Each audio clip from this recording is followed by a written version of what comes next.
Chapter 1. The first thing Brent Phillips noticed every morning was the sound. Not voices, not machinery, not traffic from Route 90 drifting faintly across the industrial park. It was the fluorescent lights, a soft electrical hum hidden above the accounting department ceiling panels at Prairie Alloy Components. Most people stopped hearing it after a few minutes. Brent had worked in the building long enough that he sometimes noticed the absence of the sound more than the sound itself. During power outages or weekends, the silence inside the office unsettled him in ways he never mentioned to anyone. At 6:18 on a Tuesday morning in February, the building was otherwise empty. Outside, Winnipeg still sat in darkness. Sodium streetlights reflected off packed snowbanks lining the parking lot. The air beyond the office windows looked metallic and frozen, the kind of prairie cold that made even distant objects appear brittle. Brent hung his wool coat on the same metal hook he had used for nearly 20 years, set his travel mug beside the keyboard, and turned on the desk lamp despite the overhead lights already being on. He preferred smaller light. The accounting office smelled faintly of paper dust, printer toner, burnt coffee, and winter boots drying near heating vents. The smell was strangely comforting, permanent, predictable. His computer monitor glowed awake. Emails, vendor inquiries, 3 overnight production reports, a revised forecast from operations, an insurance renewal reminder, a message from one of the younger partners marked important regarding strategic alignment opportunities. Brent stared at that phrase for several seconds before opening the production reports instead. Through the glass wall outside his office, the manufacturing floor remained dark except for a few amber security lights suspended high above idle equipment. Later, the place would fill with noise. Forklifts reversing, steel racks clanging, welders cracking blue light across assembly stations.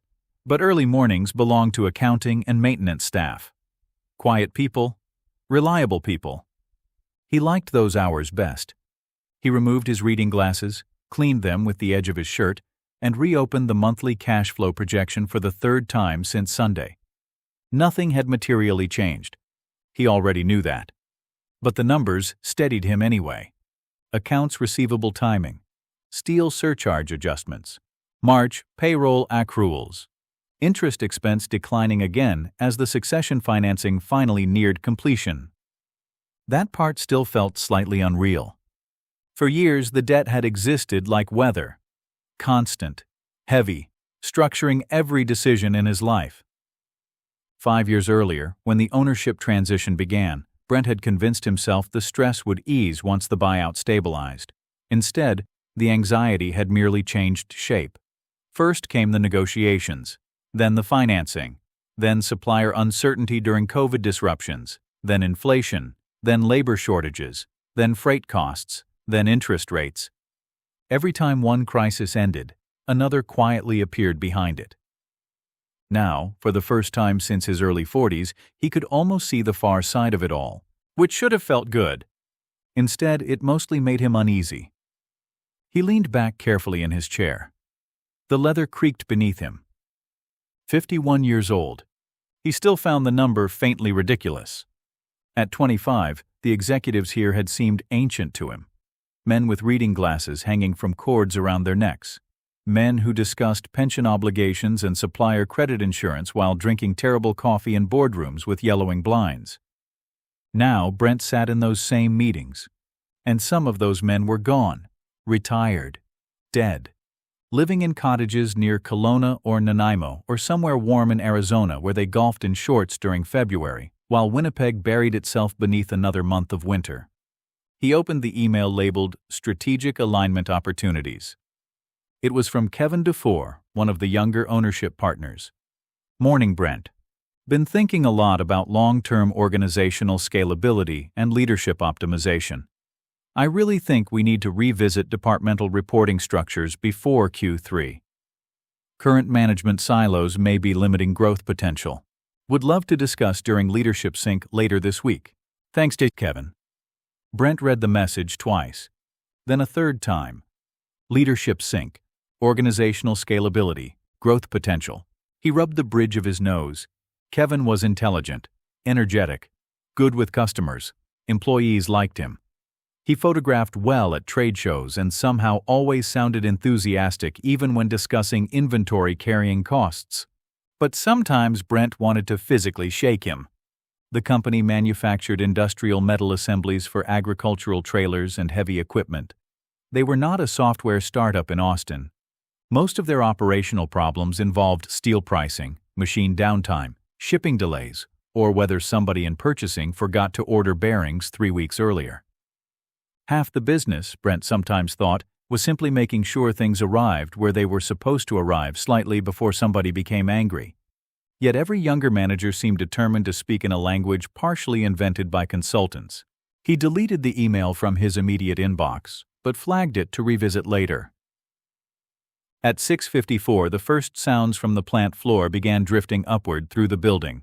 Metal doors opening, compressed air, distant forklift engines. A few minutes later, Brent heard footsteps approaching down the hallway. Not hurried, measured, heavy winter boots. He already knew who it was before the knock came. His father leaned through the doorway holding 2 coffees. "Well," Glenn Phillips said, "either you're dedicated or mentally ill." Brent smiled despite himself. "Little from column A." Glenn entered the office wearing a navy parka dusted with snow. At 74, he still carried himself like someone who expected machinery to fail around him at any moment and intended to personally solve the problem when it did. His hair had gone almost completely white now, but he still moved with the physical certainty of somebody who had spent decades inside manufacturing plants. He handed Brent a coffee. "Parking lot's icy. It's February." Still icy. Glenn sat in the visitor chair without removing his coat. "You're here early." "So are you." "Yeah, well, your mother's still in Newfoundland another week visiting her sister. House gets too quiet." Brent nodded. His parents spent more and more time at their retirement property near Trinity Bay now. Glenn talked constantly about retiring permanently, but somehow still appeared at Prairie Alloy 3 mornings a week. Sometimes more. Officially, he no longer managed anything. Unofficially, people still treated him like weather systems had to be approved through him. Glenn glanced toward the monitor. "You rerunning forecasts again?" "Just checking timing on receivables." "You checked those Sunday." "I know." His father studied him for a moment. Not critically, just carefully. "You sleeping okay?" "Fine." "You look tired." "That's because I'm 51. "Bullshit. 51's young." "That's easy for you to say." "It is easy for me to say," Glenn admitted. "That's the advantage of surviving long enough." Brent laughed quietly into his coffee. Outside the office windows, pale winter light had finally begun creeping over the industrial park. Snow-covered trailers sat lined beside loading bays. Steam drifted upward from rooftop vents into the cold morning air. The building slowly awakened around them. Phones, voices, a printer somewhere nearby. Glenn loosened his scarf. "Heard from Stan yesterday." Brent nodded automatically. Stan Morley, Prairie Alloy's longtime CEO. "He's still talking about stepping back?" "More than talking." Brent stared at the monitor. Neither man spoke for several seconds. Finally, Glenn said, "Board's going to start pushing harder soon." "I know. You'd be good at it." Brent gave a faint smile. "I'm not sure that's actually true." "Sure it is. I'm good at finance." "You understand the whole business." "That's different." Glenn shrugged. "Most CEOs don't understand half their businesses." "That's not encouraging." "It's reality." Brent rotated slowly in his chair and looked through the glass toward the plant floor below. Workers were arriving now in waves. Heavy jackets, lunch kits, toques pulled low against the cold. Men and women he had known for years crossed between welding stations and fabrication lines carrying the accumulated fatigue of long Winnipeg winters. He recognized almost every face. Some had started here before him. Others he remembered hiring personally. The thought arrived quietly, as it often did lately. What exactly happens when all of this stops? Not bankruptcy, not collapse, just retirement. Absence. One day someone else sitting in this office reviewing these reports while Brent became another former executive occasionally mentioned during meetings. He imagined himself 6 months retired, Jennifer reading beside the fireplace, morning walks, airport departures, restaurants on weekdays. Then what? Golf? Television, waiting for winters to end? He suddenly pictured himself reorganizing household receipts at midnight because he no longer had quarterly forecasts to review. The image depressed him more than he expected. Glenn stood. "Well, I'm going downstairs before somebody breaks a machine and ruins my mood." "You're retired." "That's what your mother keeps telling me." His father paused at the doorway. "You know," he said casually, "there's worse things than being needed somewhere." Then he disappeared down the hallway. Brent sat motionless for a long time afterward. The fluorescent lights hummed softly overhead. On the monitor, the cash flow forecast remained open. Perfectly balanced, everything accounted for, every column aligned exactly where it belonged.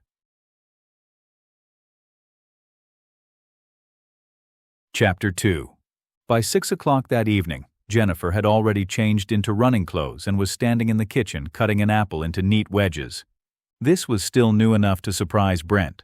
For most of their marriage, Jennifer had arrived home later than him, carrying a leather work bag, her phone, and the faint aura of someone who had spent the day moving numbers through systems that did not forgive mistakes. She had worked in accounting and finance for nearly 30 years, first in public practice, then in corporate controllership, then consulting. She understood month-end pressure, audit fatigue, budget meetings, and the particular cruelty of spreadsheets that stopped balancing at 10:45 p.m. Now she wore leggings, a fleece pullover, and expensive running shoes she had researched for 3 weeks before buying. "How was your day?" she asked. Brent removed his boots by the back door and considered lying. "Normal." She smiled without looking up. "That bad?" "Not bad, just normal." "That sounds worse." He hung his coat in the closet and entered the kitchen. Their house in South Winnipeg was warm, clean, and quietly organized in the way of a home maintained by two people who had spent decades too busy to accumulate much clutter. The children's old rooms upstairs had become a guest room, and Jennifer's reading room. The basement still contained boxes of school trophies, hockey equipment, tax files, Christmas decorations, and a treadmill nobody had used since 2017. On the counter sat a book about Portugal, a library novel, and a notepad with several dates written in Jennifer's tidy handwriting. Brent noticed them immediately. "What's that?"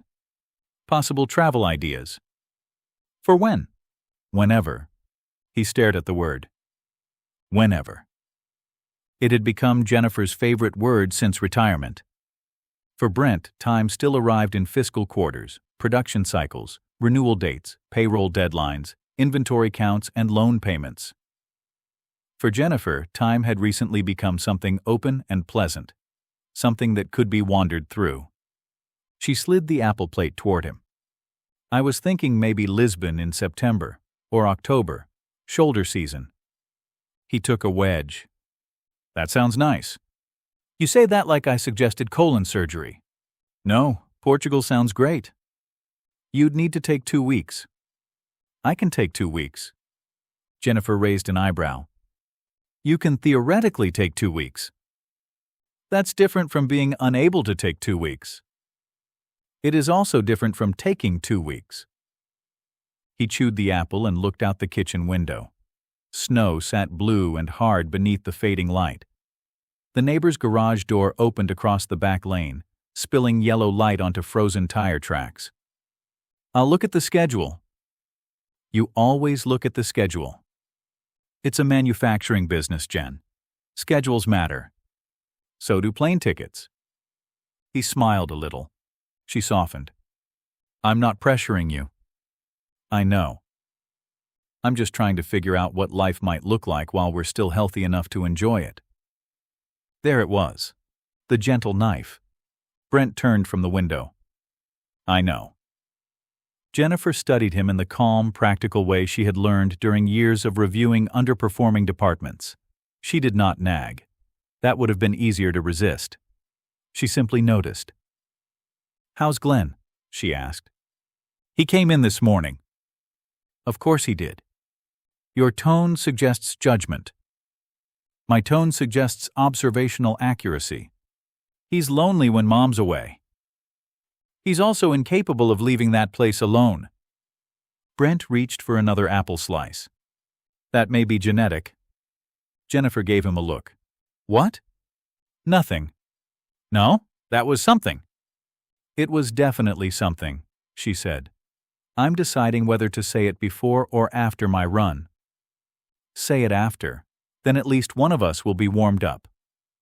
She laughed, kissed his cheek, and picked up her gloves from the counter. "I'll be back in 40 minutes. Don't start reading financial statements." "I wasn't going to." She paused at the door. "Brent." "What?" "You have your laptop bag in your hand." He looked down. He was still holding it. After she left, the house became very quiet. Brent set the laptop bag on the kitchen chair but did not unzip it. This seemed to him a form of discipline, a small but meaningful victory. He made himself coffee, then decided coffee at 6:15 in the evening was a poor decision, poured half of it down the sink, and drank the rest standing up. In the living room, Jennifer had left a blanket folded over the couch. A novel lay open face down on the side table. Beside it was a mug of tea, a bookmark from the public library, and a pair of reading glasses. This tableau unsettled him more than it should have. Not because Jennifer was unhappy, because she wasn't.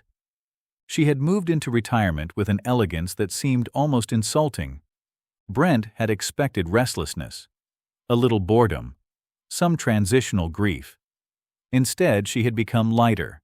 She slept better, laughed more, took long walks with friends, made soup from recipes she found online, went to matinees on Wednesdays simply because she could. He was happy for her, truly. He was also privately annoyed. Not with her, with whatever part of himself could not imagine freedom without structure turning immediately into decay. He sat in his chair near the front window and looked at the darkening street. The neighborhood was full of people who went somewhere every morning and came back tired every evening.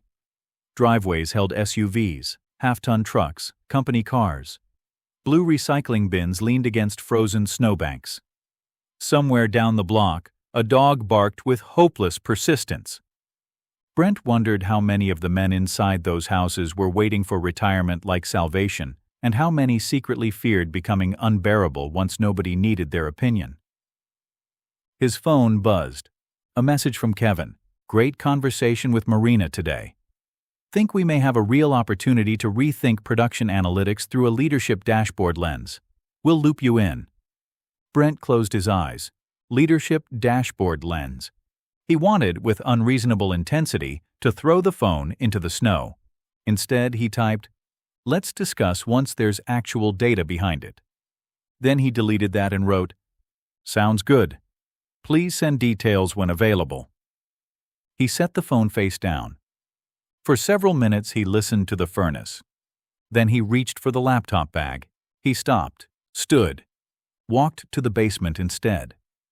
The treadmill sat beside stacked boxes of old files labeled with years in black marker: 2014, 2015, 2016, bank covenants, tax support, equipment financing, legal. He had kept too much. He knew that. But throwing records away felt vaguely immoral. In one corner stood a plastic bin filled with their son's old hockey jerseys. Brent lifted the lid and saw red, black, and white fabric folded in uneven layers. For years, winter weekends had meant arenas in Brandon, Steinbach, Portage, Selkirk, coffee and paper cups, cold bleachers, parents clapping gloved hands, the strange ache of watching children move steadily away from you beneath fluorescent lights. He missed it sometimes. Not the schedule, not the driving, the usefulness. There was always somewhere to be, someone to pick up, something to pay for, a skate to sharpen, a form to sign, a hotel room to book. Life had possessed an obvious architecture then. He put the lid back on the bin. When Jennifer returned, her cheeks were red from the cold. "You went downstairs?" she asked, removing her shoes. "Just looking for something." "What?" He considered. My life's operating manual. She smiled. Find it? No, just old tax files and hockey jerseys. That sounds about right. They ate dinner at the kitchen island, leftover chicken, salad. Soup Jennifer had made that afternoon. Brent told her about Stan Morley stepping back, about the board's quiet positioning, about Glenn's comment that there were worse things than being needed somewhere. Jennifer listened without interrupting. When he finished, she said, "Do you want to be CEO?" He looked at his plate. That's the question. No, she said gently. That's the polite version of the question. What's the impolite version? Do you want to run the company, or do you just not trust anyone else to do it? He gave a short laugh. That's very impolite. It's also the question.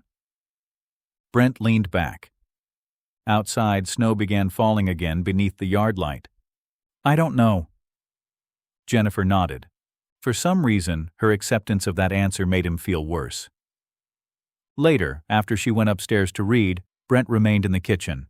He rinsed the dishes, wiped the counter, and turned off the overhead light. Only the small lamp near the living room remained on. The house looked peaceful, almost ready for some future version of him to inhabit it. He stood there a long moment, trying to imagine weekday mornings without urgency. No plant reports, no cash forecasts, no one asking whether they could afford a new laser cutter, whether a customer's payment delay mattered, whether overtime was creeping too high, whether debt should be paid down faster or cash preserved. No one needing him to know. At 10:42, he opened his laptop. Just for a few minutes. By midnight, he was still reviewing the revised forecast Kevin had sent him that afternoon. The assumptions were wrong in 3 places. Not catastrophically, just enough. Chapter 3. The board meeting took place at an airport hotel beside Route 1, where the carpets always smelled faintly of industrial cleaner and overcooked breakfast potatoes. Prairie Alloy used the same hotel 4 times a year because it was convenient for out-of-town suppliers and because nobody in manufacturing wanted to drive deep into downtown Winnipeg during winter unless absolutely necessary. Brent arrived at 7:10 carrying 2 binders, his laptop bag, and a travel mug of coffee that had already gone lukewarm. The parking lot was filled with pickup trucks dusted white with road salt. Inside, a young man in a suit far too thin for February weather stood at the front desk enthusiastically explaining client engagement metrics to someone who clearly regretted asking a simple question. Brent walked past him toward Conference Room B. The room looked exactly like every boardroom in every airport hotel across Canada. Beige walls, artificial plants, brown patterned carpet designed specifically to hide stains, a long laminate table surrounded by padded chairs with metal legs that squeaked whenever people shifted their weight. One entire wall contained floor-to-ceiling windows overlooking the highway and the gray industrial outskirts of the city. Snow drifted sideways beyond the glass. Stan Morley was already there. At 68, Stan still dressed like an executive from 1998. Dark suits, conservative ties, heavy leather portfolio. He possessed the slow-moving confidence of someone who had survived enough recessions to no longer panic during them. He looked up from his notes. "Morning, Brent." "Morning." Stan nodded toward the coffee station. "They've somehow made it worse. That hardly seems possible. I respect the effort." Brent sat beside him and began arranging financial summaries into neat piles. A few minutes later, the others arrived in waves. Kevin Dufour entered first, energetic despite the weather, carrying no papers whatsoever. Kevin believed strongly in tablets, collaborative software, and speaking spontaneously during meetings. He was 38 and perpetually looked like he had just returned from a conference involving keynote speakers and branded lanyards. Behind him came Marina Cho from operations, sharp-eyed and practical, followed by Curtis Bell, whose family had owned trucking companies for generations and who still approached every business problem as though it might ultimately require yelling beside loading docks. Then Glenn arrived. Retired Glenn. Officially retired Glenn, He entered carrying a legal pad thick with handwritten notes and immediately began adjusting chairs because the setup made no sense. By 8:02, everyone was seated. Snow pressed softly against the windows. Stan cleared his throat. "All right, let's get started." The first hour passed predictably. Safety reports, equipment maintenance updates, customer concentration exposure, labor retention, freight costs, steel pricing volatility. Brent delivered the financial review with the same calm precision he had developed over decades. Revenue stable, margins improving modestly, debt continuing downward ahead of schedule, interest expense easing slightly, working capital healthier than previous year despite inventory pressures. As he spoke, Brent noticed something he had begun noticing more often lately. Everyone relaxed once he started talking. Not emotionally, operationally. The room itself seemed to settle once the numbers appeared. Questions became narrower. Voices steadier. Even disagreements softened slightly once Brent translated them into measurable consequences. He had become, without entirely meaning to, the adult supervision of the organization. The realization did not make him proud. Mostly, it made him tired. Kevin leaned forward. "One thing we should consider strategically," he said, "is whether we're being sufficiently aggressive around modernization investment while the balance sheet's improving." Curtis sighed quietly into his coffee. Kevin continued anyway. "I just think there's a real opportunity right now to reposition Prairie Alloy for scalable long-term growth through automation integration and smarter data infrastructure." Brent kept his face neutral. He had learned long ago that visible irritation during meetings only prolonged them. "What specifically are you proposing?" Stan asked. "Well, for starters, integrated production analytics dashboards tied directly into forecasting." Curtis frowned. "What exactly does that mean?" "It means real-time operational visibility. We already have visibility." "Not integrated visibility." Marina rubbed her forehead. Kevin pressed onward with the confidence of a man who believed momentum itself was persuasive. "If leadership had live production efficiency metrics integrated with purchasing and forecasting systems, we could identify operational bottlenecks dynamically." Curtis looked at Brent. "Can you translate that into English?" A few people smiled. Kevin laughed politely, though Brent could see mild irritation flash across his face. Brent folded his hands. He wants faster production reporting tied more directly into forecasting and inventory management. "Yes," Kevin said. "Exactly." Curtis nodded slowly. "Okay, that actually makes sense." Kevin blinked once. Brent almost felt bad for him. Almost. Stan turned toward Brent. "Thoughts?" This was the moment Brent increasingly disliked. Not because he lacked opinions, because everyone waited for them too carefully. He chose his words. "I think better reporting would help," he said. "But we need to separate useful operational visibility from expensive software optimism." Kevin shifted slightly. Brent continued calmly. "A manufacturing plant isn't improved simply because more information exists on screens. Someone still has to physically solve the problem." Marina nodded immediately. "Exactly." Brent leaned back. "We're not Amazon.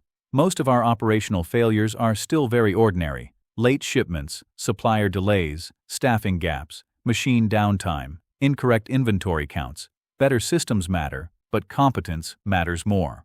The room fell quiet. Not tense, just thoughtful. Kevin crossed his arms.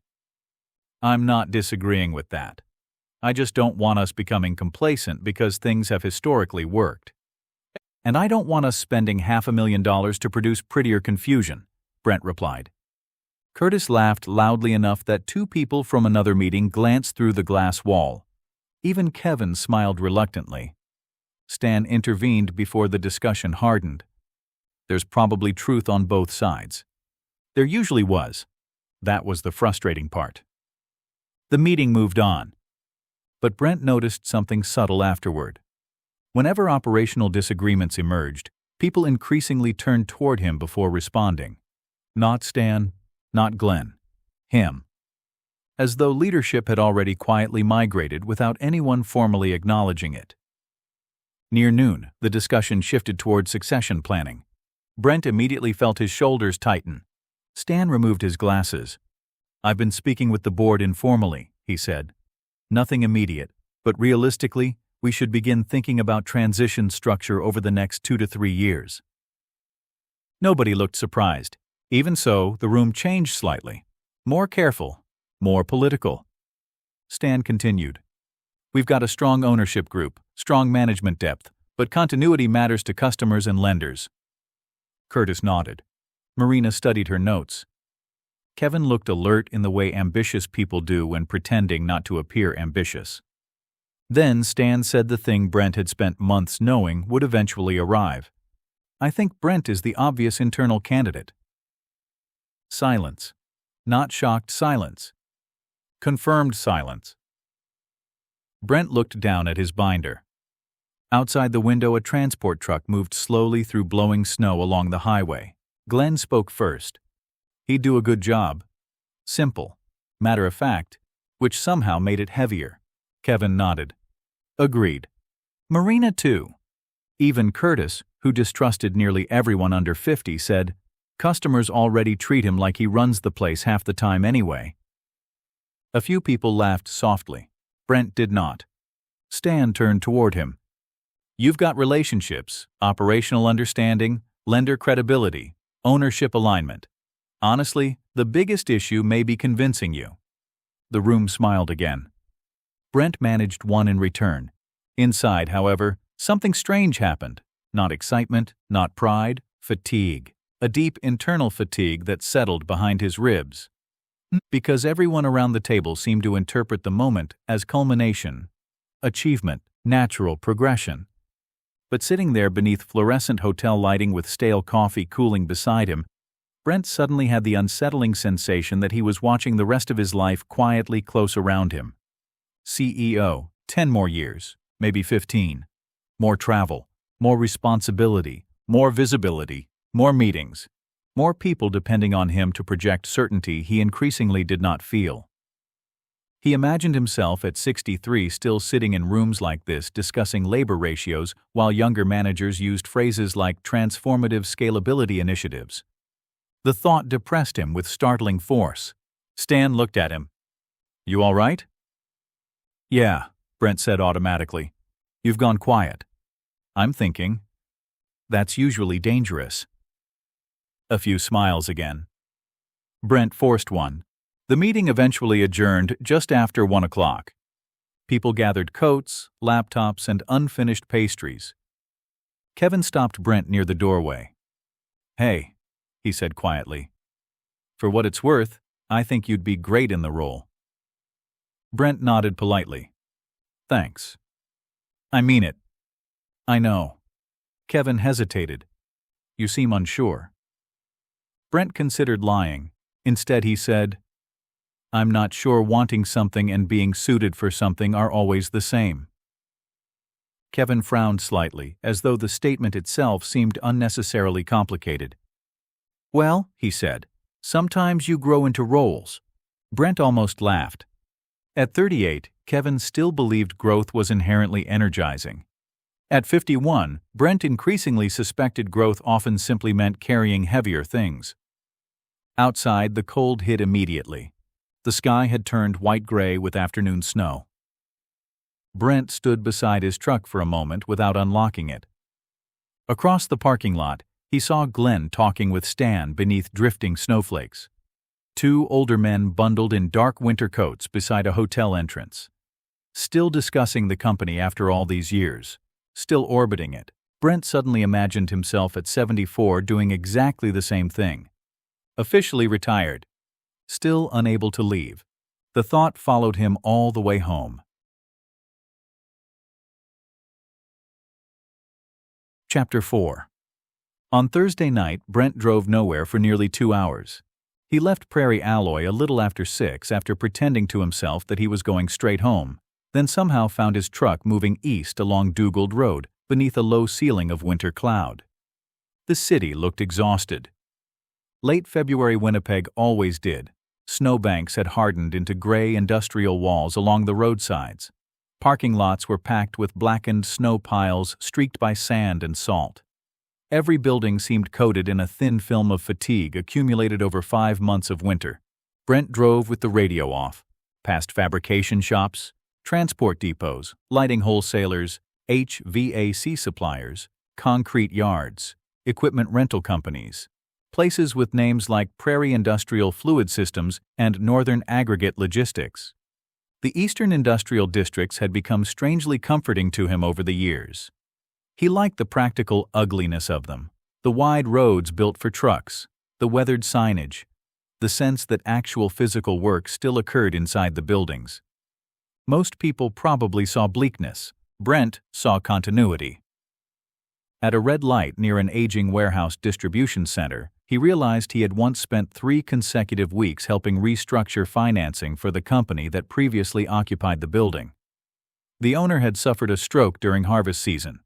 Brent had been 39 and exhausted, and terrified of making a mistake large enough to destroy multiple families financially. He still remembered sitting in a hospital cafeteria with spreadsheets spread across the table while the owner's son cried quietly into a coffee cup because payroll was due Friday, and no one knew whether the operating line would survive another month. The business eventually recovered. The son still sent Brent Christmas cards. The light turned green. He continued driving.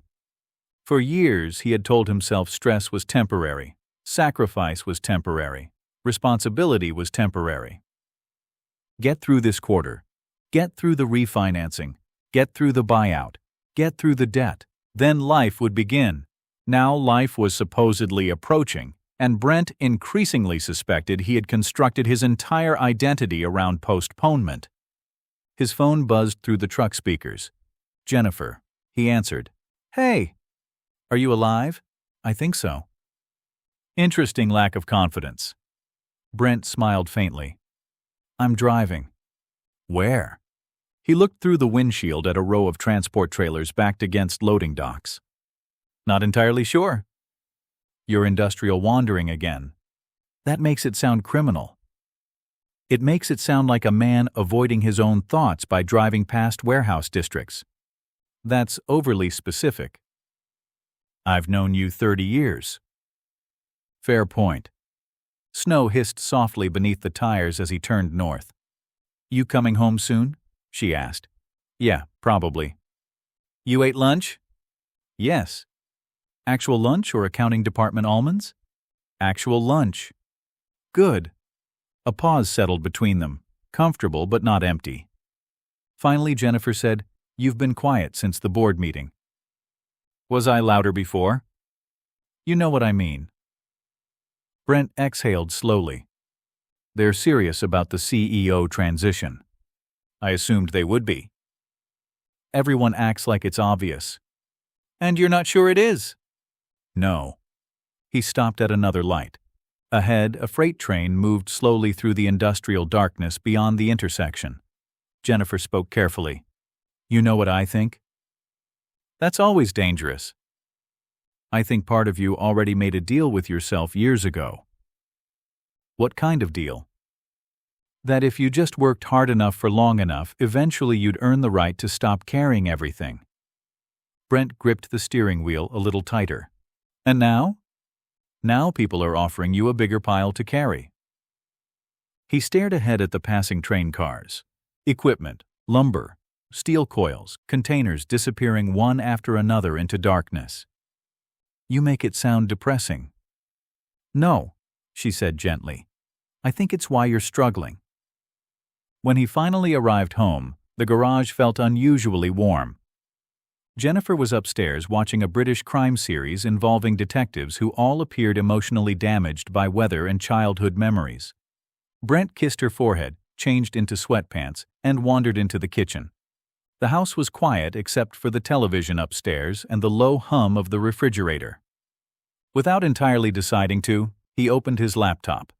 He told himself he only wanted to review one thing: a few inventory variance numbers, 20 minutes maximum. At 10:47, he was still sitting there when an email arrived from one of Prairie Alloy's lenders. Nothing urgent. Just revised documentation regarding covenant calculations for the remaining succession financing. Brent opened the spreadsheet attachment immediately. Not because he needed to, because the numbers calmed him. Debt schedules, interest ratios, cash flow coverage. There was comfort in measurable things. Numbers behaved predictably if treated correctly. Human beings did not. Upstairs, the television clicked off. A few minutes later, Jennifer appeared at the kitchen entrance wearing reading glasses and carrying a blanket around her shoulders. "You're doing it again." Brent didn't look up. "Almost done." That phrase has followed us through 3 federal governments. He smiled faintly. Jennifer walked behind him and rested a hand on his shoulder. "What are you looking at?" "Loan covenants." "At 11 o'clock?" "Technically 10:49. "Ah, well, completely reasonable then." He leaned back in the chair. They revised the EBITDA adjustment language. Jennifer stared at him. "You know most couples would consider this a deeply unromantic conversation. You married an accountant. I married a person who used to occasionally discuss movies." Brent laughed quietly. She squeezed his shoulder. "Come upstairs." "In a minute." Jennifer remained there for a moment. Then she said, "You know what worries me?"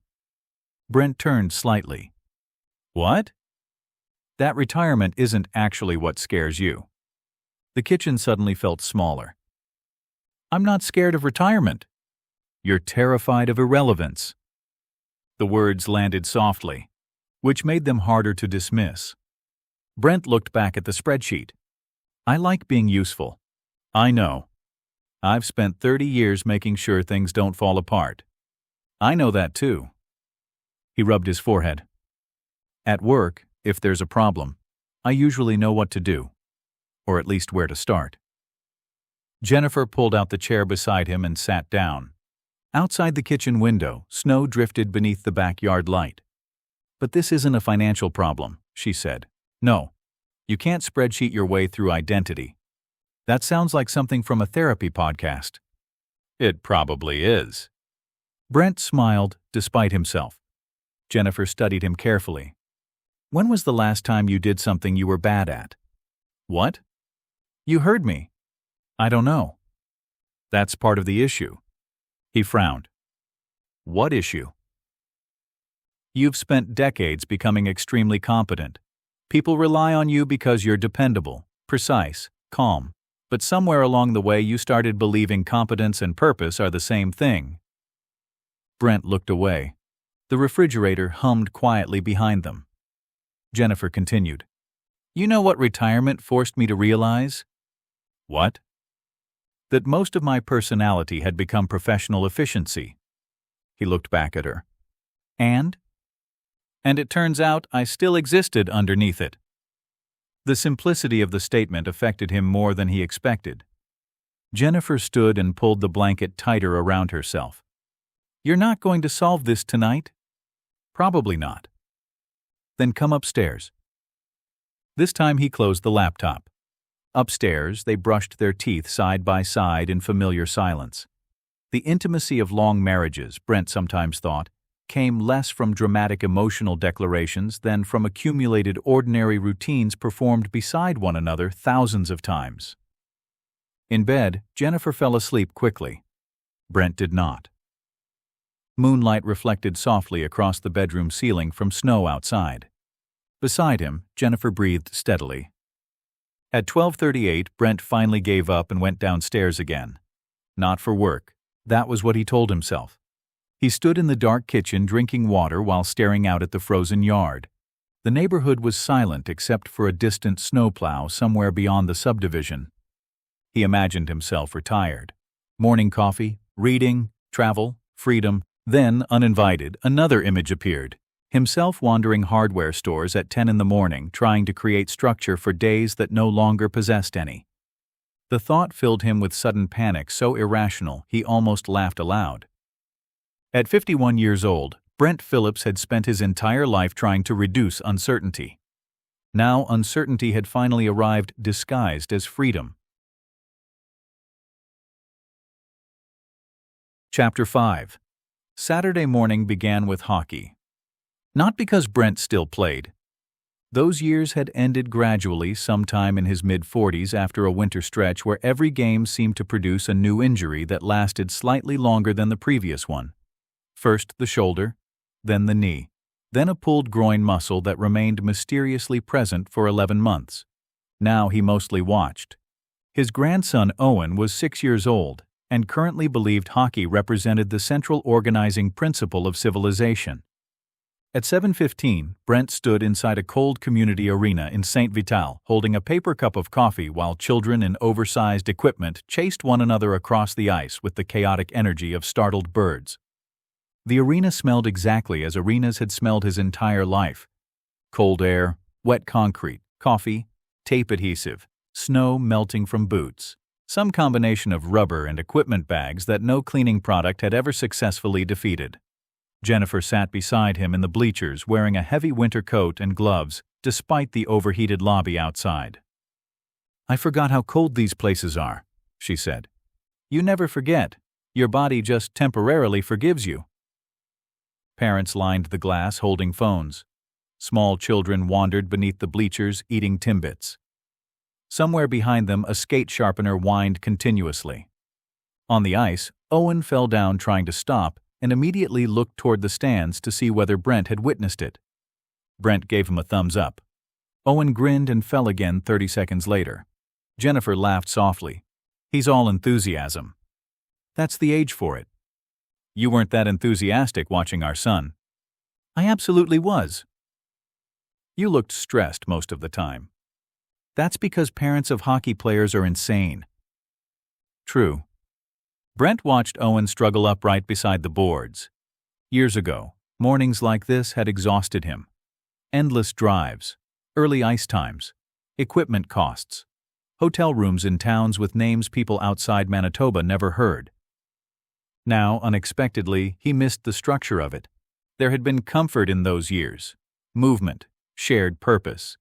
Entire weekends organized around simple objectives: get to the rink, survive the weather, buy gas, watch the game, drive home. Life now felt broader, but somehow less defined. A father beside Brent leaned forward. "How old's yours?" "Grandson," Brent said. The man nodded respectfully. "Best part, all the fun without the panic." Jennifer snorted beside him. Brent smiled. "Apparently." After the game, Owen sprinted toward them in full equipment, sliding slightly on rubber flooring. "Did you see my shot?" "We saw all your shots," Brent said. "I almost scored." "You almost killed the goalie." "That too." Owen beamed proudly. Their daughter, Melissa, approached carrying a giant hockey bag while looking mildly exhausted in the way parents of young children permanently do. "Thanks for coming." "Of course," Jennifer said. Melissa glanced at Brent. "You look tired."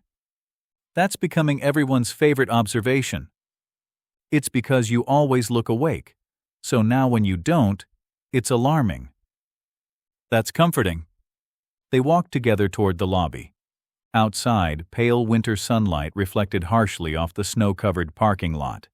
Pickup trucks idled beneath drifting exhaust clouds, while children climbed into SUVs carrying sticks nearly taller than themselves. Melissa adjusted Owen's toque.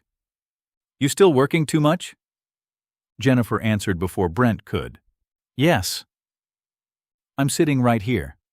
And yet the answer remains yes. Melissa smiled. "You know Mom's become weirdly relaxed since retiring." "I've noticed. She made homemade soup stock last week." Brent frowned. "That sounds vaguely threatening." "It was excellent," Jennifer said. Melissa laughed. "She keeps sending me articles about travel now. Yesterday it was Iceland." "Portugal earlier this week," Brent said. Jennifer shrugged. "The world remains surprisingly large." Brent looked across the parking lot toward the arena entrance where parents carried equipment bags through blowing snow. For decades he had imagined retirement as stillness. Now Jennifer seemed to experience it as expansion. The contrast unsettled him. Later that afternoon, Brent drove alone to Prairie Alloy. Not because he absolutely needed to, because he wanted quiet. Weekend afternoons at the plant possessed a strange peacefulness. Most production lines sat dark. Motion sensors activated lights one section at a time as he walked through the building.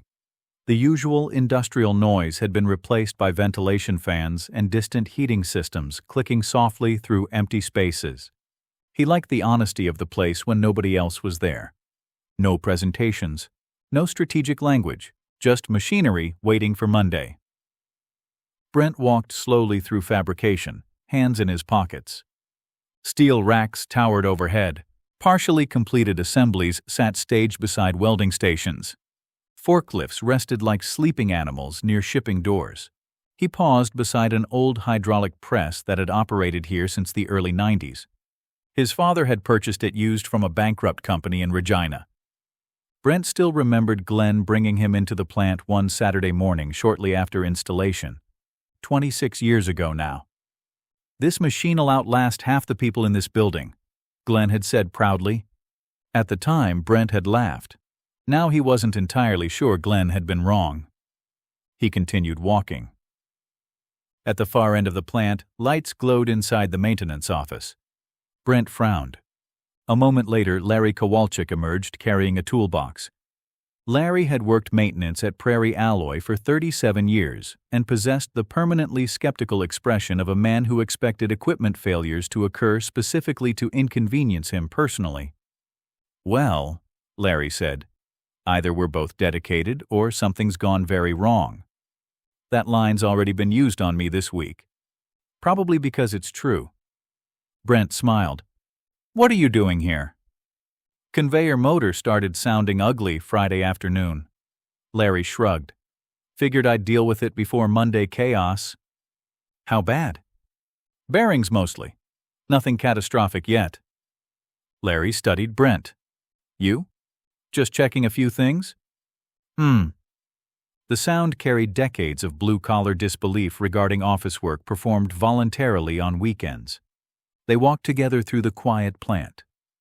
Larry nodded toward the empty assembly lines. "Place feels different lately."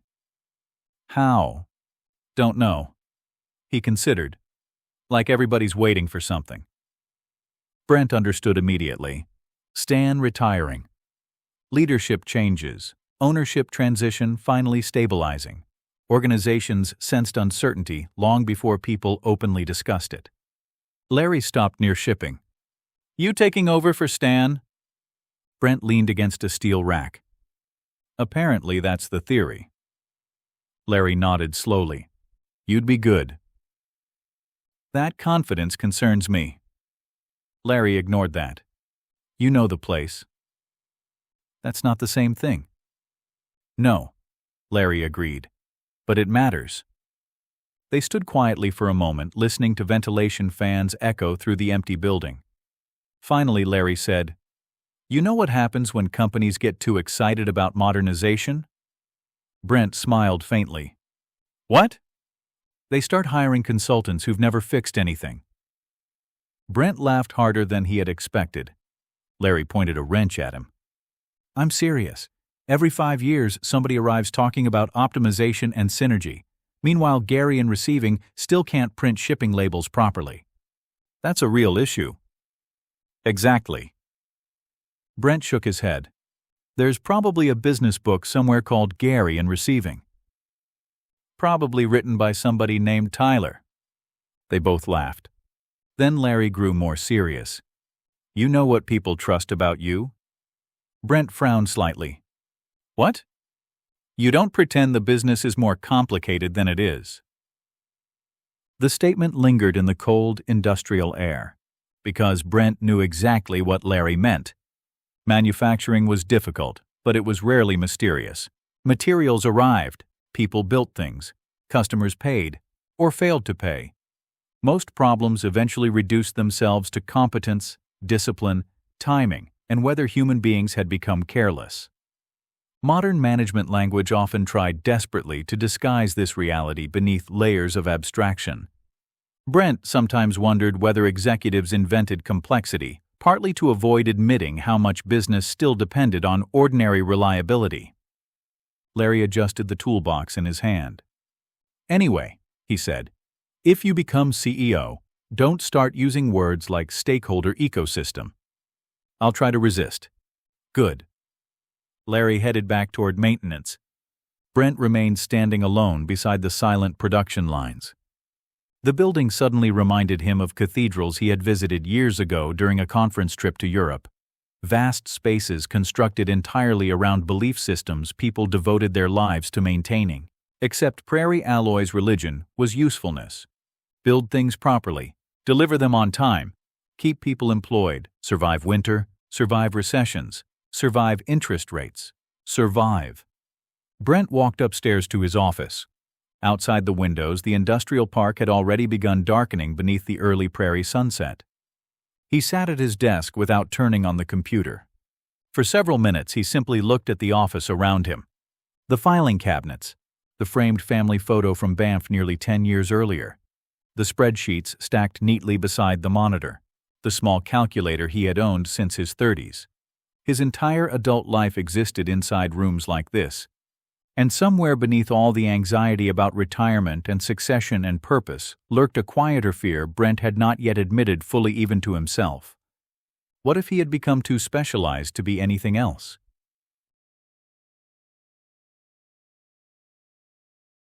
Chapter 6. In March, the snow began collapsing. Not melting elegantly, collapsing. Gray ridges along parking lots sagged inward beneath warmer afternoons before refreezing overnight into uneven walls of ice.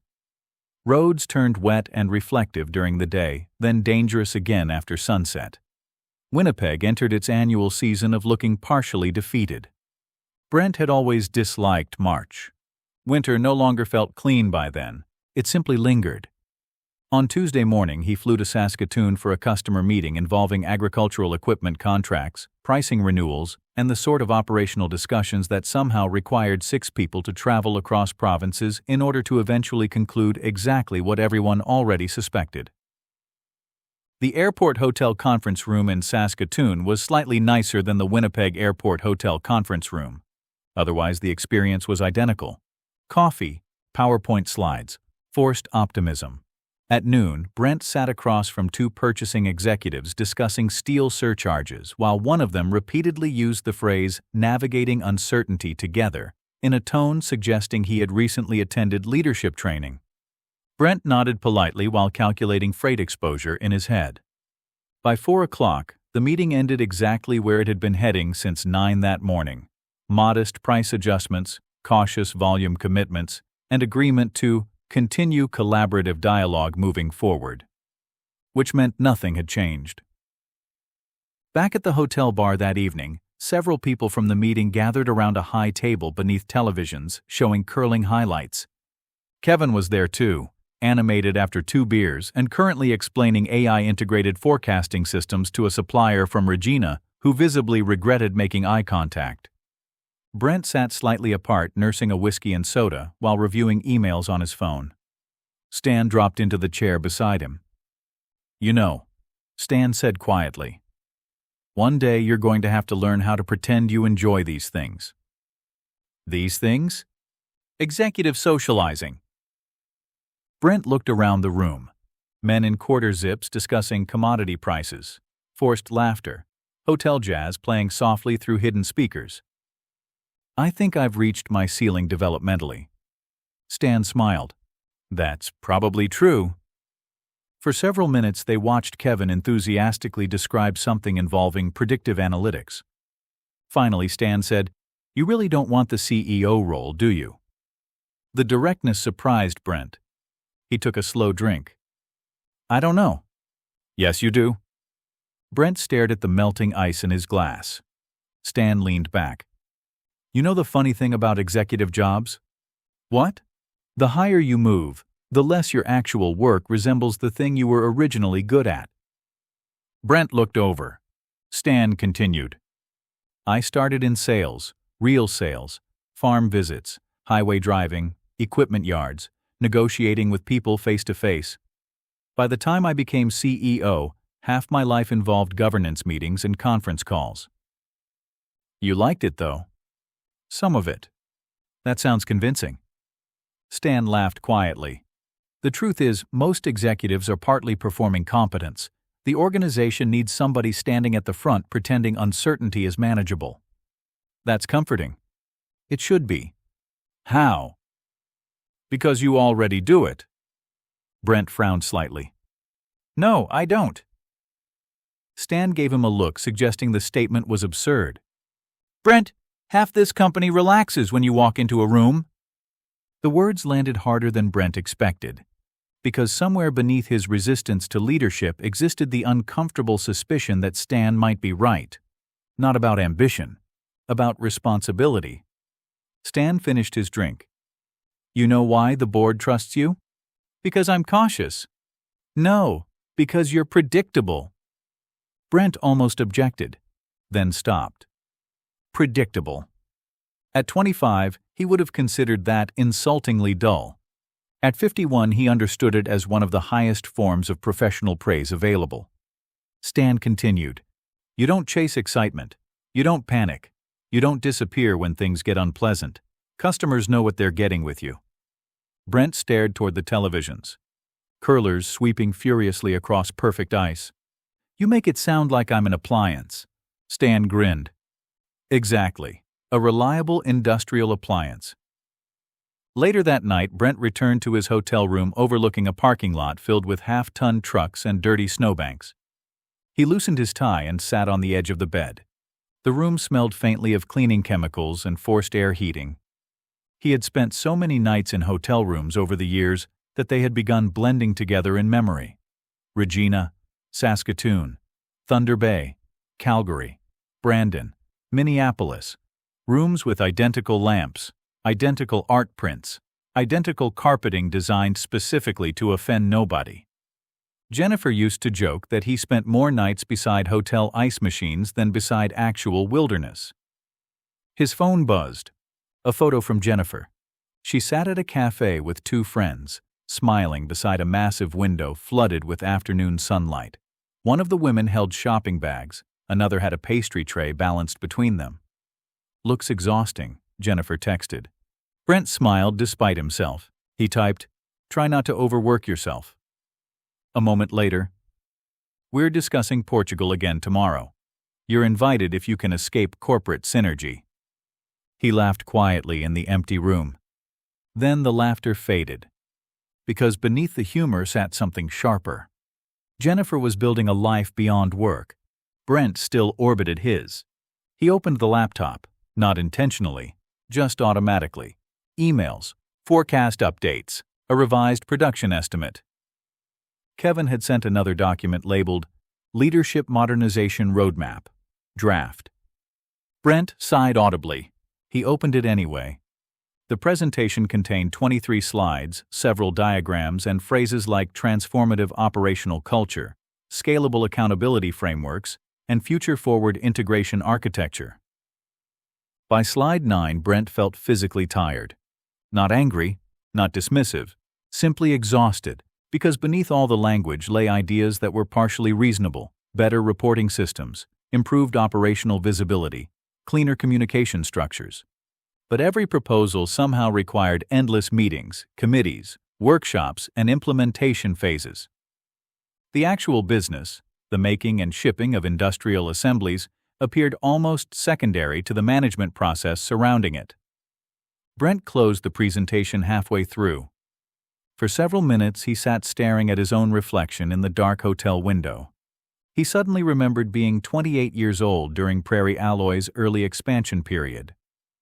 Back then he had worked constantly but felt strangely lighter. Problems seemed solvable. The future appeared cumulative. Every extra hour carried obvious purpose. Now effort no longer produced clarity, only continuation. His phone rang. Glenn. Brent answered. You still awake? Unfortunately. You sound thrilled. I'm in a hotel in Saskatoon reviewing PowerPoint presentations. Christ. Exactly. Glenn laughed. How'd the meeting go? Fine. That means boring. Yes. A pause. Then Glenn said casually, Stan called me. Brent closed his eyes briefly. Of course he did. He thinks you're hesitant. I am hesitant. Why? Brent stood and walked toward the window. Outside, snowmelt reflected orange parking lot lights across wet pavement. I don't know if I want my 60s to look exactly like my 50s. Glenn was quiet for a moment. Then he said, "That's fair." The answer surprised Brent. "You're not going to give me a speech?" "What kind of speech?" "About responsibility, stewardship, opportunity." Glenn snorted softly. "I'm 74 years old, Brent. I've had enough experience to know people can ruin perfectly good lives chasing positions they don't actually want." Brent leaned against the window. "Then why do I feel guilty even thinking about stepping back eventually?" "Because you're conscientious."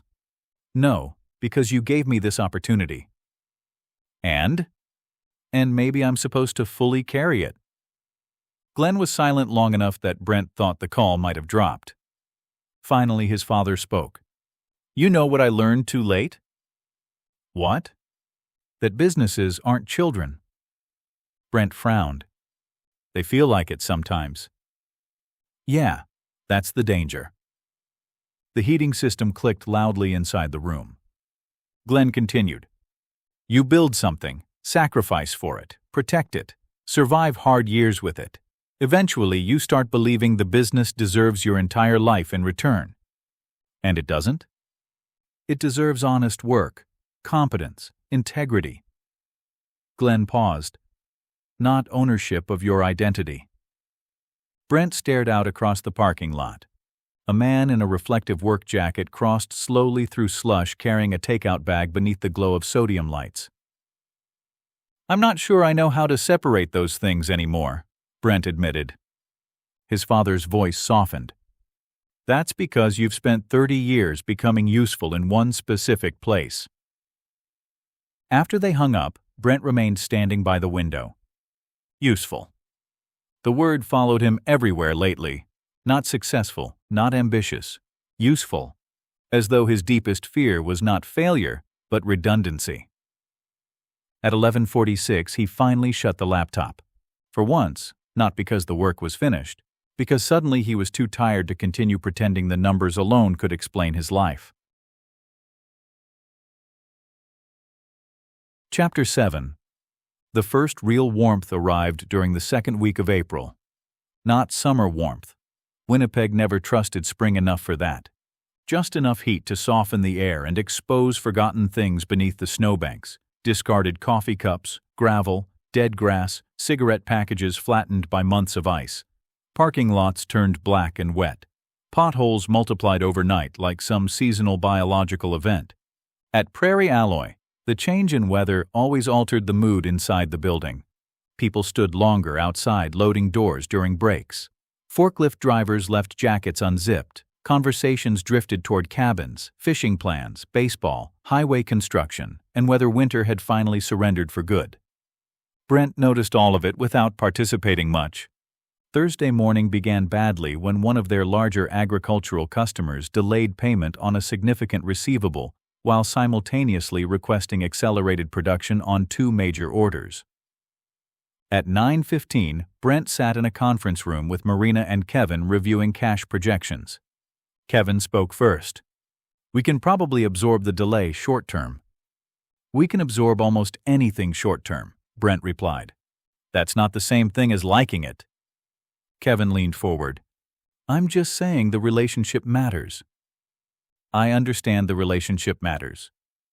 Marina quietly slid revised numbers across the table. "The issue isn't immediate liquidity," she said. "It's timing overlap with steel purchases next month." Brent nodded. Exactly. This was the part younger managers often underestimated, not the existence of revenue, but the choreography of timing. Businesses rarely died from theoretical profitability. They died because obligations arrived before cash did. Kevin tapped the spreadsheet. "If we tighten inventory purchasing temporarily—" "We already tightened inventory," Brent interrupted. "Then maybe receivables pressure needs stronger escalation." "Meaning?" Kevin hesitated slightly. "We push harder." Brent looked at him. And risk damaging a 20-year customer relationship during a temporary slowdown? I didn't say damage. No, you just implied we threaten people professionally using more modern vocabulary. Marina glanced downward to hide a smile. Kevin sighed. You always do this. Do what? Translate every growth-oriented discussion into risk language. Brent leaned back in the chair. Because risk is real. So is stagnation. For several seconds, nobody spoke. The tension wasn't dramatic. No raised voices, no corporate warfare. Just generational friction disguised as operational disagreement. Finally, Marina intervened. We're all arguing different parts of the same problem. She pointed at the spreadsheet. Brent's right about cash timing. Kevin's right that relationships matter long-term. The question is whether we trust this customer's slowdown explanation. Brent folded his arms. I trust them. I just don't trust timing. That, he thought, quietly summarized most of adulthood. At lunch, Brent escaped to the plant floor. The welding area glowed blue-white beneath sparks and hanging smoke extraction hoses. Forklifts beeped in reverse. Radios played classic rock somewhere near shipping. Real work, measurable work. Metal arrived. People transformed it. Trucks carried it away. No leadership alignment frameworks required. Larry Kowalczyk stood near receiving arguing with a parts supplier over the phone. No, Larry said loudly. That's not expedited shipping. That's regular shipping you were late about. He noticed Brent approaching and held up one finger. No, I don't care what your tracking system says. The tracking system also said my snowblower arrived 3 days before Christmas, and I'm pretty sure it spent New Year's in Saskatchewan. Brent laughed. Larry ended the call. Morons. Productive morning. Everybody's innovating incompetence. Larry wiped grease from his hands with a rag. You look irritated too. Customer payment delays. Larry nodded immediately. Spring cash flow season. Manufacturing veterans spoke about working capital the way farmers discussed weather patterns. Brent leaned against a steel rack. Kevin thinks I'm overly risk-focused. Larry barked a laugh. That's because Kevin's 38. He's not wrong all the time. I didn't say he was wrong. I said he's 38. Brent smiled despite himself. Larry lowered his voice slightly. You know what younger managers always underestimate? What? How many disasters older managers already survived? The statement landed with uncomfortable accuracy because Brent realized that much of his caution wasn't pessimism. It was memory. He remembered 2008. Oil collapses, COVID shutdowns, supply chain failures, customers vanishing, banks becoming suddenly nervous, payroll weeks where he stared at spreadsheets late at night calculating exactly how many days existed between receivables and catastrophe. Younger managers had entered leadership during relatively stable years. To them, risk often looked theoretical. To Brent, risk possessed texture. After work, he met his old university friend David Mercer at a chain restaurant near Polo Park. They had known each other nearly 30 years and now communicated primarily through sarcastic observations about aging. David worked in commercial insurance and had recently undergone what he described as an aggressively average midlife crisis, which mostly involved buying an expensive bicycle and becoming temporarily obsessed with documentaries about Scandinavian happiness. They sat in a booth beneath televisions showing baseball highlights. David studied Brent over the menu. You look like a regional bank manager who just discovered embezzlement. That specific? It's the forehead. They ordered burgers neither of them should have been eating anymore. After the waitress left, David said, Jennifer told my wife you're spiraling existentially about retirement. I'm not spiraling. You're driving industrial routes alone at night. That's observational thinking. That's Batman behavior. Brent laughed harder than he expected. David leaned back. So, what's actually bothering you? Brent stared at the restaurant window where evening traffic moved slowly through rain-dark streets. I don't know what happens if work stops mattering. David nodded immediately. Ah. What does that mean? It means that's not really about retirement. Then what's it about? David shrugged. Status, structure, identity, being needed, male nonsense. Very clinical. I've had therapy. That sentence alone depresses me. David ignored him. You know what happened when I cut back hours last year? What? For 3 months I wandered around Home Depot like a ghost. Brent smiled faintly. I can actually picture that. I bought storage bins for things I didn't own. They both laughed. Then David grew more serious. The dangerous thing about competence, he said, is people reward it forever. Brent looked at him. You become the reliable guy, the calm guy, the fix-everything guy. Then eventually nobody remembers you're also just a person who got used to carrying things. The waitress returned with their food. For several minutes they ate quietly. Finally, David pointed a fry toward Brent. You know what I think? What?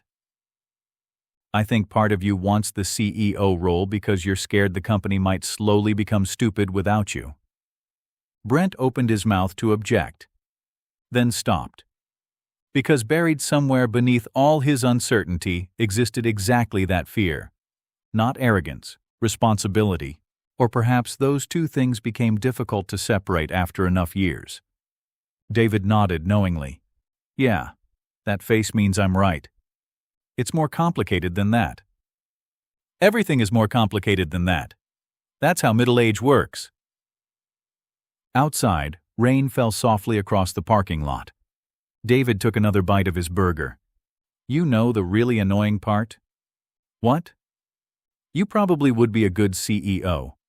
That's not helpful. I know. Brent stared down at the table. The restaurant buzzed quietly around them.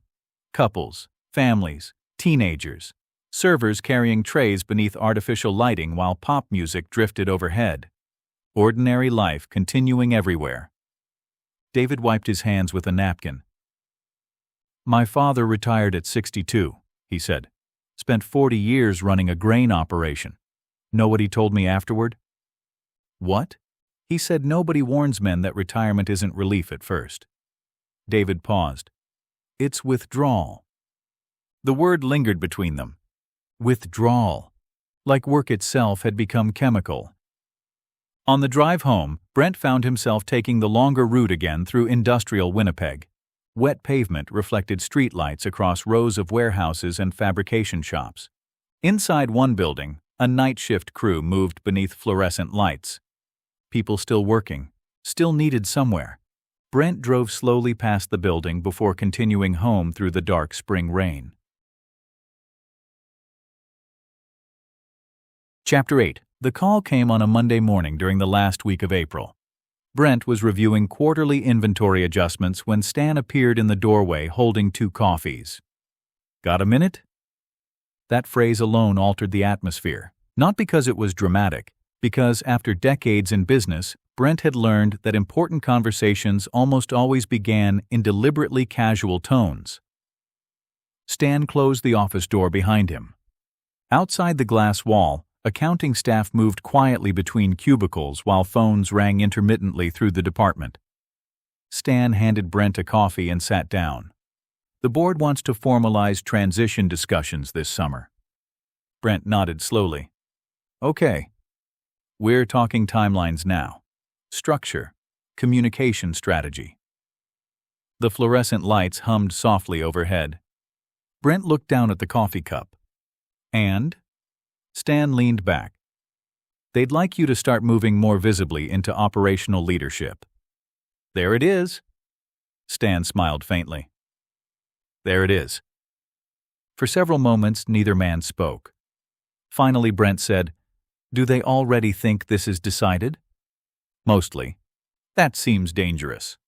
Why? Because nobody's actually asked whether I want it. Stan studied him carefully.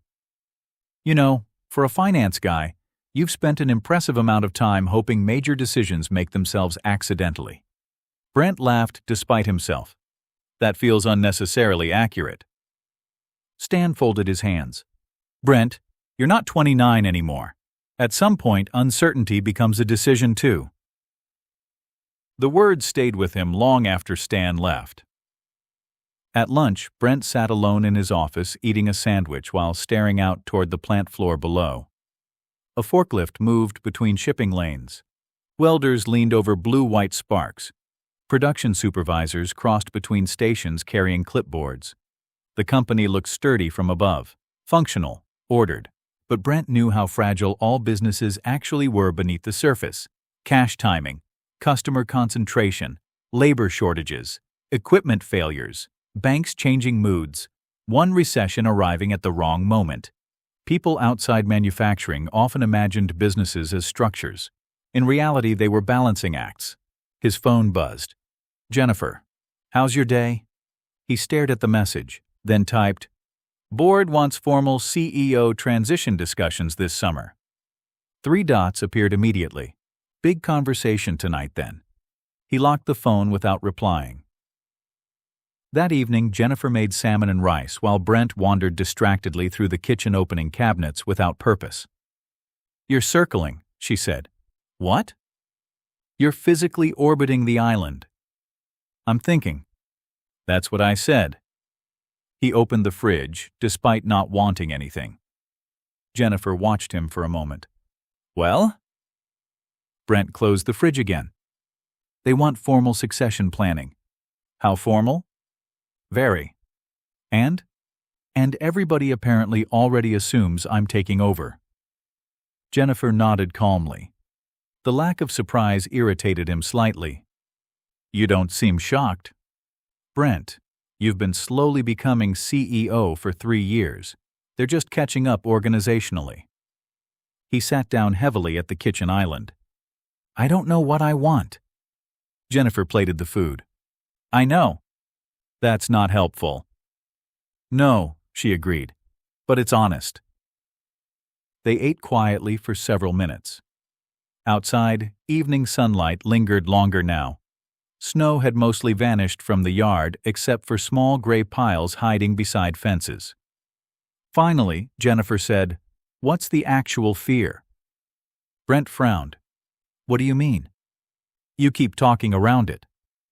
I'm not talking around anything. You absolutely are. He leaned back. I'm tired. That's not the fear. I don't want more meetings. Also not the fear. Brent sighed. Jennifer waited patiently. After 30 years together, she had developed the ability to outlast his evasions simply by remaining calm.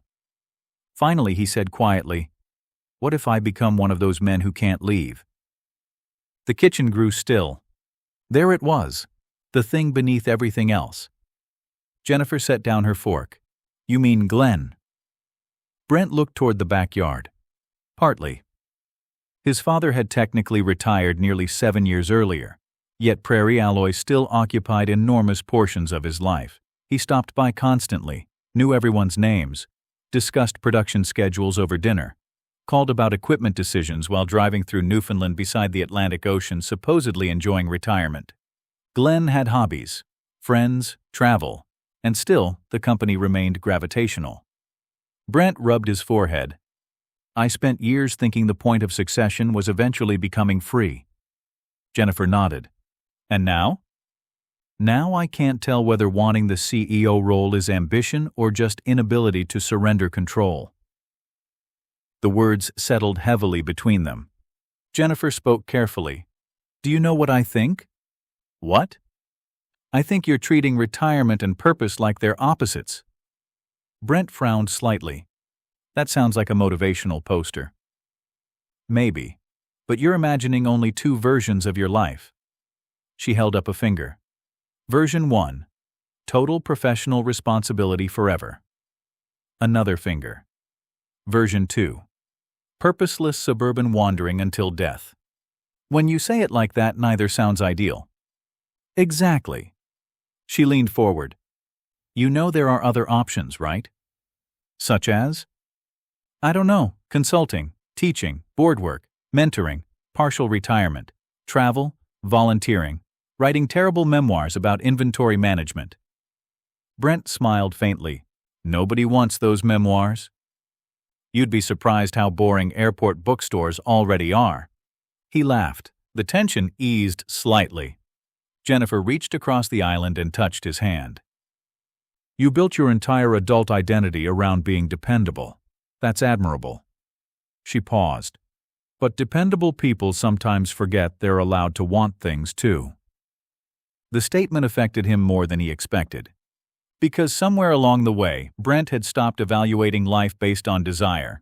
He evaluated based on obligation, what needed doing, what was responsible, what prevented problems.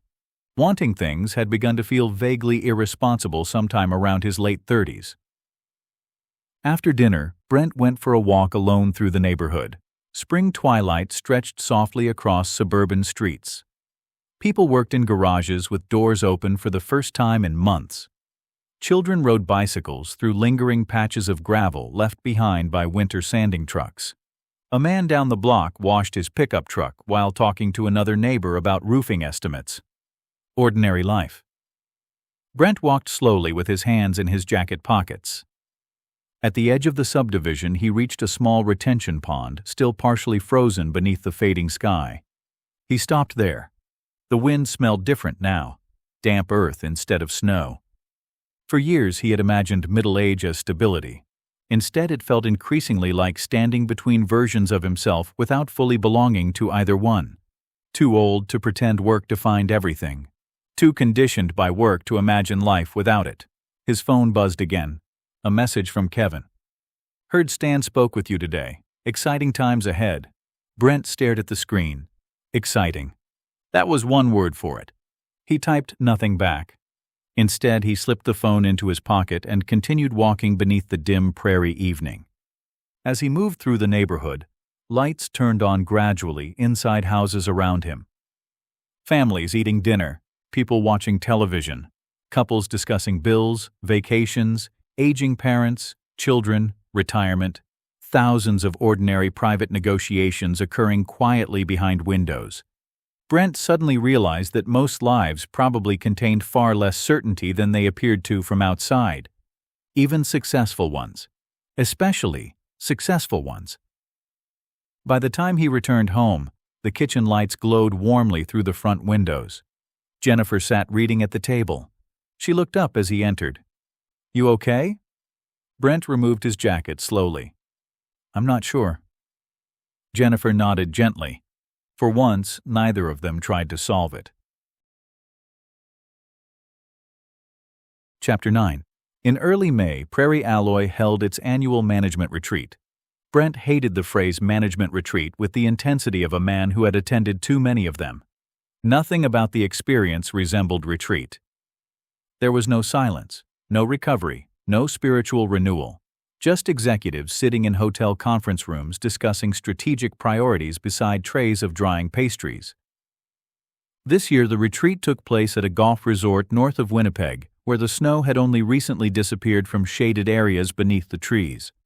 The parking lot was full of pickup trucks, SUVs, and one aggressively polished Tesla belonging to a consultant named Trevor, who looked approximately 23 years old and used words like transformative with visible sincerity. Brent immediately disliked him, not personally, philosophically. Inside the conference room, circular tables had been arranged beside giant windows overlooking a gray spring landscape of dormant fairways and muddy paths.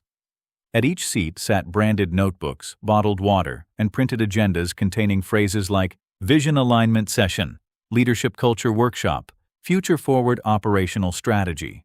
Brent stared at the agenda for several seconds before sitting down beside Marina. You look ill, she whispered. I'm reading. She smiled into her coffee. At 8:35, Trevor stood at the front of the room wearing sneakers that probably cost more than Brent's first vehicle. Good morning, everybody, Trevor announced with exhausting enthusiasm. Nobody answered. Trevor remained undeterred. Over the next 2 days, we're going to explore how Prairie Alloy can evolve into a more adaptive, collaborative, innovation-driven organization prepared for the future economy. Curtis Bell visibly blinked several times as though recovering from anesthesia. Brent lowered his eyes toward the table to avoid laughing. The morning proceeded exactly as badly as expected. There were breakout sessions, colored markers, discussion boards, a group exercise involving sticky notes. At one point, Trevor asked everyone to describe Prairie Alloy using a single aspirational word. Kevin said dynamic. Marina said resilient. Curtis said still here. That one nearly killed Brent. By lunch, his social battery had collapsed entirely. He escaped outside carrying coffee and stood alone beside the parking lot, looking across the cold prairie landscape. The wind smelled faintly of wet earth and fertilizer from nearby fields. Behind him, through the conference center windows, he could see Trevor gesturing enthusiastically beside a projector screen. "Thought I'd find you hiding out here." Brent turned. It was Glenn. Of course it was Glenn. Despite technically no longer being part of day-to-day management, his father had been invited for the strategic overview session to provide historical perspective, which Brent privately suspected meant the board still trusted Glenn's instincts more than most consultants. "You escaping too?" Brent asked. "I survived 35 minutes of collaborative vision mapping. That's enough growth for one day."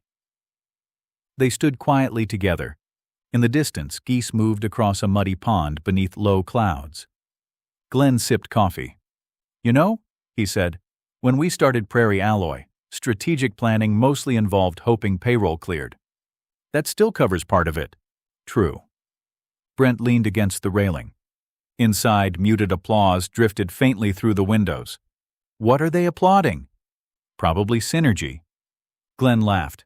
Then his expression softened slightly. "You seem unhappy." Brent looked out across the golf course.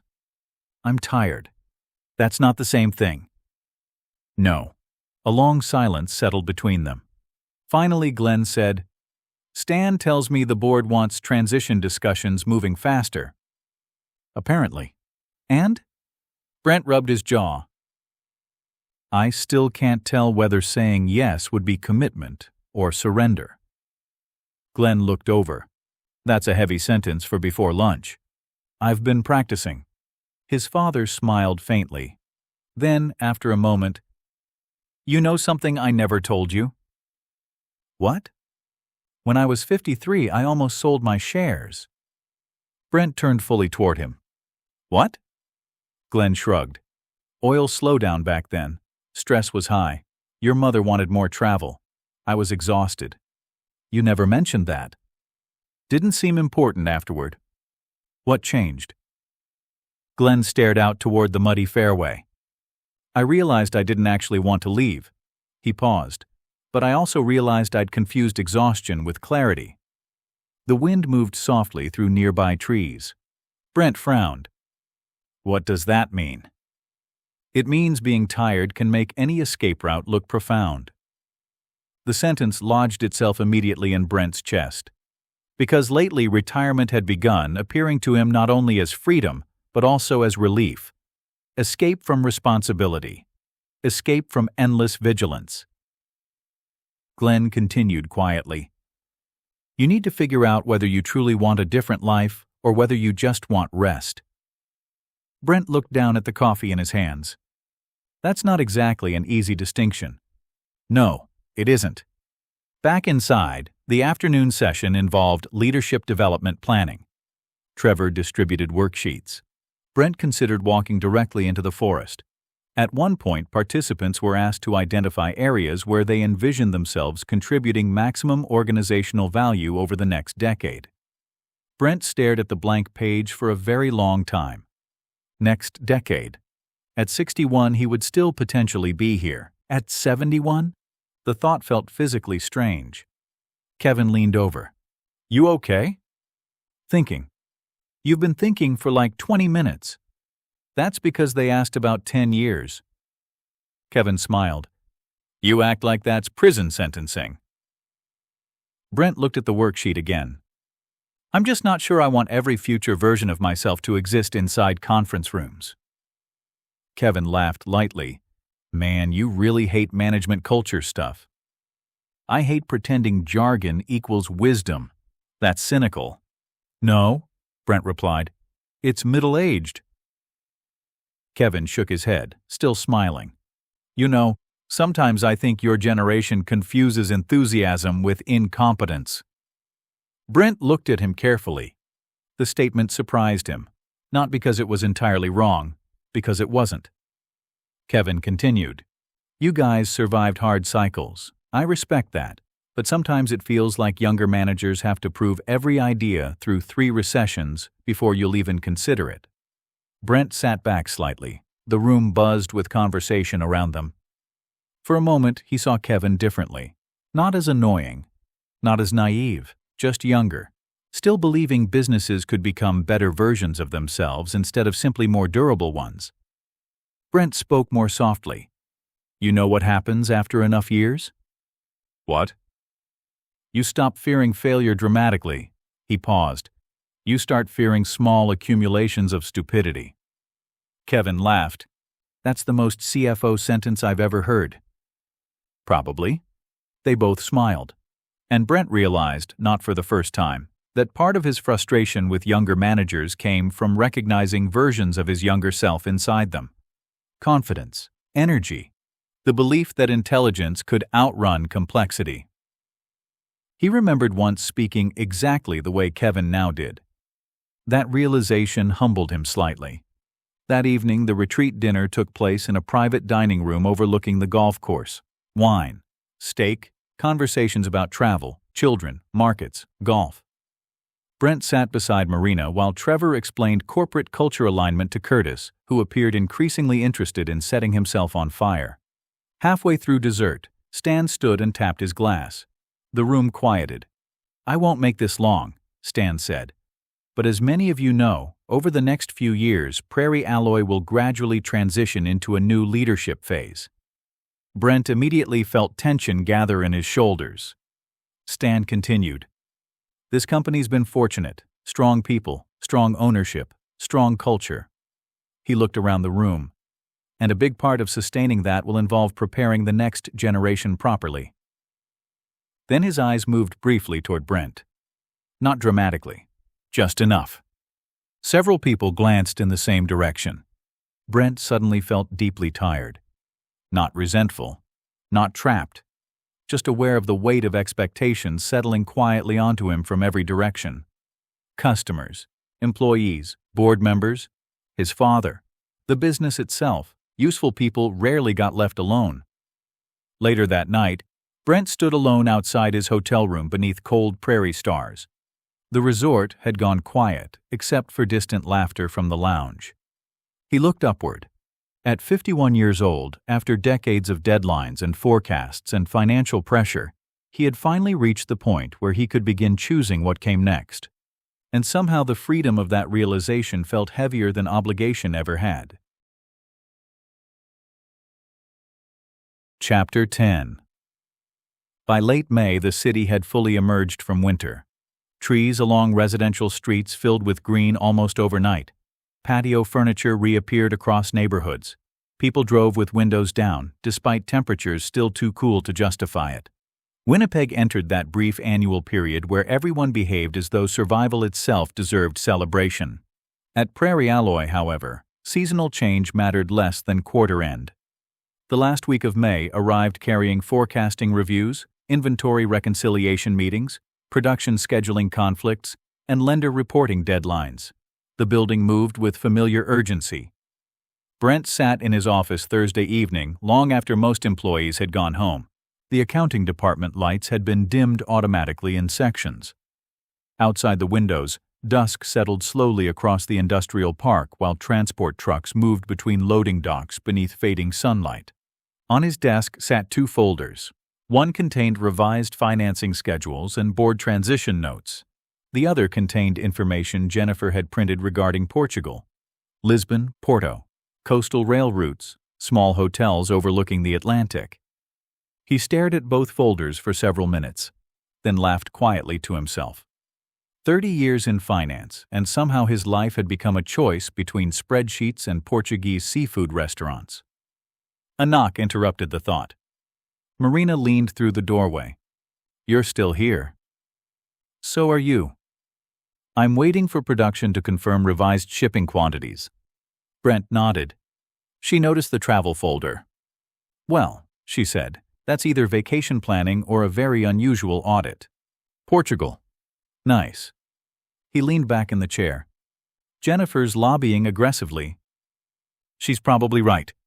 That confidence worries me." Marina smiled faintly and entered the office. For years she had been one of the few people at Prairie Alloy capable of speaking to Brent without the strange caution that increasingly surrounded him. She sat across from the desk. "You know what everybody assumes?" she asked. "That I'm becoming CEO. Besides that." Brent waited. "They assume you like this more than you do." The statement surprised him slightly. "How so?" Marina shrugged. "You're good at responsibility. People confuse that with enjoyment." Outside, a forklift crossed the yard carrying steel racks toward shipping. Brent watched it through the glass. "I used to think competence eventually created freedom," he said quietly. "And now? Now I think competence just creates more requests." Marina laughed softly. "That's definitely management." He rubbed his eyes. "I honestly don't know whether I'm burned out or just older." "Probably both." "That's encouraging." "Brent." She hesitated slightly. "Can I say something honestly?" "That's usually how conversations become dangerous." "You don't actually hate the company." "No. You hate the idea that it might consume every remaining version of your life." He looked over at her. The accuracy landed immediately. Marina continued carefully. "There's a difference between choosing responsibility and becoming unable to imagine yourself without it." After she left, Brent remained motionless for a long time. The office had grown almost completely silent now. No phones, no printers, just ventilation systems and distant industrial echoes from the plant below. At 8:17 his cell phone rang. "Glenn." Brent answered. "You still at work?" "Yes." "You know it's beautiful outside, right?" "I can see outside from the office." "That's not the same thing." Brent smiled faintly. "Probably not." His father paused. "You got a minute?" "Sure." "I was thinking about something after the retreat." Brent leaned back. "Okay." "You remember when you were 12 and came into the plant during summer break?" "The forklift incident." "No, the payroll incident." Brent laughed quietly. "Oh God. You sat beside me for 2 days entering payroll adjustments because Sandra was in the hospital. And I deleted half the overtime entries. You deleted all the overtime entries. You yelled at me. I was under pressure. You scared the hell out of me." Glenn laughed warmly through the phone. "Well, you came back the next day anyway." Brent looked out across the darkening industrial park. "I liked being there." "I know." The warmth in Glenn's voice affected him unexpectedly. "You know something else?" his father continued. "I never once worried whether you'd work hard enough." Brent said nothing. "I worried you'd work too hard because you'd feel responsible for everybody."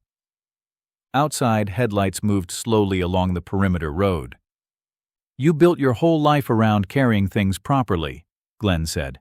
"That's admirable. But eventually you have to decide whether you're carrying the business or letting the business carry you." The line settled deeply into Brent's chest. Neither man spoke for several moments.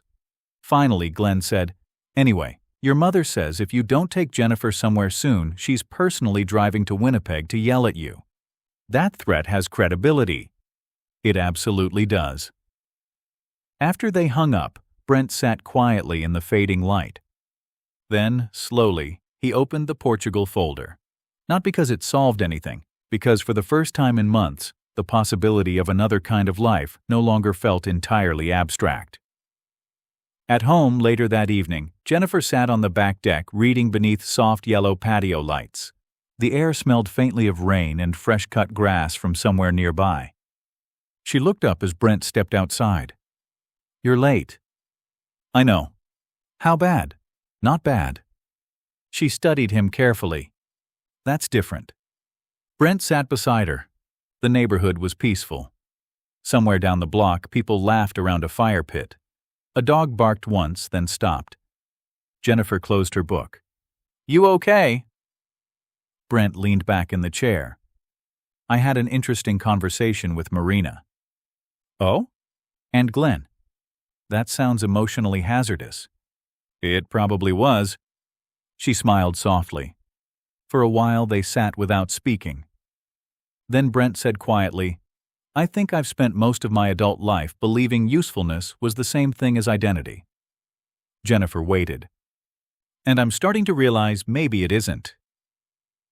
The words felt strange aloud. Not triumphant, not transformative, just honest. Jennifer reached over and took his hand. "You know you don't have to solve the rest of your life immediately, right?" "I'm aware of the concept intellectually." "That's progress." He smiled. "I still don't know if I want the CEO role." "That's okay." "I still don't know what retirement would even look like." "That's okay too." Brent looked out across the dark backyard. The trees moved softly in the evening wind. For years he had imagined adulthood eventually delivering certainty, a final stable understanding of who he was and what mattered. Instead, middle age seemed to offer something far less tidy. The realization that identity was not a fixed calculation balancing neatly across decades, but an ongoing negotiation between responsibility, desire, fear, habit, loyalty, exhaustion, and hope. The numbers had never truly measured that part, and perhaps they were never supposed to. Jennifer squeezed his hand gently. "So," she said, "Portugal?" Brent exhaled slowly. Then, for the first time in a very long while, he answered without calculating consequences first. "Yeah," he said. "Portugal." Chapter 11. By September, Brent Phillips had become CEO of Prairie Alloy Components in everything except official announcement language. The formal transition would not occur publicly until January, largely because banks preferred stability during year-end reporting and because the board believed customers reacted better to gradual leadership changes than sudden declarations. But internally, the shift had already begun.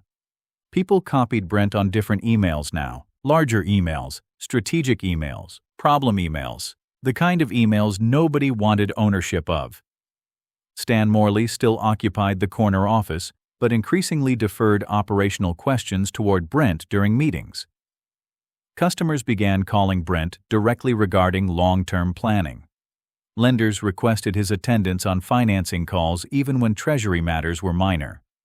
Suppliers suddenly became more interested in lunch meetings. Leadership, Brent realized, often arrived long before titles officially changed. Unfortunately, so did the exhaustion. On a gray Tuesday morning, he sat in Conference Room A, reviewing projected capital expenditures while rain streaked across the windows overlooking the plant yard. Marina sat beside him with production reports spread across the table. Kevin leaned forward near the projector screen, enthusiastically discussing expansion opportunities in agricultural trailer markets across the northern United States. "The timing actually lines up well," Kevin said. "Several competitors are capacity constrained right now." Curtis Bell crossed his arms. "Everybody's capacity constrained." "Exactly," Kevin replied. "That creates opportunity." Brent studied the forecast sheets. Opportunity. The word had begun sounding expensive lately. Prairie Alloy faced a strange contradiction. Demand remained relatively strong, but margins were tightening under rising labor costs, equipment maintenance issues, freight volatility, and increasingly aggressive customer pricing pressure. At the same time, several large clients wanted Prairie Alloy to expand production capacity and shorten lead times simultaneously, which in manufacturing translated loosely into spend millions of dollars immediately so customers can ask for discounts afterward. Marina pointed toward the production schedule. "The bottleneck's still fabrication." Curtis nodded. "And shipping." "And staffing," Marina added. Kevin remained optimistic. "That's why modernization matters." Brent rubbed his forehead. 3 months ago, that sentence would have irritated him instantly. Now he mostly felt tired hearing his own predictable resistance inside his head. "What specifically are you proposing?" Brent asked. Kevin looked slightly surprised by the calmness of the question. Additional automation in fabrication, better production integration software, expanded forecasting analytics, potential second shift restructuring. Curtis frowned. You say that like second shifts or software updates? Kevin exhaled patiently. I'm saying operational scaling needs infrastructure. And I'm saying infrastructure still requires actual human beings willing to work nights in February, Curtis replied. Brent listened quietly while they continued. This was the part of leadership he increasingly understood differently now. Not winning arguments, absorbing competing realities. Kevin wasn't wrong, neither was Curtis. Modernization genuinely mattered. Prairie Alloy's systems were aging. Reporting remained too fragmented. Production visibility lagged behind what customers increasingly expected. But manufacturing reality also remained stubbornly physical. Machines broke, experienced workers retired, skilled welders remained difficult to recruit. Supply chains still failed in deeply ordinary ways no dashboard could fully eliminate. Brent finally raised a hand gently. Okay. The room quieted. We're not choosing between modernization and operational discipline, he said. We need both. Kevin nodded cautiously. Brent continued. But growth that destroys organizational stability isn't growth. It's just delayed chaos. Marina smiled faintly. Curtis muttered, That should go on the website. Even Kevin laughed. Brent stood and walked toward the window overlooking the yard. Rain fell softly across parked trailers and steel racks stacked near receiving. For several moments he watched forklift lights move through the gray morning. Then he said something that surprised even himself. I've been thinking about structure. The room grew attentive immediately, because everyone now listened differently when Brent spoke. Not because he was louder, because authority had quietly settled around him. He turned back toward the table. If I take the CEO role permanently, it won't work long-term unless we change how leadership functions here. Nobody interrupted. Brent folded his arms. We've built too much institutional dependence around too few people. Curtis shifted slightly. Marina looked thoughtful immediately. Kevin leaned forward. Brent continued carefully. This company still relies too heavily on senior managers manually stabilizing problems after the fact. He looked around the room. Including me. Silence. Not defensive silence. Recognizing silence. He pointed toward the forecasts. We can't scale sustainably if every major operational issue eventually funnels upward into 4 exhausted people. Marina nodded first. Yes. Curtis, too, reluctantly. Kevin looked almost energized. So what are you thinking? Brent hesitated briefly. Because 6 months earlier, he would never have spoken this openly. I'm thinking we need actual succession planning instead of theoretical succession planning. The words landed heavily. Everyone in the room understood exactly what he meant. For years, Prairie Alloy had discussed leadership development constantly, yet operational reality still depended enormously on Brent, Stan, Marina, Curtis, and several longtime plant supervisors who carried decades of accumulated knowledge inside their heads. If 3 people retired simultaneously, portions of the company would quietly panic. Brent looked directly at Kevin. We need systems that survive individuals. Kevin nodded slowly. Agreed. And, Brent added carefully, if I become CEO, part of the transition involves redistributing operational dependency away from me over time. Curtis raised an eyebrow. You planning to retire already? No. Brent smiled faintly. But I'm also not spending the next 15 years chained physically to this building 5 days a week. The room shifted slightly, not negatively, just surprised. Brent continued. I watched an entire generation of executives build lives entirely around constant physical presence. Most of them never fully left. He paused. I'm not doing that. Kevin looked intrigued. You're talking hybrid leadership structure? I'm talking about sustainable leadership structure. Marina leaned back thoughtfully. That would force better delegation. Yes. And clearer accountability? Yes. Curtis frowned. You really think you can run manufacturing remotely half the week? Brent shook his head. No, I think I can run leadership remotely part of the week if operations become stronger. That distinction mattered enormously to him, because somewhere over the past months Brent had begun realizing something uncomfortable. Much of Prairie Alloy's culture had quietly evolved around managerial rescue behavior. Problems escalated upward until experienced people absorbed them personally. That created reliability, but also fragility. Stan, who had remained mostly quiet during the meeting, finally spoke. That's probably the smartest thing said in this room all quarter. The room laughed softly, but Brent noticed something else too: relief, particularly from Marina. Because everyone at senior levels was tired, not burned out dramatically, just worn thin by years of carrying invisible organizational weight. The meeting ended 2 hours later with action plans, committees, revised forecasts, and a preliminary modernization review. Standard corporate outcomes. But something subtle had changed. As people gathered papers and laptops, Kevin stopped beside Brent. You know, he said quietly, 6 months ago I thought you hated modernization. Brent smiled faintly. I hate meaningless modernization. That's fair. I also hate management language. That's still obvious. Brent laughed. Then Kevin said something unexpected. I think people trust you because you don't pretend business problems are more glamorous than they are. The comment stayed with Brent the rest of the day. That evening he worked from home for the first time on a weekday by deliberate choice rather than necessity. Not secretly checking emails after dinner, actually working remotely. Jennifer sat reading in the living room while Brent reviewed forecasting documents at the kitchen table overlooking the backyard. Rain tapped softly against the windows. The house smelled faintly of soup and coffee. At 6:30 he closed the laptop, not because the work was finished, because he had decided beforehand that he would. Jennifer looked up from her book. You stopped voluntarily. Don't sound so shocked. This is historically significant. He smiled and walked toward the window.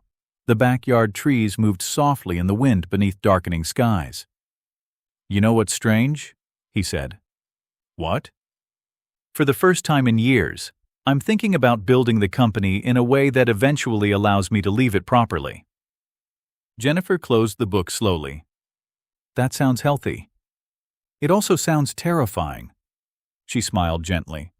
Probably both. Chapter 12. The official announcement went out on a rainy Monday morning in October.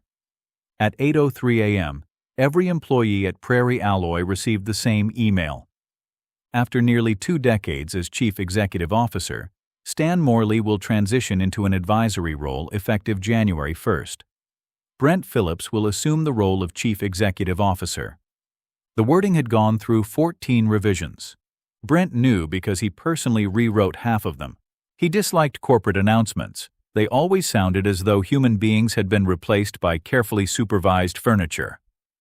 Still, the reaction across the company was immediate.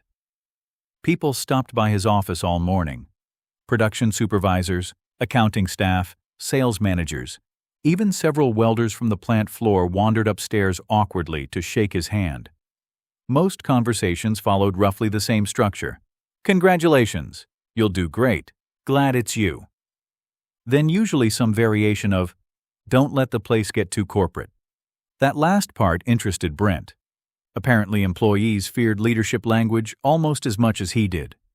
At 10:15, Brent escaped downstairs to the fabrication area carrying coffee he no longer wanted. The plant floor sounded comforting today. Forklifts reversing, compressed air, metal clanging against steel tables, predictable industrial noise. Larry Kowalczyk stood beside a disassembled conveyor motor wearing safety glasses and his usual expression of permanent disappointment in machinery. Well, Larry said without looking up, guess we're supposed to start respecting you now. That would create dangerous precedent. Larry snorted. So, you're officially the guy. Apparently. Larry wiped grease from his hands. You nervous? Brent considered lying. Yes. Good. That's reassuring. You know who scares me? Larry asked. Confident executives. Brent laughed quietly. Larry pointed a wrench toward him. Just remember something. What? The building still runs on whether people know what the hell they're doing. It was exactly the kind of sentence Brent trusted. Not inspirational. True. Upstairs later that afternoon, Brent held his first formal senior leadership session as incoming CEO. The atmosphere felt subtly different immediately. Not dramatic, just heavier. People now watched him more carefully. Waited slightly longer after he spoke. Authority, Brent realized, altered room temperature without visible movement. Marina sat beside the windows reviewing staffing forecasts, while Kevin prepared a presentation on expansion modeling.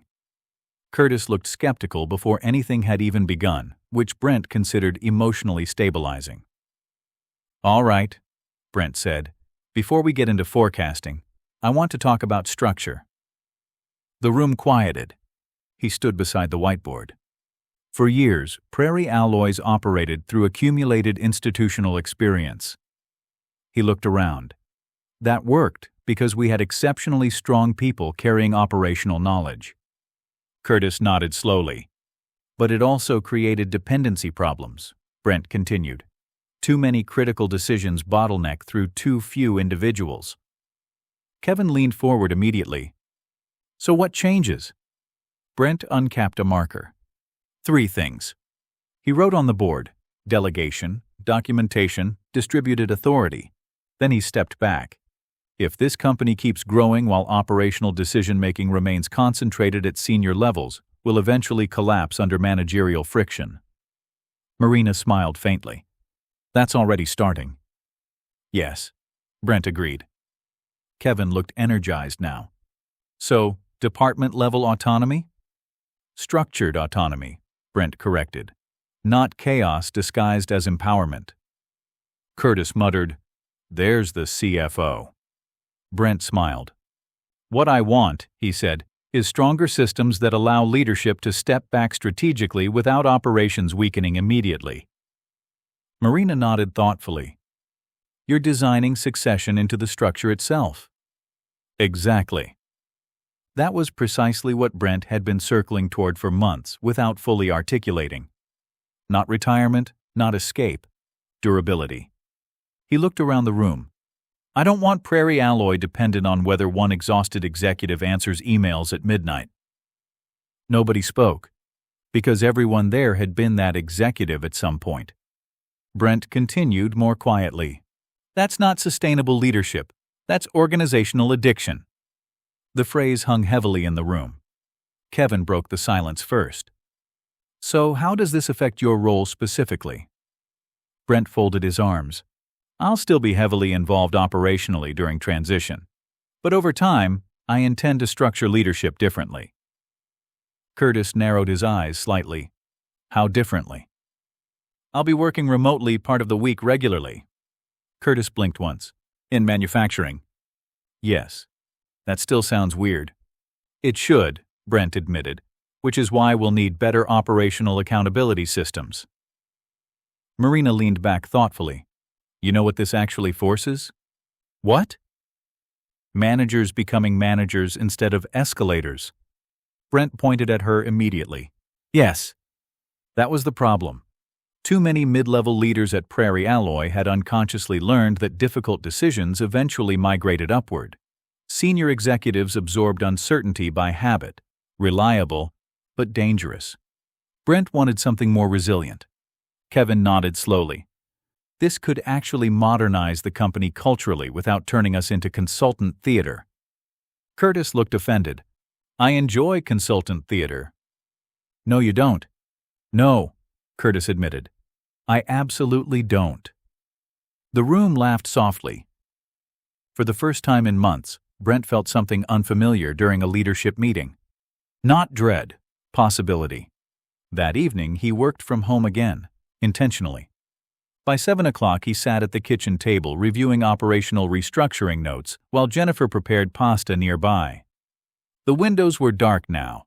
Rain moved softly across the backyard beneath deck lights. Jennifer glanced over. "You seem less miserable." "That's a strong marital observation." "It's accurate, though." Brent looked down at the notes. "I think I finally realized something." Dangerous phrase. "I don't actually want less responsibility." Jennifer stopped stirring the sauce. "No? I want different responsibility." She turned toward him fully now. "How so?" Brent thought carefully. "For years I carried operational pressure personally because I thought that was leadership." He paused. "Now I think real leadership might involve building structures that survive your absence." Jennifer smiled slowly. "That sounds wiser." "It also sounds harder." "Probably because it is." He leaned back in the chair. The kitchen felt warm and peaceful compared to the fluorescent intensity of Prairie Alloy. "You know what scared me most about retirement?" he asked quietly. "What?" "That maybe I only mattered inside one building." Jennifer walked over and rested a hand on his shoulder. "And now?" Brent looked out into the rainy darkness. "I'm starting to think maybe the goal was never escaping work." He smiled faintly. "Maybe the goal was finally learning how to live beside it instead of underneath it." Jennifer kissed the top of his head gently. "For a CFO, that's surprisingly philosophical. Don't tell anyone. I have a reputation."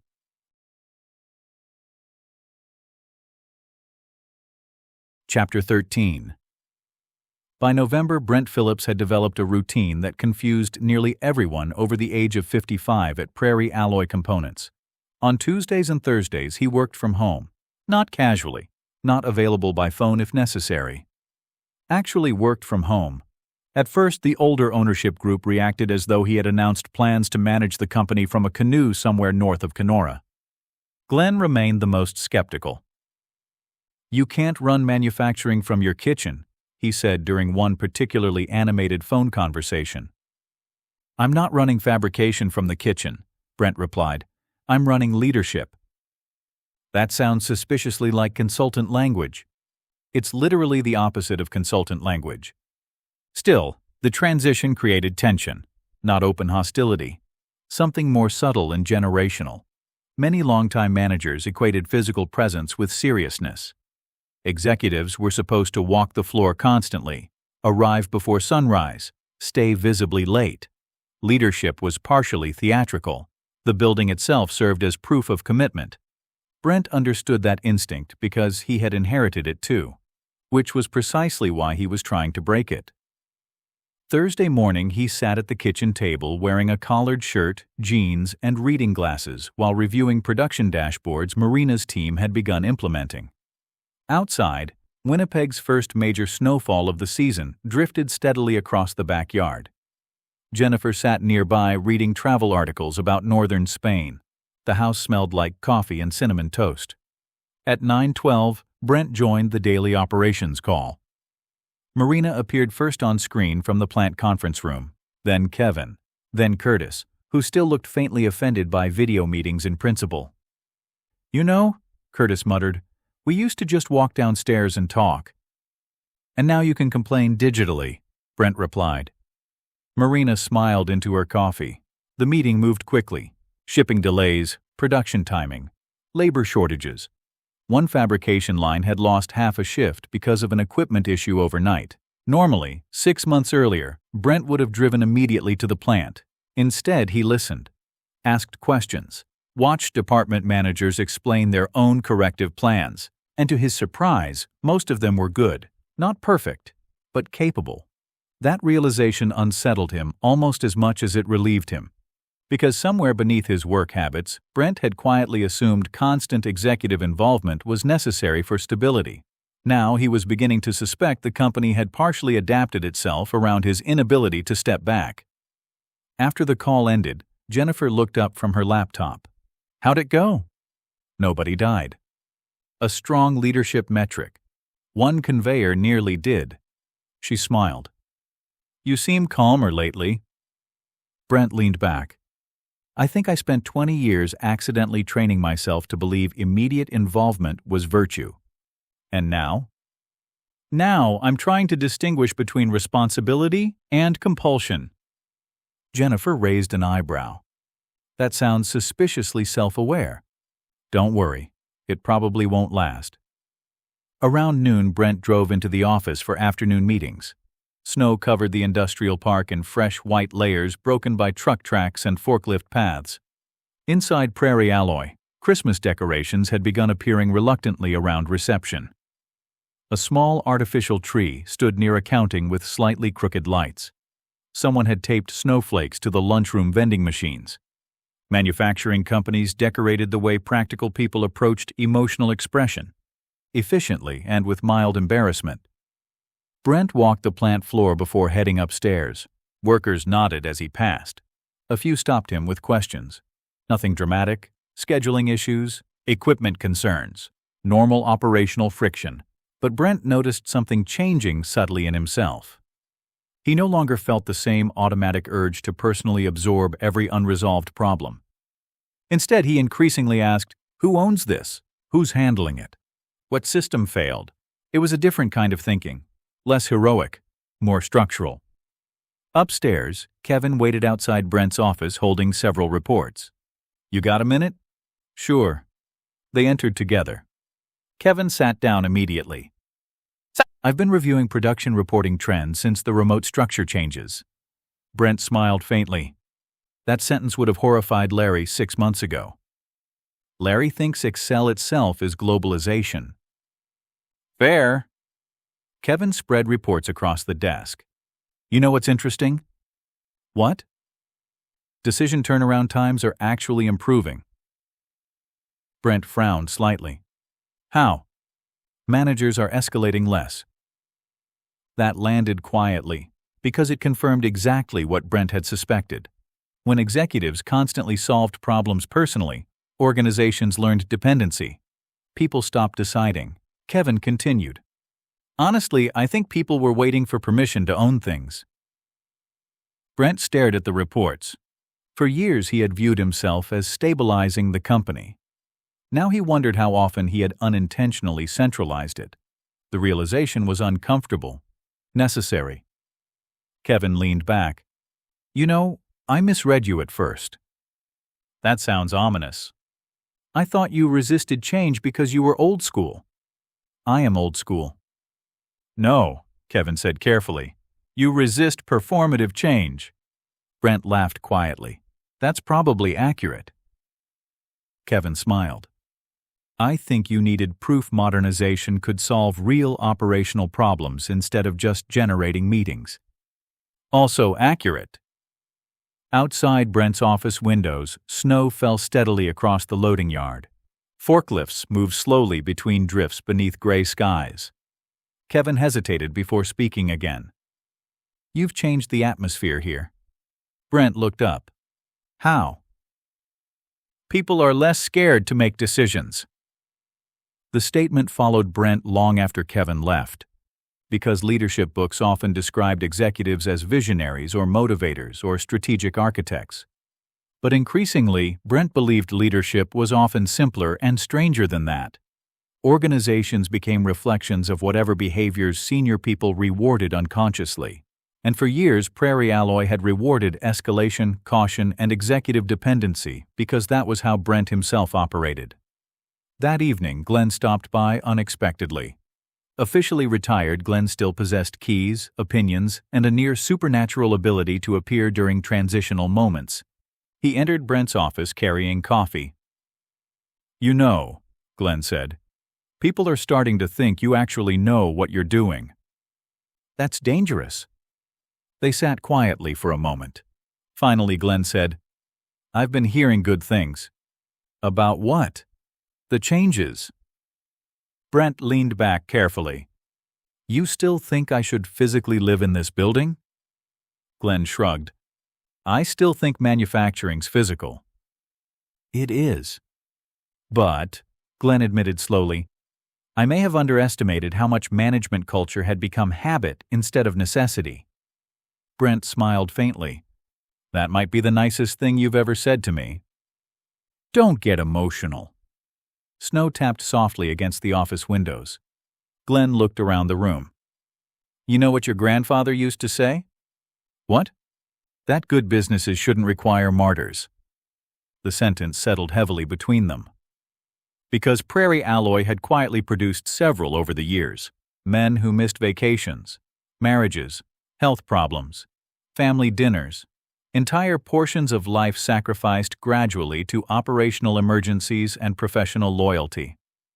Brent looked out toward the darkening plant floor below. Workers finishing shifts, machines slowing, lights reflecting across steel surfaces. For the first time in decades, he no longer imagined leadership solely as endurance, and that changed something fundamental inside him. Chapter 14. The acquisition proposal arrived 3 weeks before Christmas. Not a full company purchase, something more dangerous. Partial consolidation. A large Ontario-based industrial manufacturing group called Northforge Systems approached Prairie Alloy regarding a strategic partnership involving distribution integration, expanded fabrication capacity, shared procurement agreements, and potential minority equity investment, which was corporate language for, "We are interested in slowly swallowing you while smiling professionally."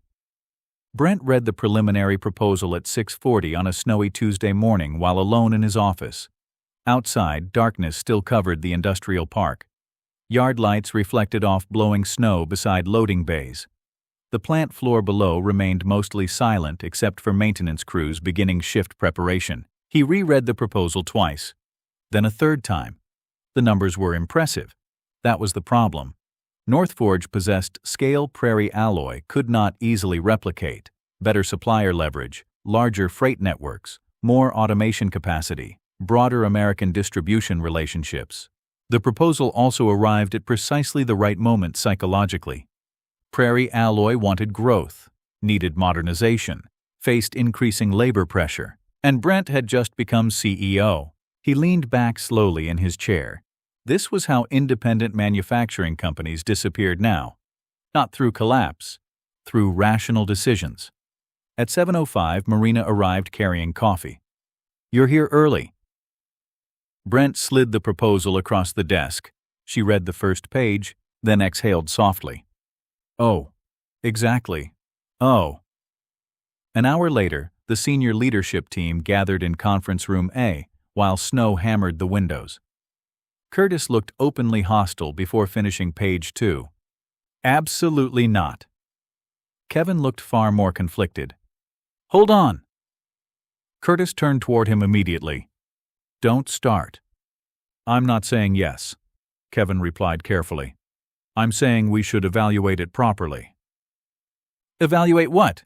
Becoming regional branch managers?" Marina remained focused on the documents. "The purchasing leverage alone would materially improve margins." Curtis threw up his hands. "There it is." Brent stayed quiet initially, watching, listening. This was leadership too, not speaking first. Kevin leaned forward. "Look, whether we like it or not, manufacturing consolidation is accelerating everywhere." He wasn't wrong. Across North America, mid-sized independent manufacturers increasingly faced brutal structural pressures: labor shortages, capital intensity, technology costs, supply chain complexity, customer consolidation. Large firms gained advantages simply through scale.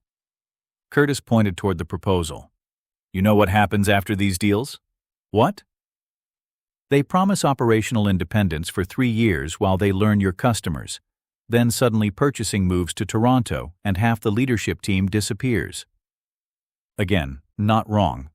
Marina folded her hands. "We should separate emotional reaction from strategic analysis." Curtis looked wounded. "I'm extremely strategically emotional." Even Brent laughed at that. Then the room quieted again, because beneath the humor sat real tension. Prairie Alloy had survived independently for decades.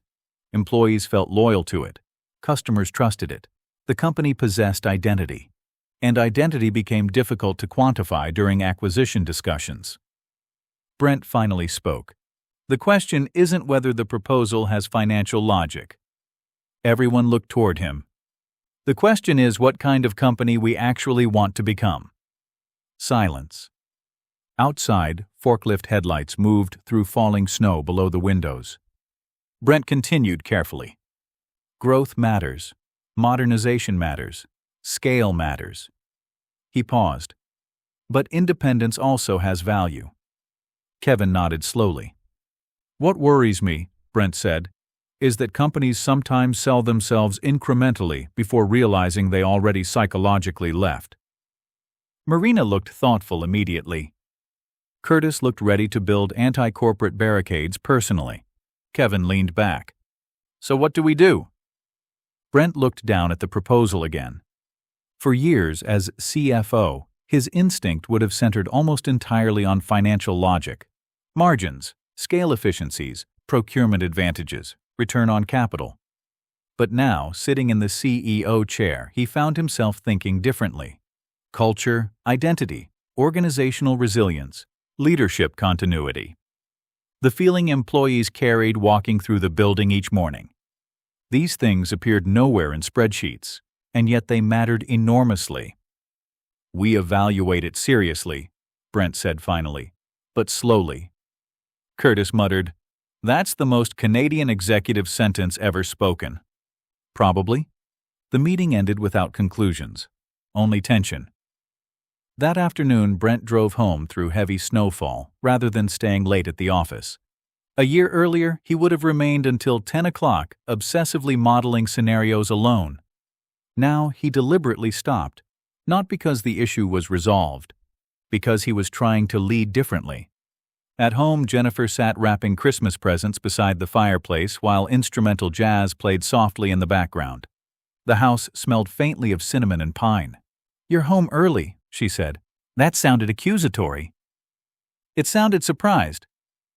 Brent removed his coat slowly. "We got an acquisition proposal." Jennifer stopped taping wrapping paper immediately. "Oh." Again. "Oh." He sat down heavily on the couch and explained the situation. The strategic logic, the risks, the scale advantages, the cultural concerns. Jennifer listened quietly, asking occasional questions sharper than most board members. When he finished, she leaned back thoughtfully. "Do you know what's interesting?" "What?" "You're talking about the company differently now." Brent frowned slightly. "How?" "You sound less possessive." That surprised him. "I don't mean less committed," she clarified. "I mean less personally fused with it." He stared toward the Christmas tree glowing softly in the corner. Maybe she was right. A year ago, the proposal would have felt almost personally invasive. Now it felt strategic, important, complex, but not existential. Jennifer tucked a strand of hair behind her ear. "What do you actually want?" Brent considered carefully. "I want the company strong enough to survive long term." He paused. "But I also don't want growth to slowly erase the reasons people cared about the place in the first place." Jennifer nodded immediately. "That sounds healthier than your old thinking?" "My old thinking was mostly financial anxiety disguised as responsibility." She smiled faintly. "That's also the most CFO sentence ever spoken." Snow fell heavily outside the windows now. The neighborhood looked quiet beneath Christmas lights and drifting white darkness. Brent sat silently for several moments. Then he said something he had not fully admitted even to himself yet. "I think part of me used to believe leadership meant personally carrying every important decision forever." Jennifer looked over softly. "And now?" He watched the tree lights reflecting faintly against the living room windows. "Now I think leadership might actually mean building something capable of surviving your preferences." The sentence lingered in the warm room. Not dramatic, not triumphant, just true. Later that night, Brent reviewed the North Forge proposal once more from the kitchen table. The financial logic remained compelling. But for the first time in his life, he realized he no longer evaluated business decisions purely through growth, valuation, or operational leverage. He evaluated them through life. What kind of company would this create? What kind of leadership culture? What kind of future? At 10:42, he closed the laptop voluntarily. Then he went upstairs while the snow continued falling softly across Winnipeg. Chapter 15. January arrived beneath brutal cold, not ordinary winter cold, prairie cold, the kind that turned parking lot snow into concrete and made exposed skin sting within seconds. Exhaust hung motionless above industrial buildings. Forklift hydraulics moved sluggishly in the mornings until equipment warmed. Employees entered Prairie Alloy wrapped in heavy layers, carrying coffee cups like survival equipment. On the first Monday of the new year, Brent Phillips officially became Chief Executive Officer of Prairie Alloy Components. The title appeared on organizational charts, bank documentation, customer correspondence, and a freshly updated website Kevin insisted mattered for external positioning purposes. Brent still disliked the wording. Chief Executive Officer sounded vaguely theatrical to him, as though he should now stride confidently through hallways announcing strategic visions while orchestral music played somewhere nearby. Instead, at 6:28 that morning, he stood alone beside the accounting department coffee machine, trying unsuccessfully to determine whether the burnt smell originated from the beans or the appliance itself. Some parts of leadership remained gloriously unchanged. At 8 a.m., the company gathered informally in the lunchroom for coffee, donuts, and the official announcement. Stan stood beside Brent near the vending machines. "You ready?" Stan asked quietly. "No." "Good." "That's reassuring." "It should be." Employees filled folding chairs wearing winter jackets and work boots. Welders stood beside accounting clerks. Shipping staff leaned against walls holding coffee cups. Forklift operators drifted in from the plant floor still wearing gloves. Prairie Alloy had never been especially corporate about ceremonies, which Brent appreciated. Stan spoke first. Short, direct. Thanked people, praised the company, mentioned continuity, customers, growth, and the future. Then he introduced Brent. Applause followed. Warm, genuine. Brent stepped forward feeling unexpectedly emotional. Not triumphant. Responsible. He looked around the room. Faces he had known for decades. Some older now, some gone. Some newly arrived. Entire lives had unfolded inside this building. He cleared his throat. "Well," he began, "I had a much more polished speech prepared until I realized nobody in manufacturing actually trusts polished speeches." Laughter loosened the room immediately. "Good. That's one of the things I appreciate most about Prairie Alloy," Brent continued. "People here care whether things work, not whether they sound impressive." Several employees nodded. Brent looked across the lunchroom carefully. This company survived because people consistently showed up, solved problems, treated customers properly, and helped each other through difficult periods. He paused. "And as we grow, I want to make sure we don't accidentally lose that while trying to become more sophisticated." The room remained quiet now, attentive. Brent continued more slowly. "We're going to modernize parts of the business. We're going to improve systems. We're going to delegate more responsibility and build stronger management structures." He smiled faintly. "And apparently we're also going to have more video meetings than Larry Kowalczyk considers morally acceptable." Laughter again. Even Larry smirked reluctantly from the back. "But the goal," Brent said, "isn't becoming more corporate. The goal is becoming stronger without becoming hollow." Something about the sentence settled visibly through the room, because everyone there understood exactly what he meant. They had all watched companies disappear into acquisition structures, management language, and distant executive cultures that slowly drained identity from organizations until nothing recognizable remained except logos and payroll systems. Brent looked around one last time. "I'm proud to lead this company," he said quietly. "But more importantly, I'm proud of the people who built it."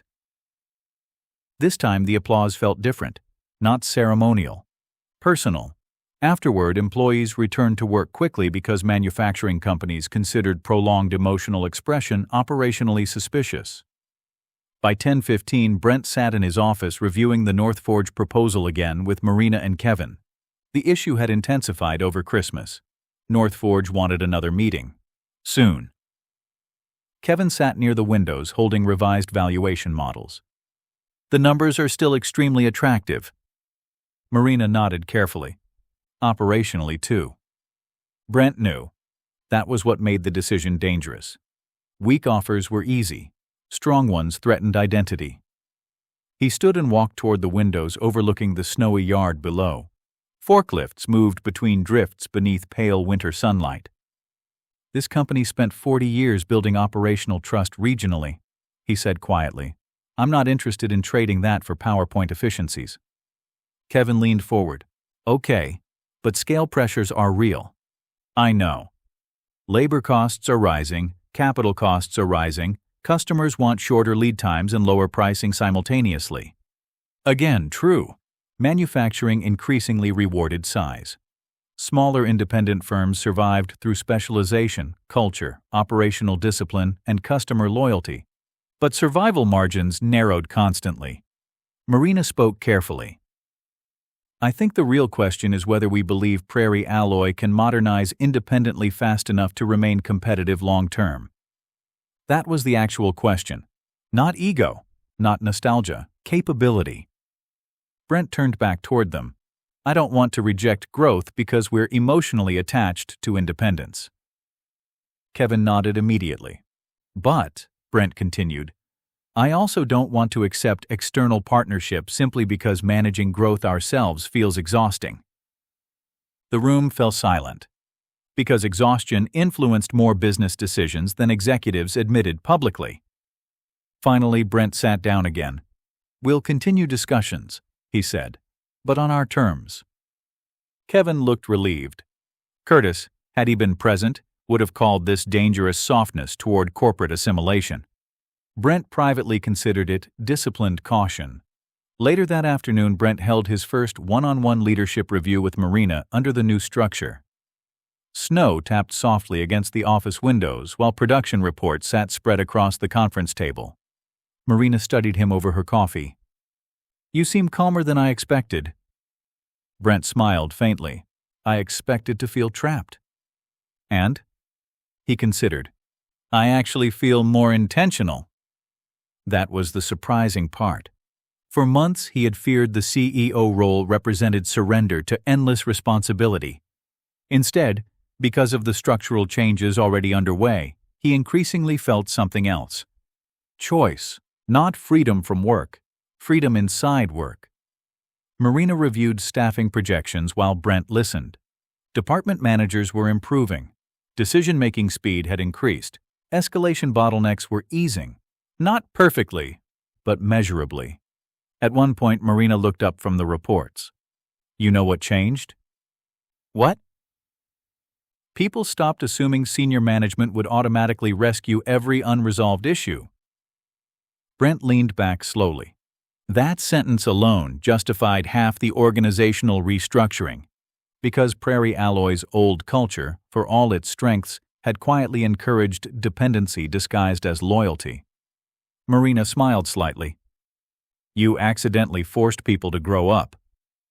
Sounds unpleasant. It usually is.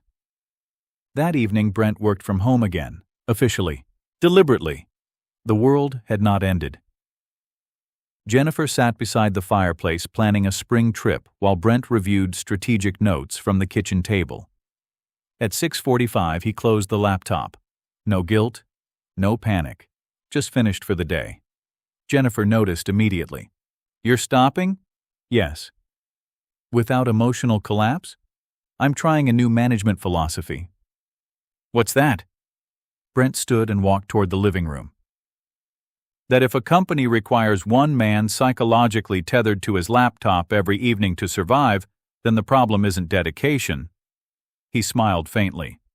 It's bad organizational design. Jennifer laughed softly. Then she reached for his hand. Outside, Winnipeg winter pressed cold against the windows while warm light filled the house.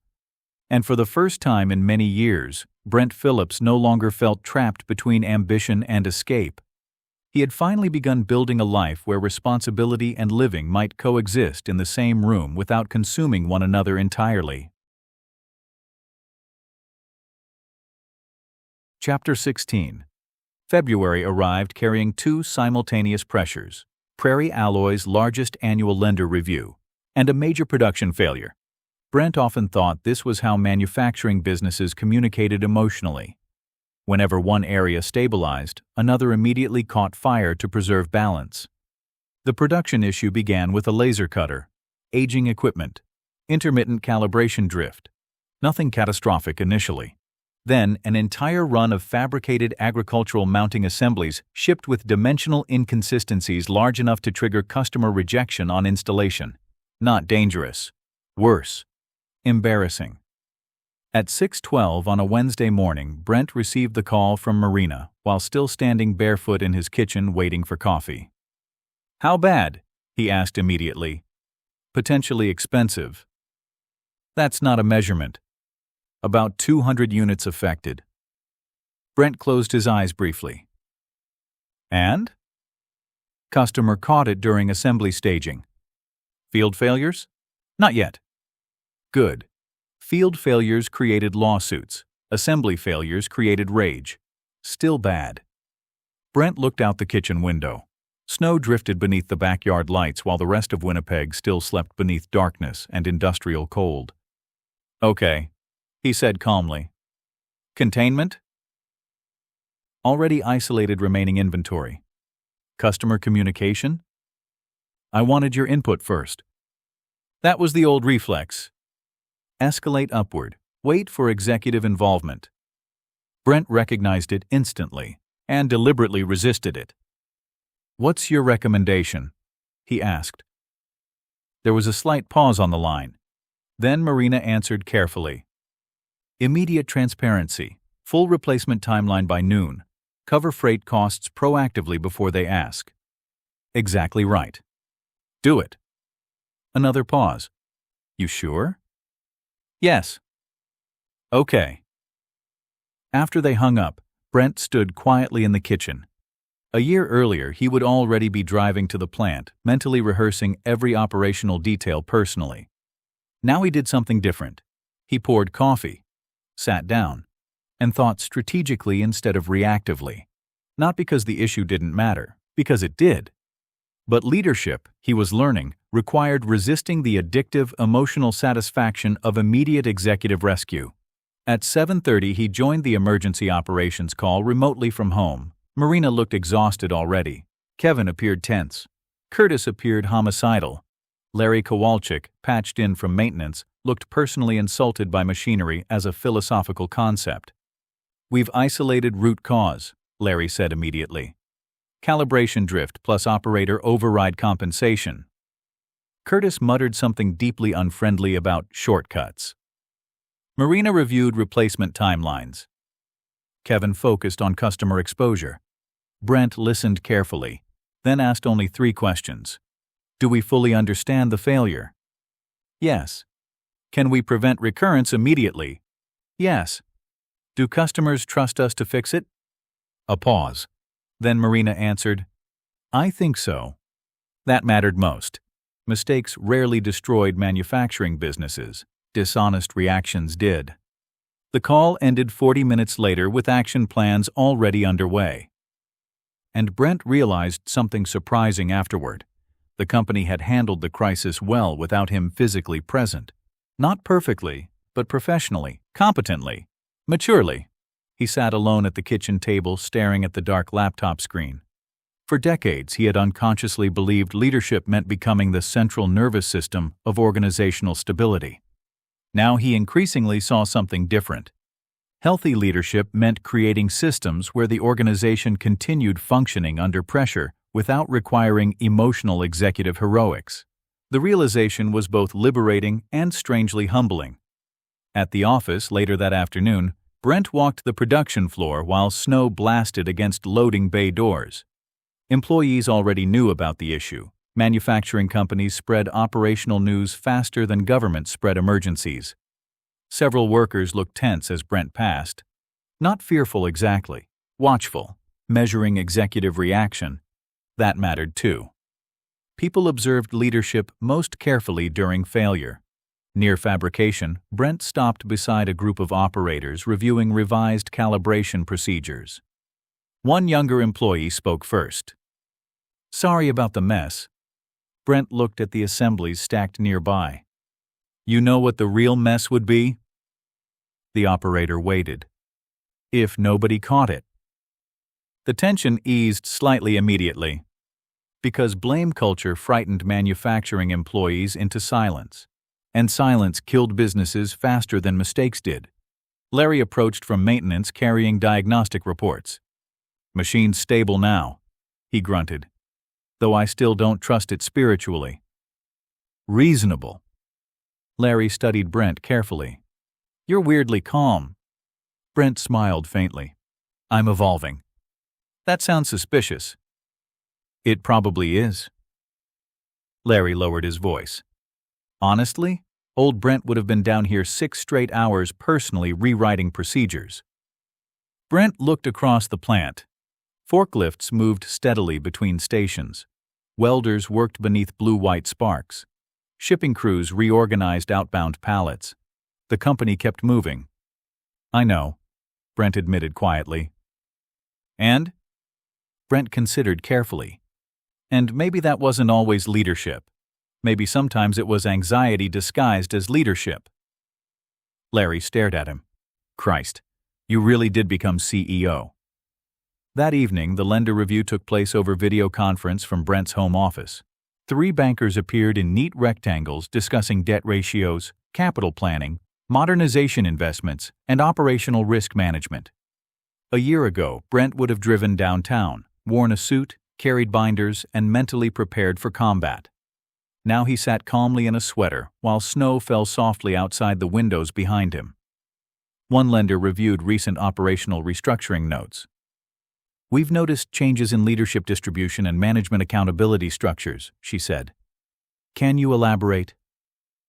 Brent leaned back slightly. "Historically, Prairie Alloy relied heavily on centralized executive problem-solving," he explained. "We're transitioning towards stronger departmental ownership and scalable operational systems." The lender nodded thoughtfully. "And how's that progressing?" Brent thought briefly about the morning's production failure. "Honestly, better under pressure than I expected." That answer seemed to impress them more than polished certainty would have, because experienced lenders understood something many executives forgot. Good organizations were not defined by absence of problems. They were defined by quality of response. After the call ended, Jennifer entered carrying tea. "How'd it go?" "I think the banks now believe I'm emotionally stable." "That's a major advancement." Brent smiled and took the tea. Jennifer sat beside him quietly. "You know," she said, "you seem different lately during stressful situations." "How?" "You don't absorb them personally the same way." He looked toward the dark window where snow reflected softly beneath yard lights. "I think I spent most of my career confusing control with responsibility." Jennifer nodded slowly. "And now?" "Now I'm starting to understand that constantly rescuing systems can actually prevent systems from improving." The sentence lingered in the warm room, because it applied to more than business: parenting, marriage, aging, identity itself. At 9:15, Brent checked email one final time. The customer had accepted Prairie Alloy's corrective plan professionally. No escalation, no catastrophe, no collapse, just a difficult day handled competently. He closed the laptop, then deliberately left it downstairs when he went to bed. Chapter 17. In March, Brent flew to Portugal with Jennifer. The decision itself felt slightly illegal, not the travel, the timing. For 30 years, Brent had organized vacations around operational survivability. Never during quarter end, never during major production transitions, never during customer renewals, never during equipment installations, never during periods when things were too busy. which in manufacturing translated loosely into all calendar dates between January and December. Yet somehow, after months of restructuring leadership systems and redistributing authority, Prairie Alloy continued functioning well enough that Brent boarded an overnight flight from Toronto to Lisbon, carrying only one laptop instead of two. Even that felt psychologically reckless. "You're checking your email again," Jennifer said as the plane crossed somewhere over the Atlantic. "I'm observing organizational continuity." "You're reading shipping updates at 3 a.m. Internationally." Jennifer smiled into her wine glass. Outside the window, darkness stretched endlessly above cloud cover. Brent looked around the cabin. Sleeping passengers, soft reading lights, flight attendants moving quietly through narrow aisles. For decades, business travel had meant airports, hotels, meetings, rental cars, and industrial parks. Motion without distance. Entire cities experienced primarily through conference room windows. This felt different, not productive, personal, which strangely made him slightly uncomfortable. Lisbon unsettled him immediately, not negatively. Structurally, the city moved differently than Winnipeg. Narrow streets climbed steep hills beneath faded yellow buildings, and balconies crowded with laundry and plants. Cafes remained full late into evenings. People walked slowly. Long lunches appeared treated as morally acceptable. Brent distrusted the pace instinctively. "You're speed walking," Jennifer told him on their second morning. "I'm walking normally." "You're passing retired German tourists." That, Brent admitted privately, weakened his argument.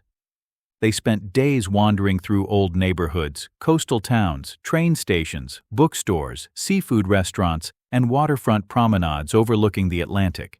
Jennifer adapted naturally. Brent required recalibration, not because he disliked travel, because he kept waiting for urgency.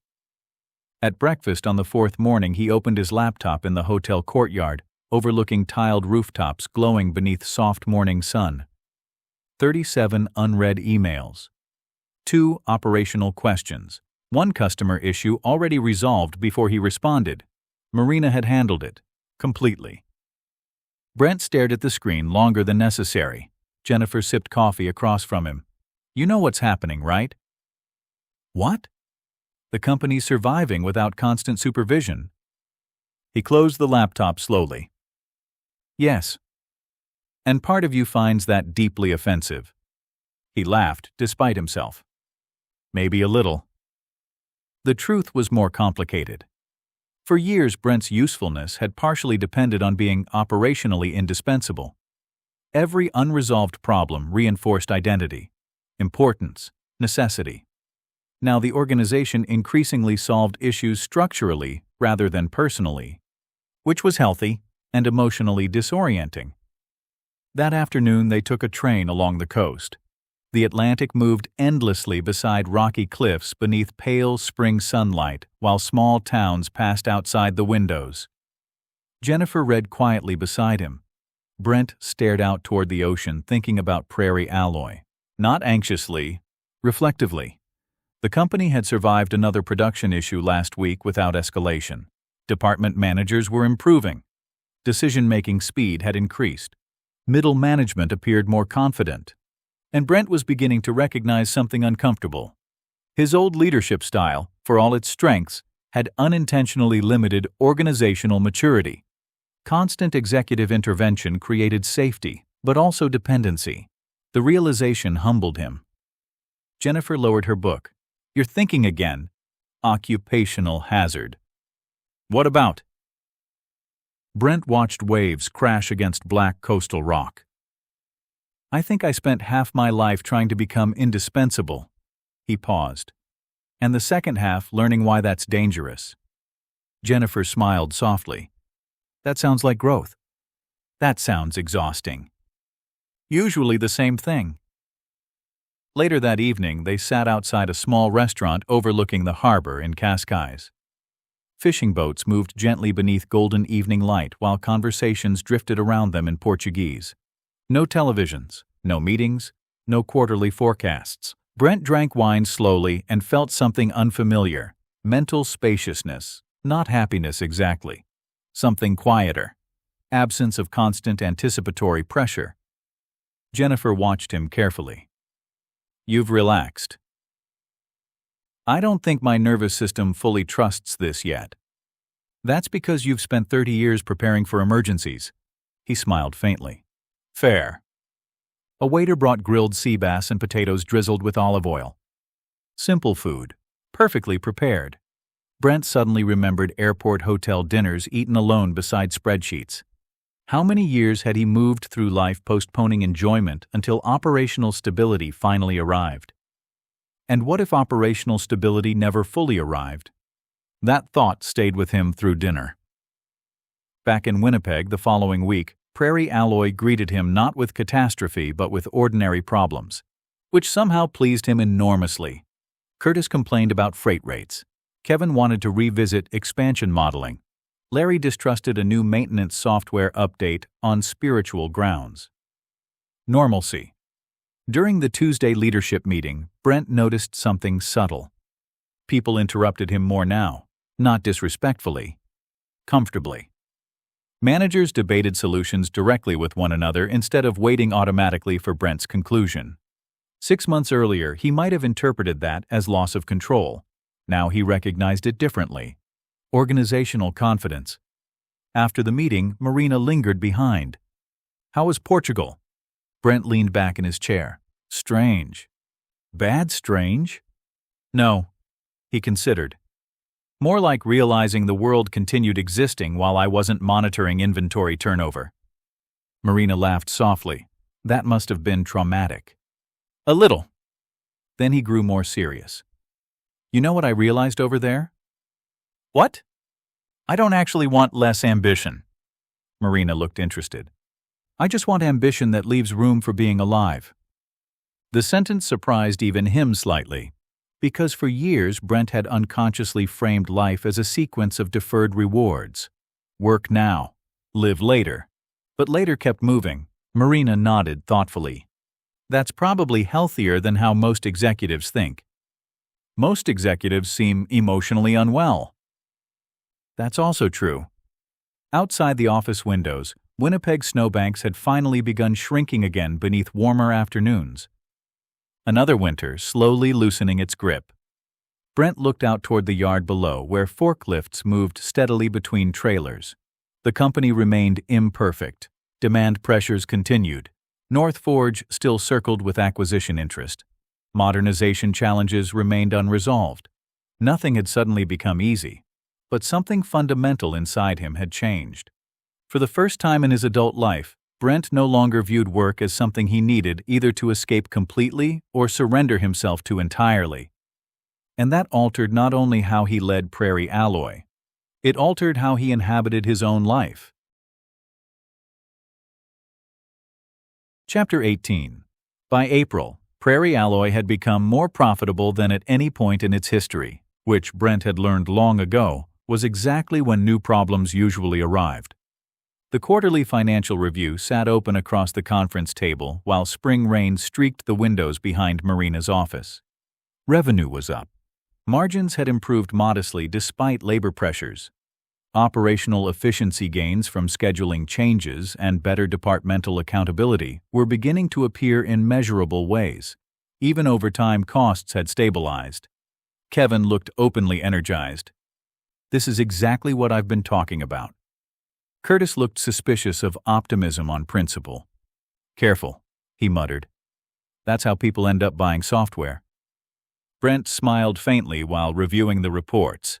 The numbers were undeniably strong, but experience had made him cautious about periods when businesses suddenly appeared healthier than expected. Good quarters often encouraged organizations to overestimate permanence. Manufacturing punished overconfidence eventually. Marina pointed toward the forecasting sheets. "Cash positions significantly stronger than projected." "Especially after Q1, Brent agreed. Kevin leaned forward. "So maybe we stop thinking defensively." Curtis immediately frowned. "Defensively kept us alive." "I'm not saying reckless," Kevin replied. "I'm saying strategic." Brent listened quietly while they debated expansion timing, automation investments, staffing plans, and whether Prairie Alloy should pursue additional U.S. customer relationships more aggressively. A year earlier, Brent would have focused almost entirely on downside protection. Now he found himself thinking differently, not less cautious. Broader. Growth mattered, but not growth at any cost.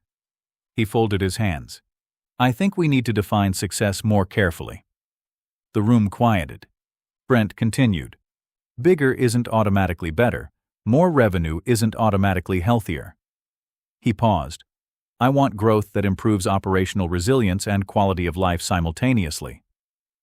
Curtis blinked. That sounds dangerously philosophical for manufacturing. Kevin looked thoughtful. Marina smiled slightly because she already understood where Brent was heading. For years, Brent said, this company treated exhaustion like evidence of commitment. Nobody spoke, because everyone in the room recognized the truth of it. Late nights, constant availability, managers solving problems manually at midnight because systems depended on heroics instead of structure. Brent looked toward the windows where rain moved softly across gray spring skies. I don't want Prairie Alloy becoming a company that consumes capable people faster than it develops them. Kevin nodded slowly. That's actually a competitive advantage now. Curtis looked skeptical. Being rested? Being sustainable? Kevin corrected. And that was the strange thing. The younger managers increasingly understood something Brent's generation often hadn't. Talented people no longer automatically sacrificed entire lives for organizational loyalty. Companies now competed partly on whether leadership structures appeared humane. The meeting shifted toward North Forge again. The acquisition proposal still lingered unresolved. North Forge had grown more aggressive recently. Additional meetings, revised terms, increased minority investment possibilities. The money remained attractive, very attractive, which continued making the decision dangerous. Kevin reviewed updated valuation estimates. If we partnered selectively, he said carefully, we could accelerate modernization dramatically without fully giving up control. Curtis snorted. That's what every acquisition starts as. Marina remained neutral. There are legitimate operational benefits. Again, true. That was the exhausting part. Everybody was partially right. Brent stared down at the numbers. For decades, financial logic had always felt clearer to him than emotional logic. Balance sheets eventually reconciled. Human trade-offs rarely did. What worries me, Brent said quietly, isn't losing ownership. Everyone looked toward him. It's losing intentionality. The room stayed silent. Brent continued slowly. I've watched companies grow large enough that nobody inside them remembers why they originally existed. He looked around the table. I don't want Prairie Alloy becoming operationally efficient but culturally empty. Kevin leaned back thoughtfully. You know what's interesting? What? You sound less like a CFO every month. Curtis muttered, Thank Christ. Brent laughed softly, but privately he knew Kevin was right. A year earlier he would have evaluated North Forge almost entirely through capital efficiency, operational leverage, and shareholder value. Now he evaluated through culture, leadership quality, employee continuity, long-term livability, not softer metrics, harder ones. That afternoon Brent worked from home while rain continued falling across Winnipeg.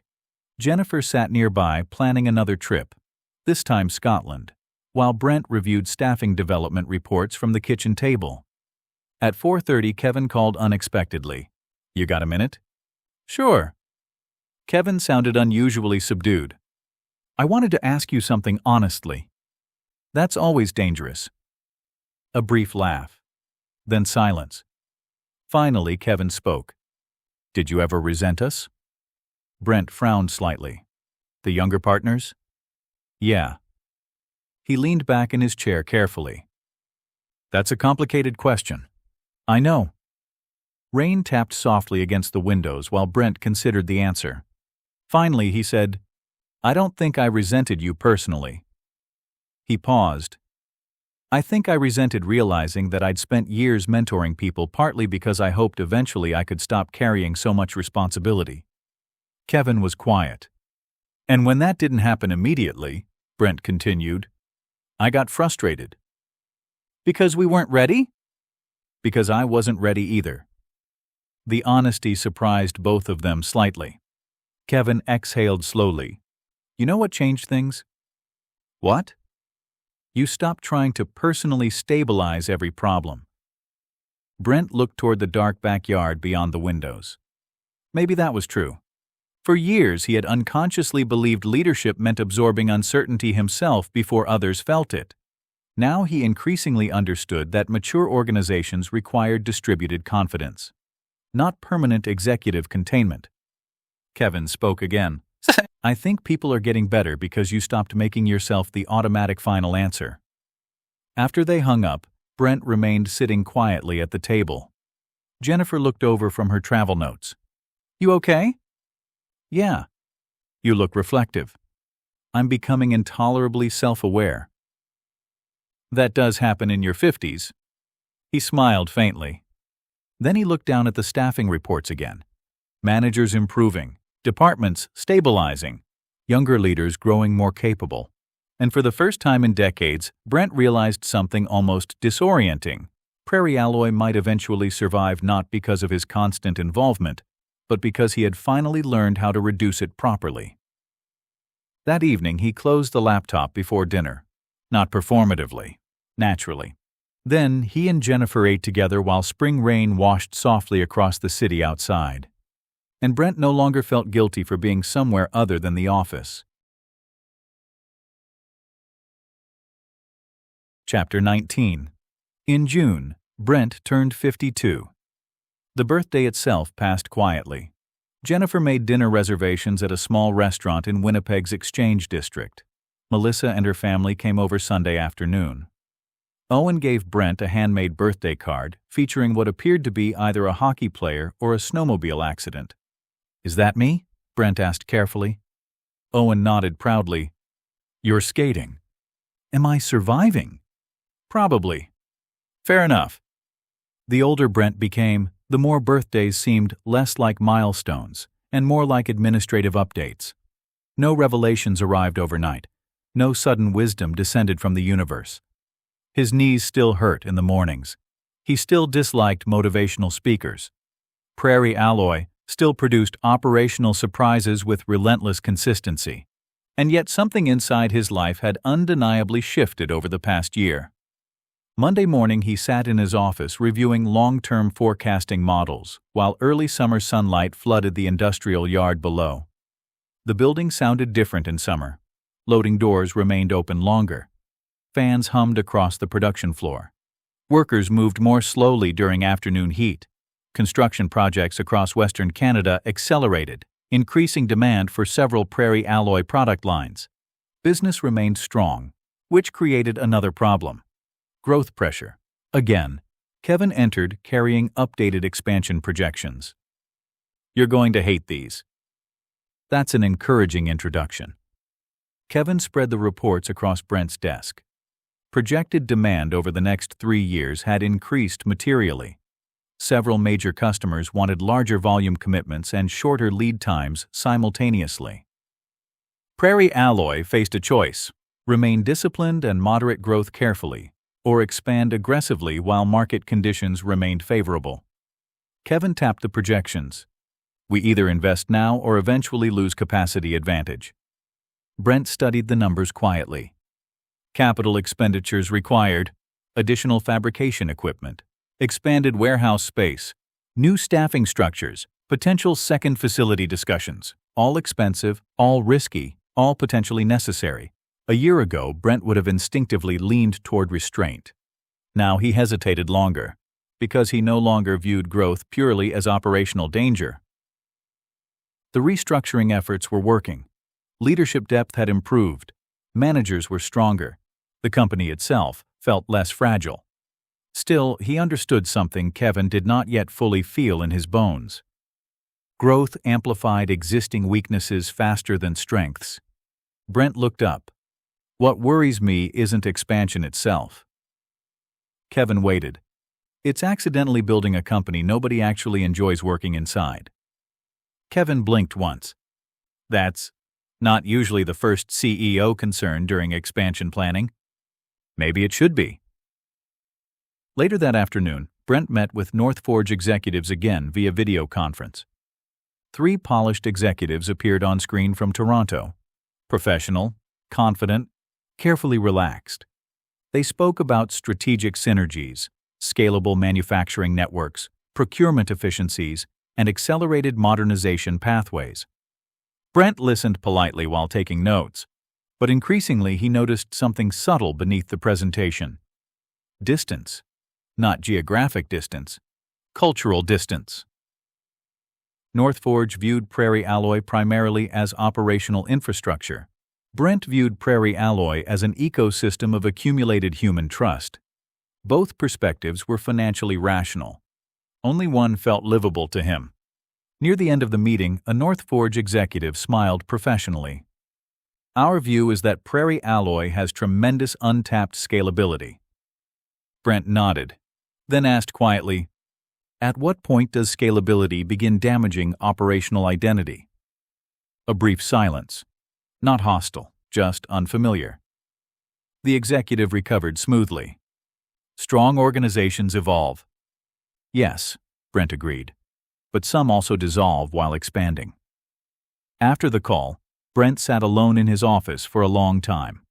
Outside, forklifts crossed the yard beneath bright prairie sunlight while transport trailers waited at loading bays. 30 years inside this business, more than half his life. And now, for the first time, he realized something important. He no longer wanted growth merely because growth was available. He wanted coherence. That afternoon, Glenn stopped by unexpectedly wearing jeans and an old Prairie Alloy golf shirt from the late 90s. Retired Glenn still wandered the building like a man checking on a farm he no longer officially owned. "You surviving corporate empire building?" "Barely." Glenn sat down heavily. Heard North Forge is circling again. Word travels. Manufacturing gossip moves faster than fiber optics. True. Brent handed him the latest proposal summary. Glenn reviewed it silently.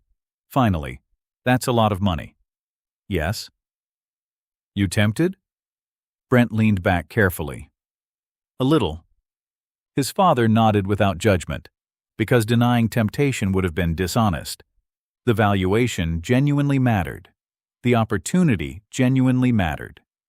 At 52, Brent understood enough about life to know that refusing attractive options simply to preserve personal mythology could become its own form of ego. Glenn set the papers down. "You know what nobody tells you about businesses?" "What?" "You spend decades trying to make them valuable." He paused. Then one day somebody offers to buy that value and suddenly you have to decide whether value was actually the point. The sentence sat quietly between them. Outside the office windows, summer heat shimmered faintly above the asphalt yard. Brent smiled slightly. "You've gotten more philosophical in retirement." "No, I just fish more now." They both laughed. Then Glenn grew more serious. "You know what I'm proudest of?" "What?" "The place feels calmer." Brent looked over. "What do you mean?" "People still work hard, but they don't look hunted anymore."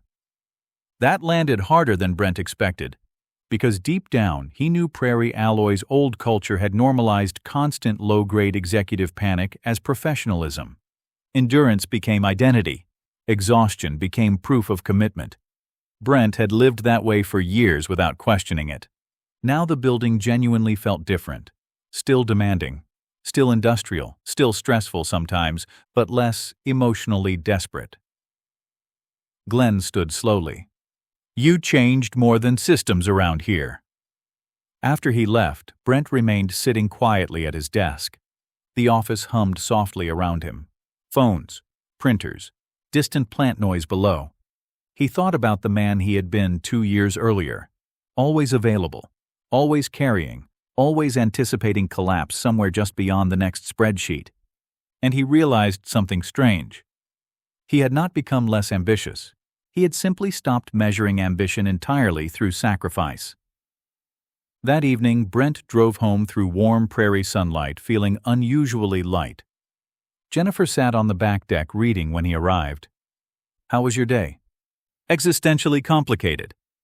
"Ah, executive work." He smiled and sat beside her. The yard looked green and full now beneath early summer evening light. A sprinkler clicked somewhere nearby. Children shouted faintly down the block. Ordinary life. Jennifer studied him.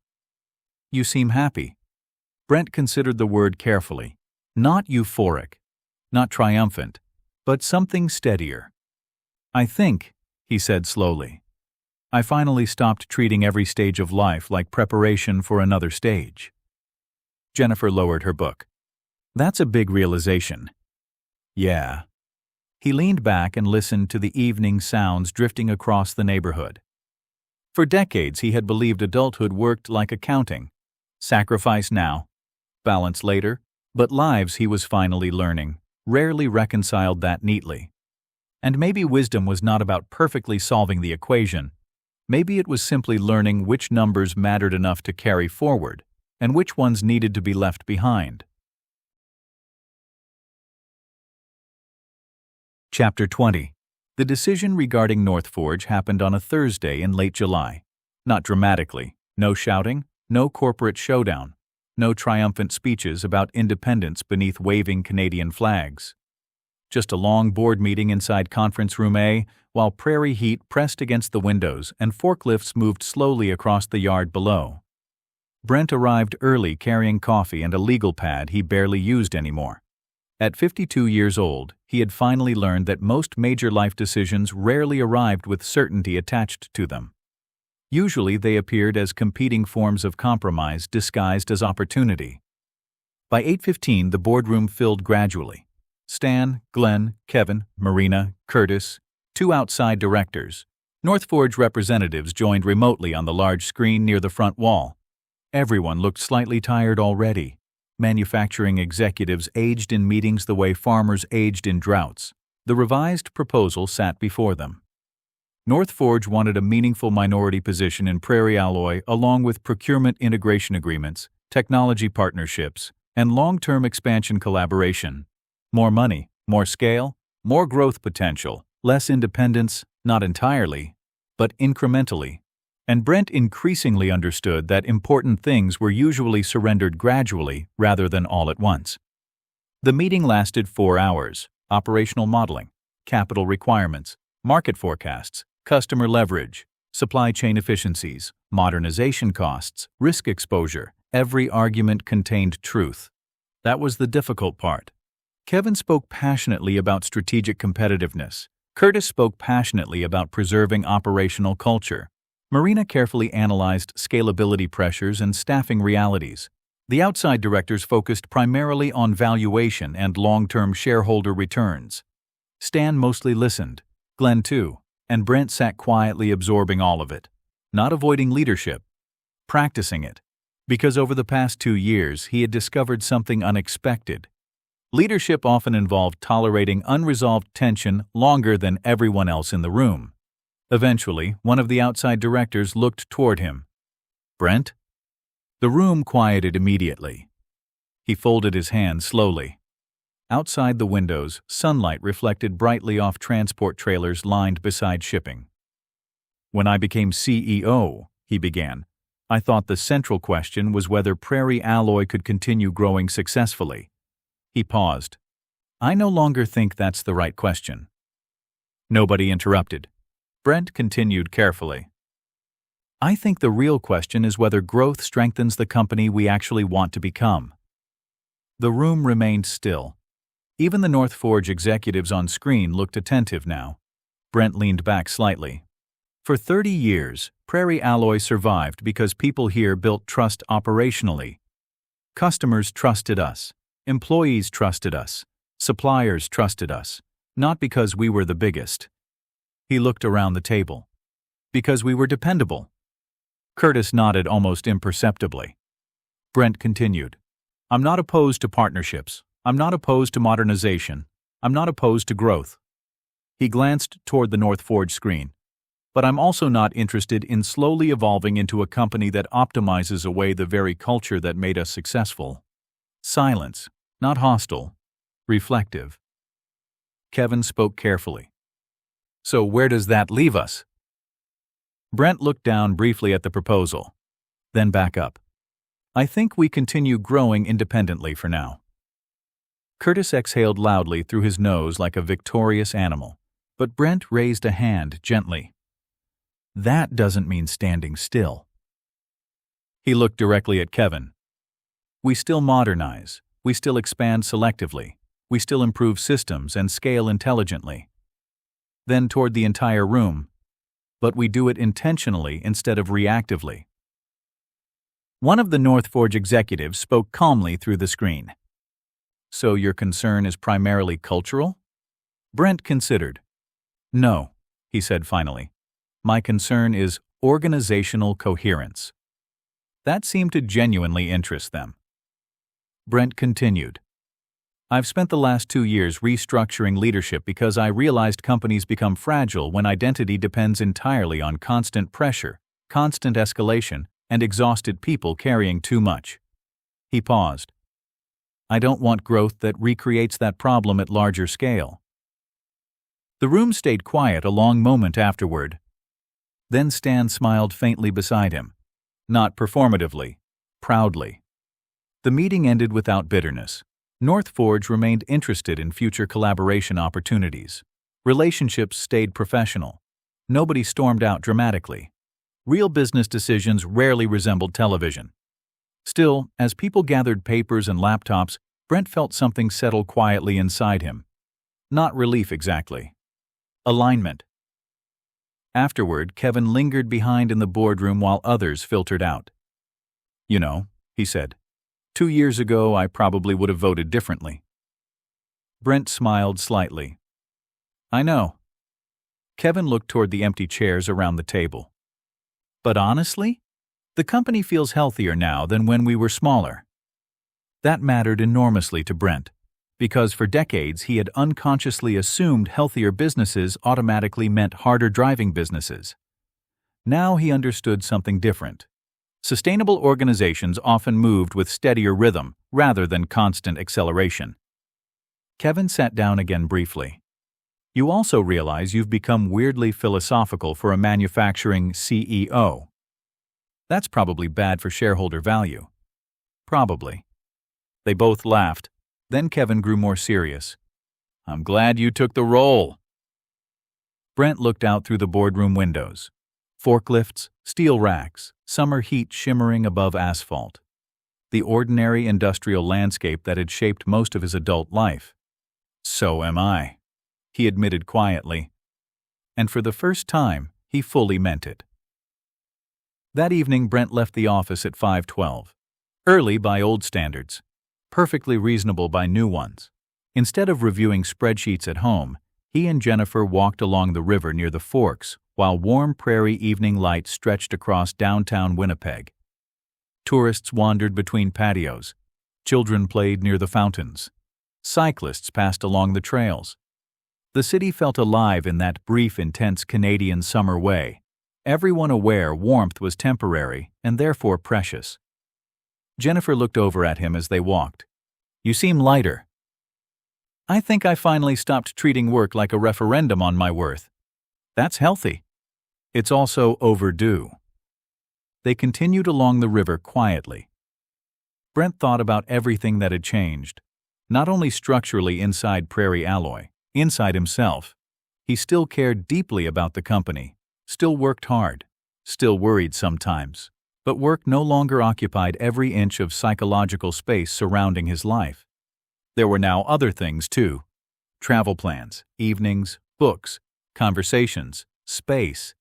He no longer fantasized about retirement as escape because he had finally stopped living as though adulthood itself were a form of permanent postponement. As the sun lowered slowly across Winnipeg's skyline, Brent realized something simple and important. For years he had feared that becoming less indispensable might make him matter less. Instead, it had finally allowed him to become more fully human outside the numbers. Chapter 21. The cruise terminal in Vancouver felt strangely like an airport designed by retired people. Luggage moved everywhere in slow, organized waves. Older couples studied boarding documents with expressions of deep administrative concentration. Porters pushed towers of suitcases beneath gray coastal skies while announcements echoed across the terminal in calm, reassuring voices. Brent Phillips stood beside two large suitcases watching rain drift softly across the harbor and wondered whether he had made a catastrophic professional mistake. 3 months, 3 entire months. Australia, New Zealand, Singapore, Vietnam, Hong Kong, Japan. The idea still sounded faintly irresponsible inside his head. Jennifer, meanwhile, looked happier than he had seen her in years. "This is exciting," she said for approximately the 9th time that morning. "You've said that since Edmonton." "Because it remains true." Beside them, Jennifer's sister Peggy adjusted her rain jacket while arguing gently with her husband Bert about luggage tags. "You absolutely put the orange tags on first," Peggy insisted. "That's not how color systems work," Bert replied calmly. "You invented the color system 15 minutes ago." Bert was 71 years old and looked exactly like a retired prairie musician should look. Gray ponytail, weathered denim jacket, permanently amused eyes. He had spent decades playing guitar in bar bands across Manitoba and Saskatchewan before gradually transitioning into handyman work, home renovations, and what Peggy called aggressive semi-retirement. He approached most logistical problems with cheerful improvisation. Peggy approached them like insurance claims. Their marriage somehow survived through this contrast. A few feet away, Brent's longtime friend Jeb stood holding coffees while his wife Pam studied cruise itineraries on her phone. Jeb Foster had been Brent's friend since high school and had somehow aged into exactly the kind of architect Brent would have predicted at 17. Thoughtful, slightly distracted, mildly rumpled, permanently carrying rolled documents or sketchbooks. At 50, Jeb still worked constantly. Pam, meanwhile, possessed the calm, operational competence of someone who had spent years in healthcare administration, surviving meetings involving impossible budgets and emotionally unstable executives. "You look tense," Jeb observed, handing Brent a coffee. "I'm leaving a manufacturing company for 3 months." "You built systems specifically so you could leave a manufacturing company for 3 months." "That sounds suspiciously rational." Pam smiled. "You've checked your email twice since we parked." "3 times, Jennifer corrected. Traitor. They boarded shortly before noon. The ship itself felt less like transportation and more like a floating city designed by committees attempting to eliminate all possible sadness through carpeting, buffets, and organized entertainment. Brent distrusted it immediately. "You hate joy infrastructure," Jennifer informed him while they wandered through the central atrium. "I don't hate it." "You're looking at the piano lounge like it owes you money." The ship smelled faintly of coffee, polished wood, perfume, and climate-controlled air. Retirees drifted calmly between restaurants carrying drinks at 1 in the afternoon with astonishing confidence. Brent found this psychologically disorienting. Their balcony cabin overlooked Vancouver Harbor beneath low coastal clouds. Jennifer stood outside smiling toward the mountains while Brent connected immediately to the ship's Wi-Fi. "Brent? What?" "You're literally checking production reports before we've left the dock." "I'm stabilizing psychologically." Jennifer sat beside him on the bed. "You know what this reminds me of?" "What?" "When our kids were little and you'd keep checking work voicemail during camping trips." "That was different." "How?" Brent opened his mouth. Closed it again. Jennifer smiled gently. "That's what I thought." The ship departed slowly that evening beneath fading rain and distant mountain silhouettes. Passengers lined the upper decks holding wine glasses while Vancouver receded into gray coastal distance. Bert somehow acquired 2 beers within 14 minutes of boarding and now stood beside the railing telling Jeb stories about disastrous bar gigs in northern Manitoba during the 80s. And the drummer disappeared entirely after the second set. "Disappeared where?" Pam asked. "We never found out. Snowstorm maybe, woman maybe. Northern Saskatchewan had loose organizational structure back then." Peggy rolled her eyes. He tells this story differently every time. That's called oral history. Brent laughed quietly. The six of them ate dinner together that first night beneath soft lighting and panoramic ocean windows, while rain moved across dark Pacific water outside. Conversation drifted naturally. Travel, children, retirement, aging parents, healthcare wait times, housing prices. Jeb described a recent architecture project involving condominium developments outside Calgary. Nobody actually wants beauty anymore, he said while buttering bread. They want efficient rectangles with quartz countertops. That's modern civilization generally, Brent replied. Pam smiled. That sounded aggressively middle-aged. It probably was. Peggy sipped wine thoughtfully. You know what nobody warns you about getting older? What? Jennifer asked. You spend your 40s imagining retirement financially. Peggy paused. Then suddenly your 60s arrive emotionally.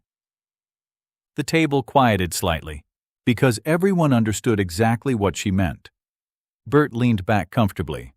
I retired 3 separate times. That's because you get bored after 10 days, Peggy replied. Correct. Jeb laughed. My father retired and immediately started reorganizing extension cords in the garage like national infrastructure depended on it. That's absolutely male retirement behavior, Pam said. Brent smiled but remained quieter than usual. Outside the restaurant windows, the Pacific stretched endlessly dark beneath cloudy skies. 3 months away from Prairie Alloy. The thought still felt enormous. Later that night, after the others had gone to the lounge for live music, Brent stood alone on the balcony outside their cabin. Cold ocean air moved softly through darkness while the ship rolled gently beneath him. Far behind them, the coastline had disappeared entirely. Only black water remained. Jennifer stepped outside carrying 2 glasses of wine. You disappeared. I'm adjusting. To vacation? To not being reachable physically. She handed him a glass. You know what's interesting? What? You're calmer than I expected. Brent looked out toward the dark ocean. I think part of me finally believes the company can survive without constant supervision. That's healthy. It's also unsettling. The ship moved steadily westward through the night. Brent thought about Prairie Alloy, morning production meetings, forecast reviews, forklifts crossing the yard before sunrise. For decades, the company had structured not only his schedule but his internal rhythm. Now, standing in darkness beside the Pacific Ocean with no land visible anywhere, he felt something unfamiliar. Distance. Not emotional distance. Perspective. Jennifer rested her head lightly against his shoulder. You know, she said softly, most people spend their entire lives trying to arrive somewhere. Brent listened quietly. And then one day they realized they forgot to notice whether they actually enjoyed being there. The ocean stretched endlessly around them. For once, Brent did not immediately translate the moment into productivity, strategy, or future planning. He simply stood beside his wife while the ship carried them slowly into the dark Pacific night. Chapter 22.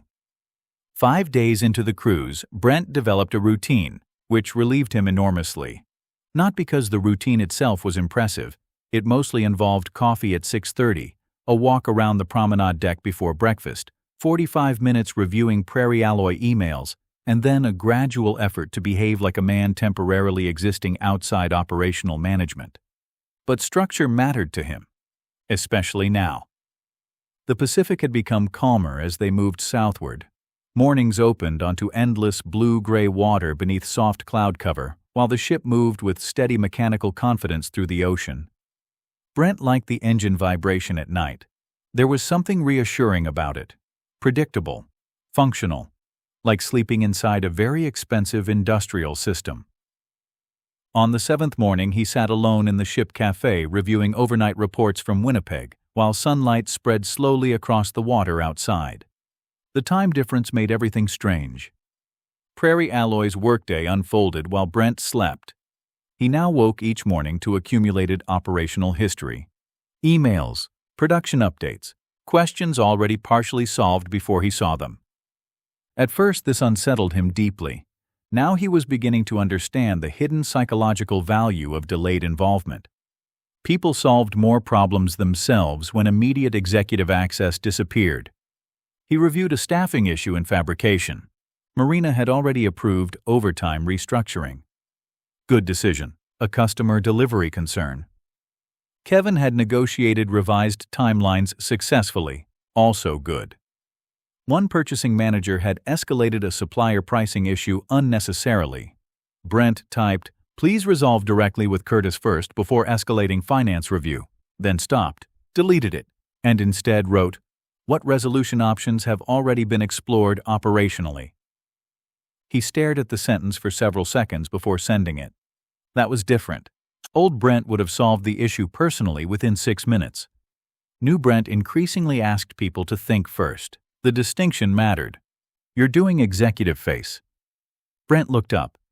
Jeb stood beside the table holding 2 coffees and wearing shorts entirely inappropriate for Brent's understanding of adulthood before 8 a.m.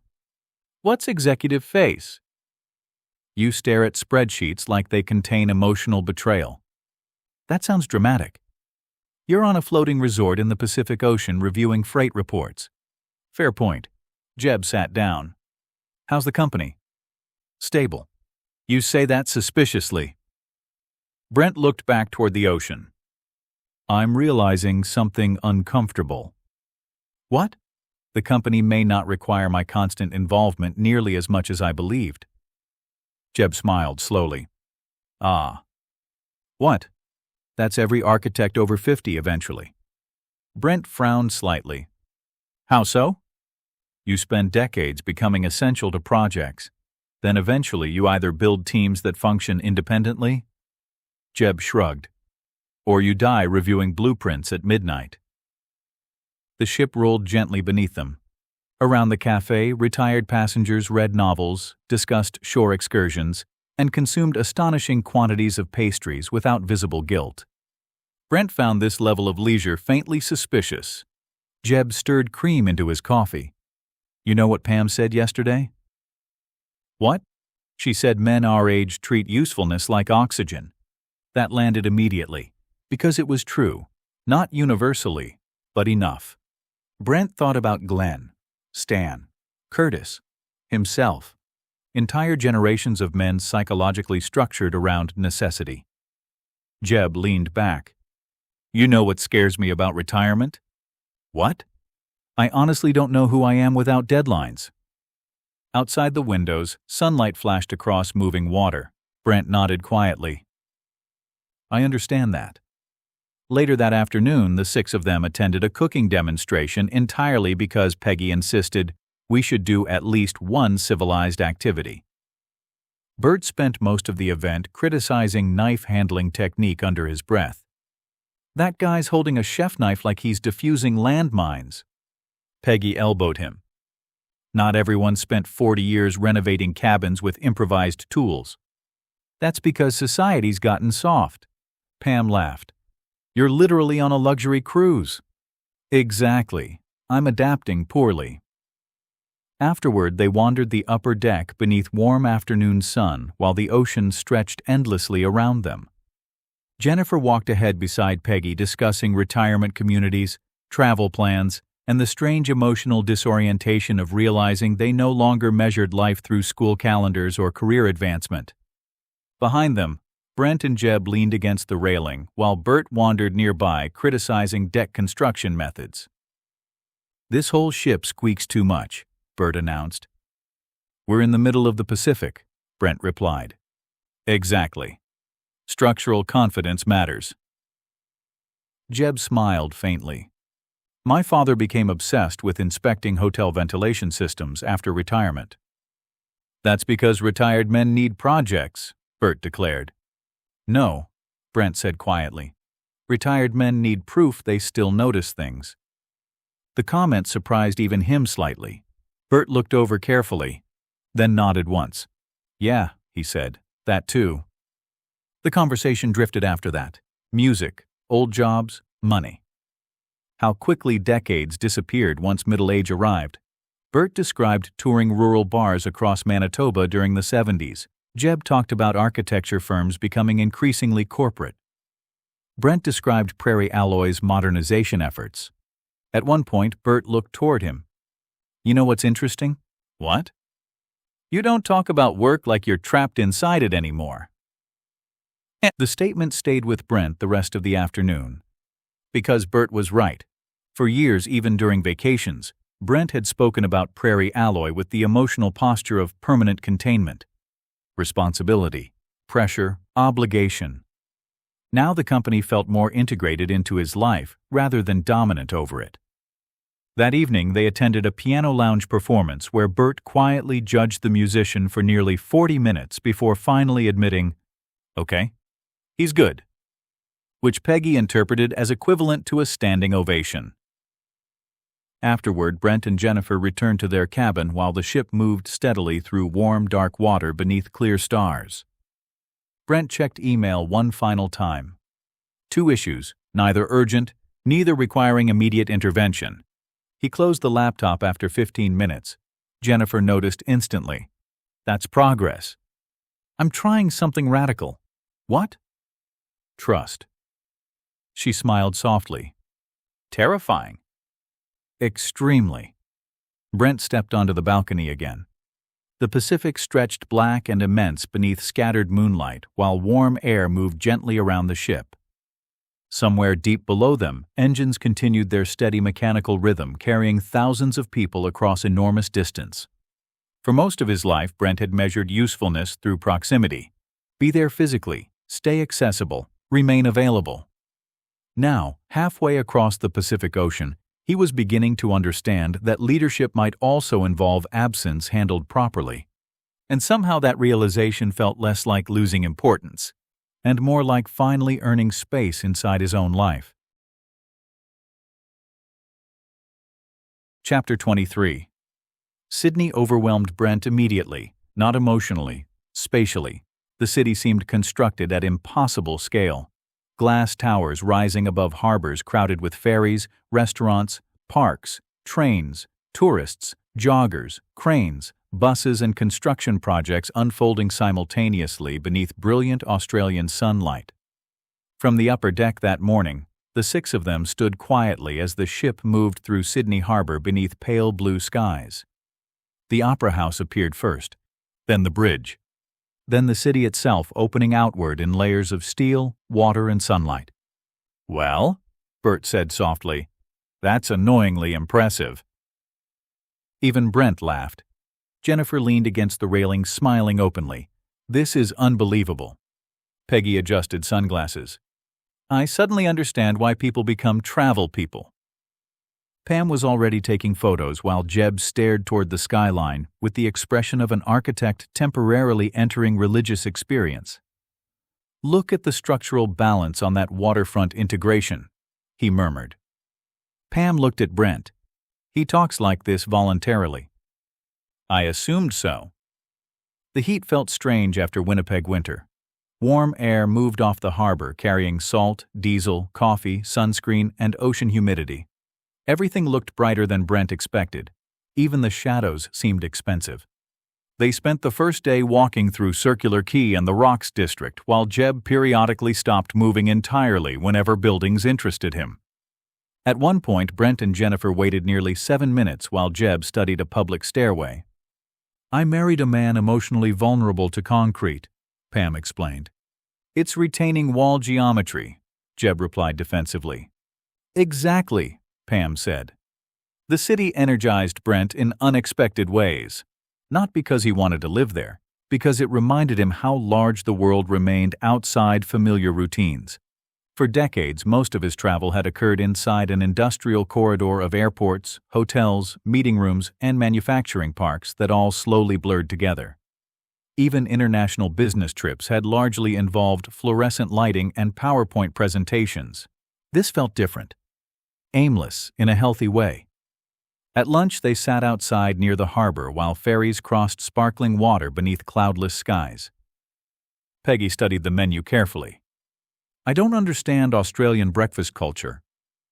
"It appears heavily dependent on confidence," Brent observed. Bert pointed toward avocado toast. That's not breakfast, that's landscaping. Pam laughed into her coffee. Nearby, businessmen in suits walked quickly through the crowds, speaking into phones, while tourists drifted slowly between souvenir shops and cafes. Brent watched both groups with equal fascination. For years, he would have instinctively identified with the hurried professionals. Now he found himself somewhere between categories, still ambitious, still responsible, but no longer emotionally fused to urgency. His phone buzzed, an email from Marina. Subject: Freight issue resolved. He opened it automatically. A shipping delay involving Western Manitoba deliveries had created temporary scheduling problems, operations adjusted routing, customer impact minimal, handled entirely without him. Brent stared at the message longer than necessary. Jennifer noticed immediately. "You're thinking." "I'm adjusting." "To what?" He looked out toward the harbor. "I think I'm finally understanding that the company becoming less dependent on me isn't personal rejection." Jennifer smiled softly. "What is it then?" Brent considered carefully. "Evidence the leadership changes are working." That afternoon they took a ferry across the harbor. The water flashed brilliantly beneath afternoon sun while Sydney spread outward around them in layers of shoreline neighborhoods and glass towers. Bert stood near the railing wearing a sun hat Peggy insisted made him look like an aging folk singer hiding from taxes. "I did once hide from taxes," Bert admitted. Peggy stared at him. "What?" It was the 70s. Revenue Canada had looser emotional structure. Jeb nearly choked laughing. The six of them had begun settling into one another's rhythms aboard the ship. Peggy organized things. Bert wandered. Pam mediated logistics quietly before problems formed. Jeb became distracted by architecture, harbors, or oddly shaped staircases.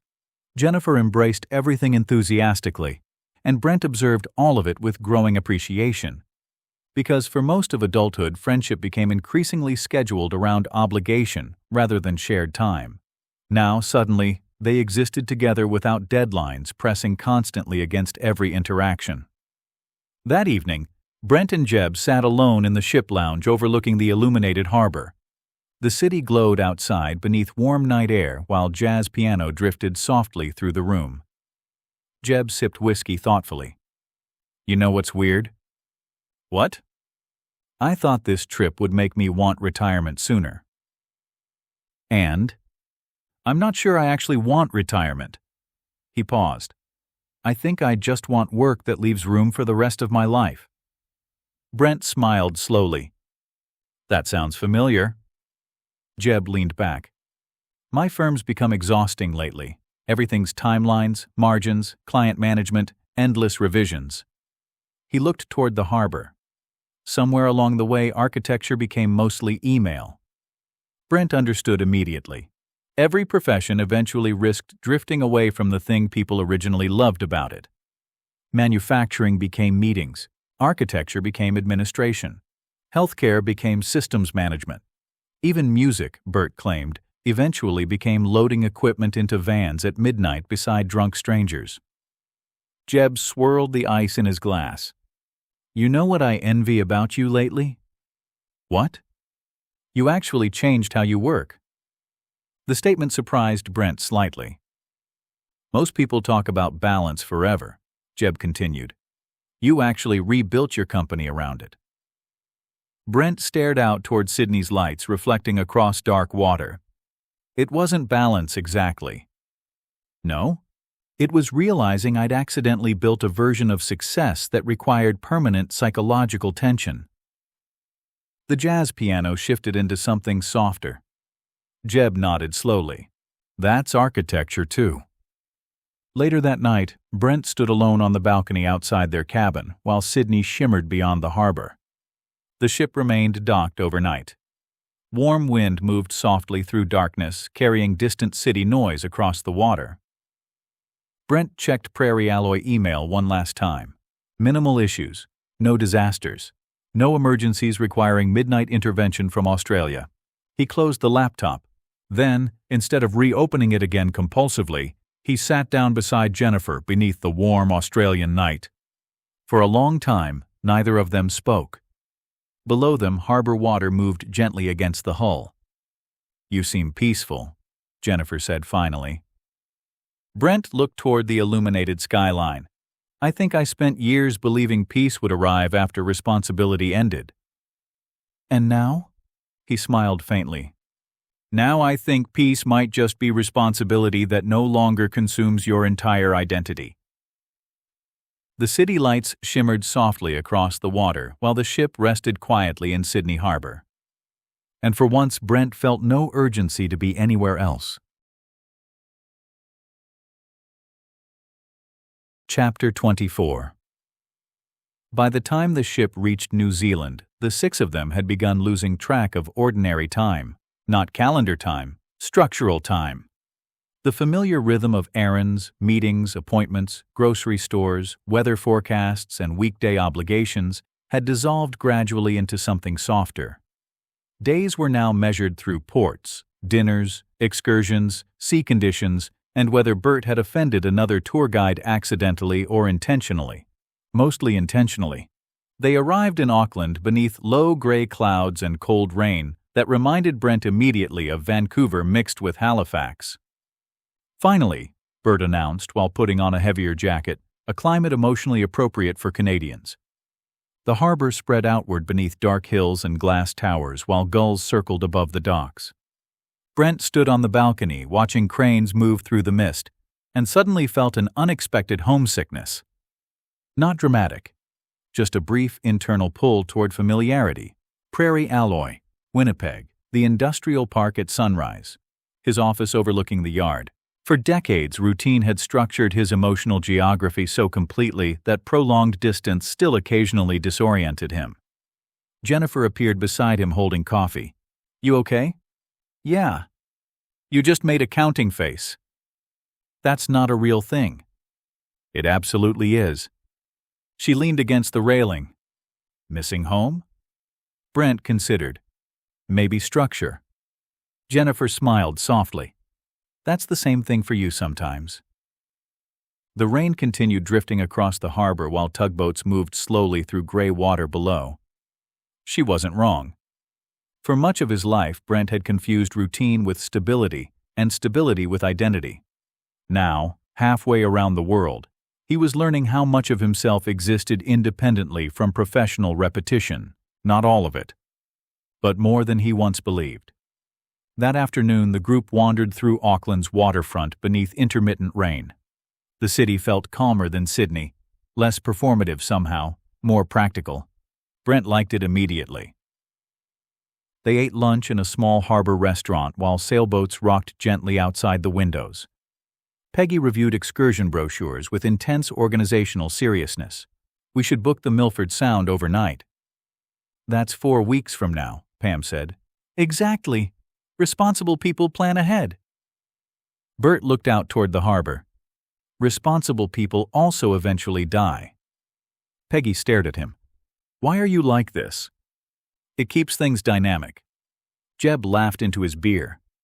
Brent watched the 4 of them with growing affection. There was something comforting about traveling with people old enough to discuss cholesterol medication 1 minute and spontaneous train trips the next.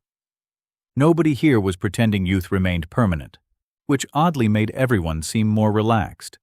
That evening, Brent joined Prairie Alloy's weekly leadership meeting remotely from the ship lounge, while rain tapped softly against panoramic windows overlooking the harbor. The time difference meant it was late evening in Auckland and early morning in Winnipeg. Marina appeared first on screen looking slightly tired. Kevin joined from his office. Curtis connected reluctantly from home, wearing a sweatshirt and carrying coffee large enough to qualify as municipal infrastructure. "You look disturbingly relaxed," Curtis observed immediately. "I'm in New Zealand." That's no excuse. The meeting moved through staffing updates, modernization timelines, customer forecasts, and a growing issue involving freight delays through Western rail corridors. Brent listened carefully, asked questions, took notes. But something subtle had changed again. He no longer felt the same compulsive need to dominate every operational discussion. Managers debated solutions directly now. People arrived with recommendations instead of escalations. At one point, Kevin reviewed revised automation budgeting. We'll need final approval next month. Brent nodded. Okay. Put together the operational impact analysis and circulate recommendations. Then he stopped, because old Brent would already be personally reviewing assumptions line by line. Now he simply waited. Kevin looked slightly surprised. You don't want to go through the modeling now? No, Brent said calmly. I trust the process. The silence afterward lasted barely 2 seconds. But Brent noticed it. So did Marina. After the meeting ended, Brent remained seated alone in the lounge, staring at the dark harbor beyond the rain-streaked glass. Trust the process. The phrase sounded almost alien coming from him, yet he had meant it honestly. Pam appeared carrying tea. You're still working? Technically finished. That sounded emotionally uncertain. Brent smiled faintly. Pam sat down across from him. The lounge remained quiet except for low piano music and rain against the windows. You know, she said carefully, Jeb talks about you a lot. That's concerning. In a good way. Brent looked mildly skeptical. He says you're the only executive friend he has who actually changed after burnout instead of just becoming more expensive. Brent laughed unexpectedly hard at that. Pam smiled. I'm serious. Most men your age either double down on work or fantasize constantly about escaping it. And me? You rebuilt your relationship with it. The statement lingered quietly between them, because Brent realized that was exactly what had happened. Not withdrawal from ambition, reconstruction. Pam stirred honey into her tea. You know what healthcare administration teaches you? What? That systems become dangerous when they depend entirely on exhausted people compensating manually. Brent looked over immediately. That's manufacturing too. It's probably adulthood generally. Outside the lounge windows, rain moved steadily across Auckland Harbor. Brent thought about Prairie Alloy's old culture again. Years of competent people absorbing chaos personally because systems relied on endurance more than resilience. He had once admired that. Now he increasingly saw its hidden damage. Pam smiled slightly. You seem happier. Brent considered denying it. Didn't. I think, he said slowly, I finally stopped viewing every stage of life as preparation for the next crisis. That's a big shift. Yeah. The ship horn sounded softly through the harbor. Somewhere above them, passengers moved across wet decks beneath umbrellas, while Auckland's lights shimmered against dark rainwater. Later that night, Brent and Jennifer lay awake listening to the storm outside the cabin. The ship moved gently against rougher harbor water now. You know what I'm noticing? Jennifer said quietly into the darkness. What? You laugh more. Brent smiled faintly beside her. That sounds medically suspicious. No, it sounds lighter. Rain tapped steadily against the balcony doors. For years, Brent had believed adulthood inevitably narrowed life into responsibility and maintenance. Now, unexpectedly, his 50s were beginning to feel expansive instead. Not easier, just less trapped. And somewhere beyond the rain-dark harbor outside, the rest of the world continued waiting beyond schedules, forecasts, and the weight of numbers. Chapter 25. The crossing from New Zealand to Singapore lasted 10 days. 10 uninterrupted days at sea. No ports, no excursions, no terminals. Just the ship moving steadily northwest across enormous stretches of open ocean while weather and time zones shifted gradually around them. By the 4th day, everyone aboard had settled into floating routines. By the 7th, the ship itself began feeling strangely normal. Brent found this psychologically fascinating. Human beings, he realized, could normalize almost anything if given enough buffet access and scheduled entertainment. Mornings belonged mostly to older passengers walking endless circles around the promenade deck, wearing windbreakers and sensible shoes while discussing weather, medications, and investment returns with grave seriousness. Brent became one of them accidentally. At 6:40 each morning he walked laps beneath pale dawn skies while the ocean stretched endlessly outward in all directions. Some mornings the sea looked metallic and calm. Other mornings, enormous gray swells rolled beneath the hull while wind tore spray across the upper decks. He liked both. There was comfort in the scale of it. Problems from Winnipeg seemed smaller surrounded by that much water. Not unimportant, just proportioned differently. One morning Jeb joined him carrying coffee. "You've become one of the deck walkers." That sounds judgmental. It's observational. They walked quietly for several minutes while the ship rose and fell gently beneath overcast skies. Finally Jeb said, "Pam thinks I should cut back work next year." And I genuinely don't know how." Brent nodded immediately. Not because he lacked advice, because he understood the fear beneath the question.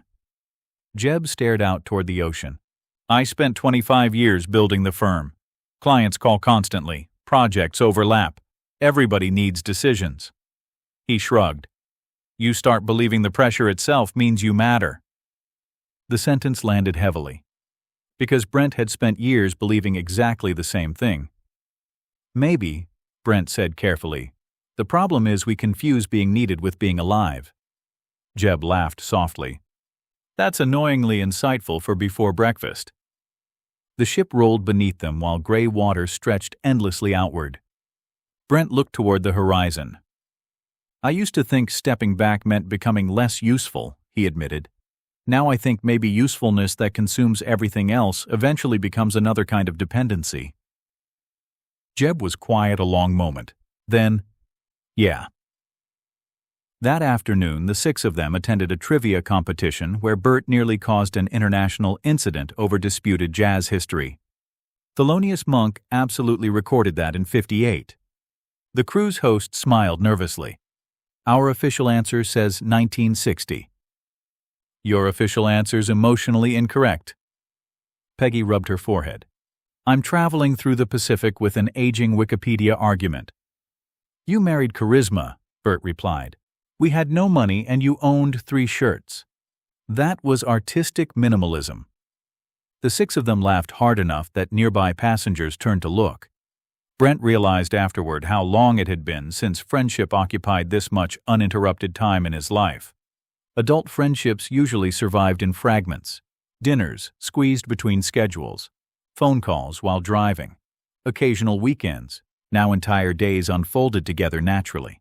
Meals drifted into conversations which drifted into walks, drinks, observations, and memories. At dinner that night, the conversation turned unexpectedly toward aging. Not health fears, identity. Pam stirred wine slowly in her glass. "You know what nobody prepares you for?" "What?" Jennifer asked. "The realization that middle age isn't temporary." The table quieted slightly, because everyone understood the strange emotional dislocation of that realization. At 35, middle age still felt transitional. At 52, Brent increasingly understood it was simply life. Bert leaned back. "I liked 50 better than 40. "Why?" Peggy asked. "Stopped pretending I was becoming somebody." That sentence settled quietly over the table. Brent looked down at his drink. For decades, adulthood had felt cumulative. Careers building toward something. Financial pressure pointing toward eventual freedom. Sacrifice attached to future payoff. Now he increasingly understood that life was not an escalating sequence of arrivals. It was mostly ongoing negotiation between ambition and peace, responsibility and identity, usefulness and presence. Later that evening, Brent sat alone in the ship library, reviewing Prairie Alloy reports while rain lashed the windows outside. The Pacific had grown rougher overnight. The ship creaked softly beneath heavy swells while passengers moved more carefully through hallways, pretending not to feel slightly seasick. Brent reviewed quarterly forecasting updates. Strong numbers again. Operation stable. A few staffing issues. Nothing catastrophic. He closed the laptop halfway through an email chain and simply sat there listening to the storm. A year ago, he would have remained online another 3 hours. Now he found himself asking a different question increasingly often. Does this actually require me right now? Usually the answer was no, not because the company mattered less, because the company had matured, and so had he. Marina called unexpectedly through video. "You're awake. It's 2 in the afternoon here." She looked mildly exhausted from Winnipeg winter. "That feels emotionally unfair." "How's the apocalypse?" "Snow. Freight delays." Curtis yelled at a rail dispatcher for 12 consecutive minutes. "Healthy organizational rhythm." Marina smiled tiredly. Then her expression shifted slightly. "You know something?" "What?" "You leaving actually forced people to stop waiting for rescue." Brent leaned back slowly. "What do you mean?" "For years, everyone unconsciously assumed senior leadership would eventually absorb unresolved pressure." She paused. "Now, managers actually solve things earlier because they know they own them." The ship rolled heavily beneath another swell. Brent stared toward the storm-dark windows. "That's probably healthier." "It is healthier." Marina smiled slightly. "You changed the company more than you realize." After they hung up, Brent remained sitting quietly in the library. Outside, massive dark waves moved endlessly beneath rain and wind. He thought about the man he had once been, always carrying, always anticipating, always quietly preparing himself for collapse somewhere just beyond the next forecast. And he realized something that would have terrified his younger self. The company no longer needed him to suffer constantly in order to remain stable. That realization should have made him feel less important. Instead, it made him feel freer. Later that night, he and Jennifer stood on the sheltered promenade deck watching the storm move across the Pacific. Wind tore spray through darkness while the ship pushed steadily forward beneath heavy seas. Jennifer held his arm tightly. "This is slightly terrifying." "It's also impressive." Far ahead, lightning flashed silently inside distant storm clouds. For a long time they simply watched the ocean. No phones, no schedules. No urgency except movement itself. And somewhere inside the enormous darkness surrounding them, Brent felt another piece of his old life loosening quietly at last. Chapter 26.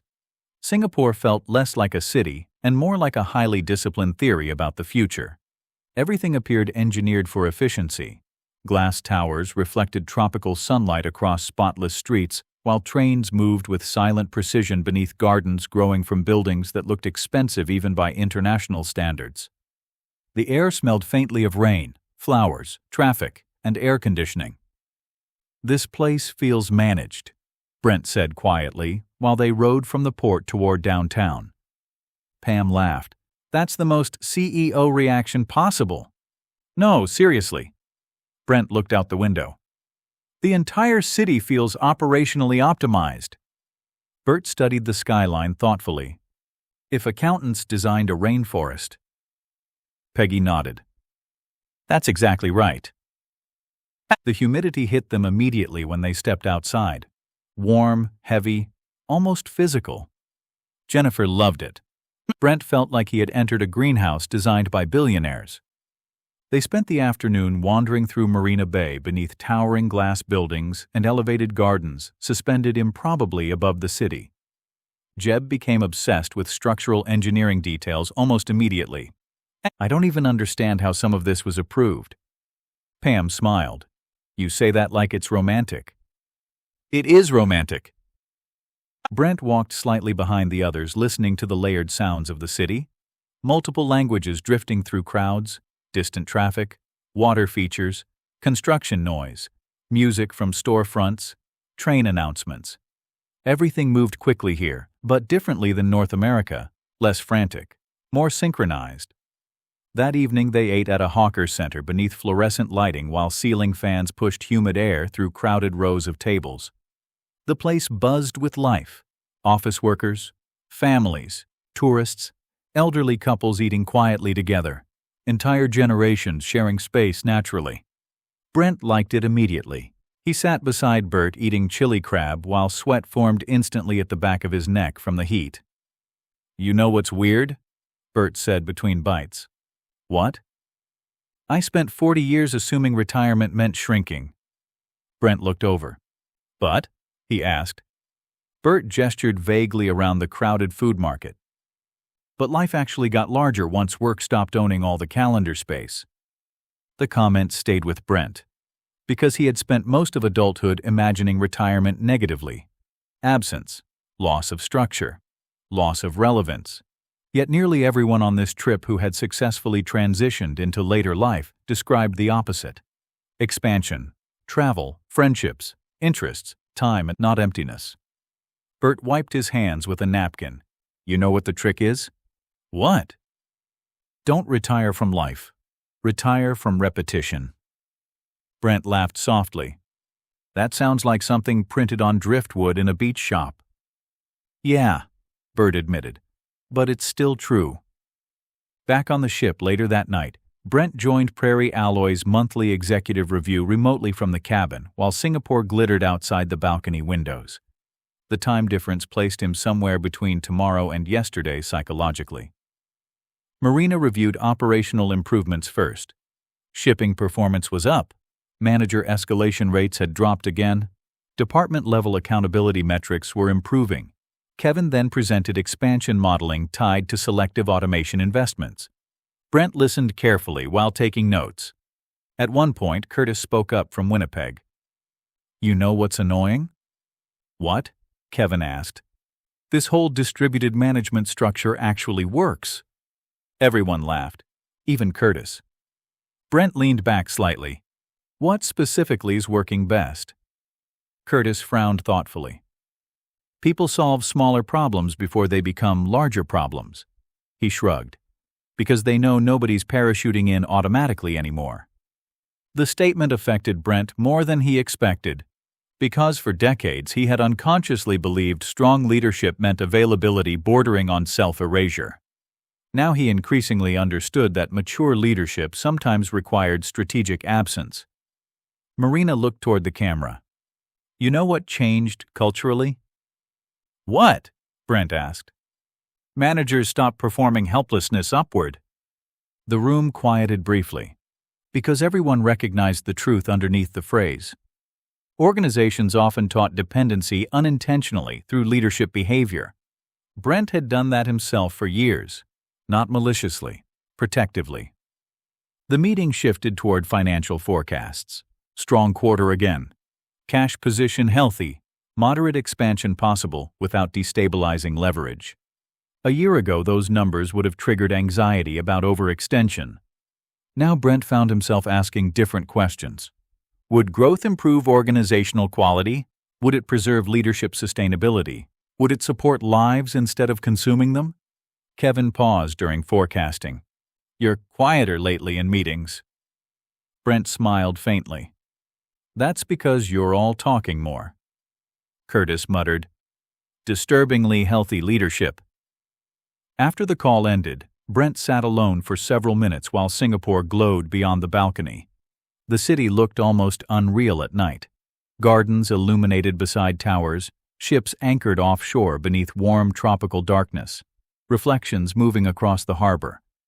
Jennifer stepped outside carrying tea. How's work? Brent looked toward the skyline.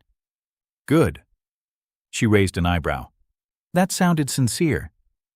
I think the company's becoming more resilient than dependent. Jennifer sat beside him. The humid air wrapped softly around them while distant harbor traffic moved below. You know what I've noticed? She said. What? You don't dread going home anymore. That surprised him slightly, because she was right. This trip no longer felt like escape. It felt like extension, part of life rather than temporary suspension from it. Brent thought about Prairie Alloy, about the younger managers growing into authority, about systems becoming stronger, about no longer carrying every operational uncertainty personally inside his nervous system. Then he looked out toward Singapore's illuminated skyline and realized something quietly profound. For most of adulthood, he had treated balance like compromise. Now he understood balance could also be architecture, something designed intentionally, built carefully, maintained honestly.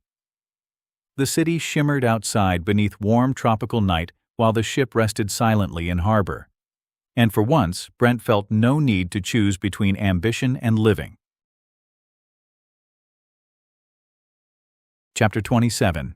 Vietnam changed the emotional rhythm of the trip, not because it was more beautiful than the other places they had visited, because it felt more layered, more visibly shaped by time. The ship docked near Ho Chi Minh City beneath dense heat and pale morning haze while motorbikes moved through the streets in impossible flowing waves beyond the port. From the bus into the city, Brent watched storefronts, apartment balconies, cafes, tangled electrical wires, street vendors, modern towers, aging concrete buildings, and narrow alleyways unfold simultaneously through the windows. Everything looked alive, not curated. Alive. This traffic system appears entirely theoretical, Bert observed while hundreds of scooters crossed intersections without visible rules. Pam laughed nervously. How is nobody dying? They probably understand something we don't, Jennifer said. Brent watched the movement carefully. There was chaos here, but functional chaos. People adjusted constantly to one another in real time, rather than waiting for rigid systems to dictate movement. Oddly enough, it reminded him of manufacturing. Good plants often operated similarly beneath the surface, improvisation stabilized by shared understanding. They spent the afternoon walking through markets and side streets while humid air wrapped around the city like wet fabric. The smells shifted block by block. Coffee, grilled meat, rainwater, exhaust, fruit, metal, cooking oil, life compressed tightly together. Jeb became fascinated by the architecture again, though here his attention felt more emotional than technical. There's history layered everywhere, he said quietly, while they stood beside an aging colonial building squeezed between newer towers. Pam nodded. Nothing feels disposable. That word stayed with Brent. Disposable. Back home, so much of modern business culture revolved around optimization, scaling, replacement, restructuring. Efficiency often erased memory, but here the city seemed built from accumulation instead, layers surviving beside one another imperfectly. That evening, the six of them sat outside a small restaurant while ceiling fans pushed heavy air through open windows toward the street. Scooters moved endlessly past beneath glowing signs and tangled electrical lines. Peggy looked exhausted but happy. I'm sweating in places I didn't know existed. That's cultural growth, Bert informed her. You've changed shirts twice today. I'm adapting professionally. Brent laughed quietly while sipping Vietnamese coffee strong enough to restart small machinery.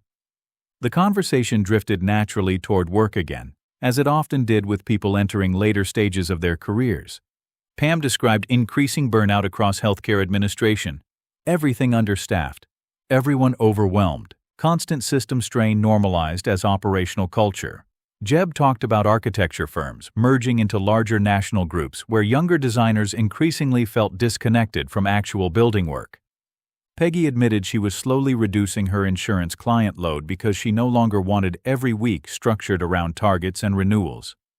Then Bert said something simple that quieted the table. You know what happens eventually? What? Jennifer asked. You realize nobody's giving out medals for being exhausted all the time. The street noise drifted around them softly. Motorbikes, voices, distant music. Brent stared down into his coffee. For years, exhaustion had carried moral weight in his mind. Proof of seriousness, proof of commitment, proof he was carrying things properly. Now, sitting halfway around the world beneath warm Vietnamese night air, he increasingly saw how deeply that belief had shaped entire generations, not just professionally, personally. After dinner, Brent walked alone for a while through the crowded evening streets. The city pulsed around him. Tiny plastic stools crowded sidewalks where people drank beer and ate noodles beneath fluorescent lights. Families sat together outside narrow homes while televisions flickered inside open doorways. Young couples rode scooters through traffic laughing. Nobody here appeared to be optimizing life. They were simply inhabiting it. His phone buzzed.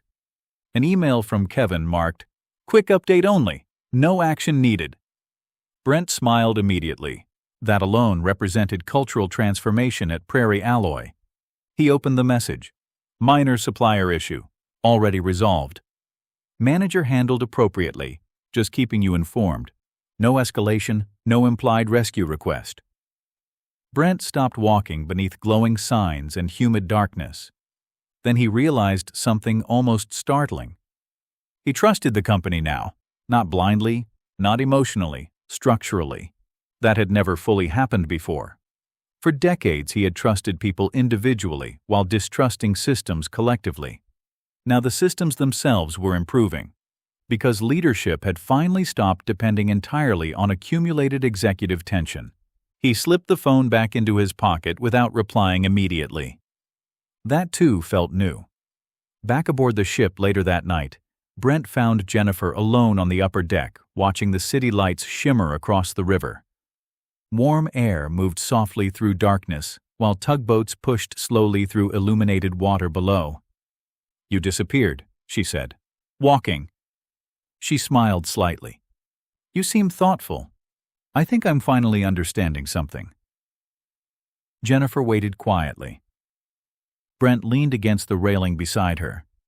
"For years I believed adulthood basically meant carrying increasing amounts of pressure competently, until retirement finally arrived. And now?" He looked out toward the city. "Now I think maybe adulthood's actually about learning which pressures deserve permanent residence inside you." He paused. "And which ones should remain temporary?" The ship horn echoed softly across the water.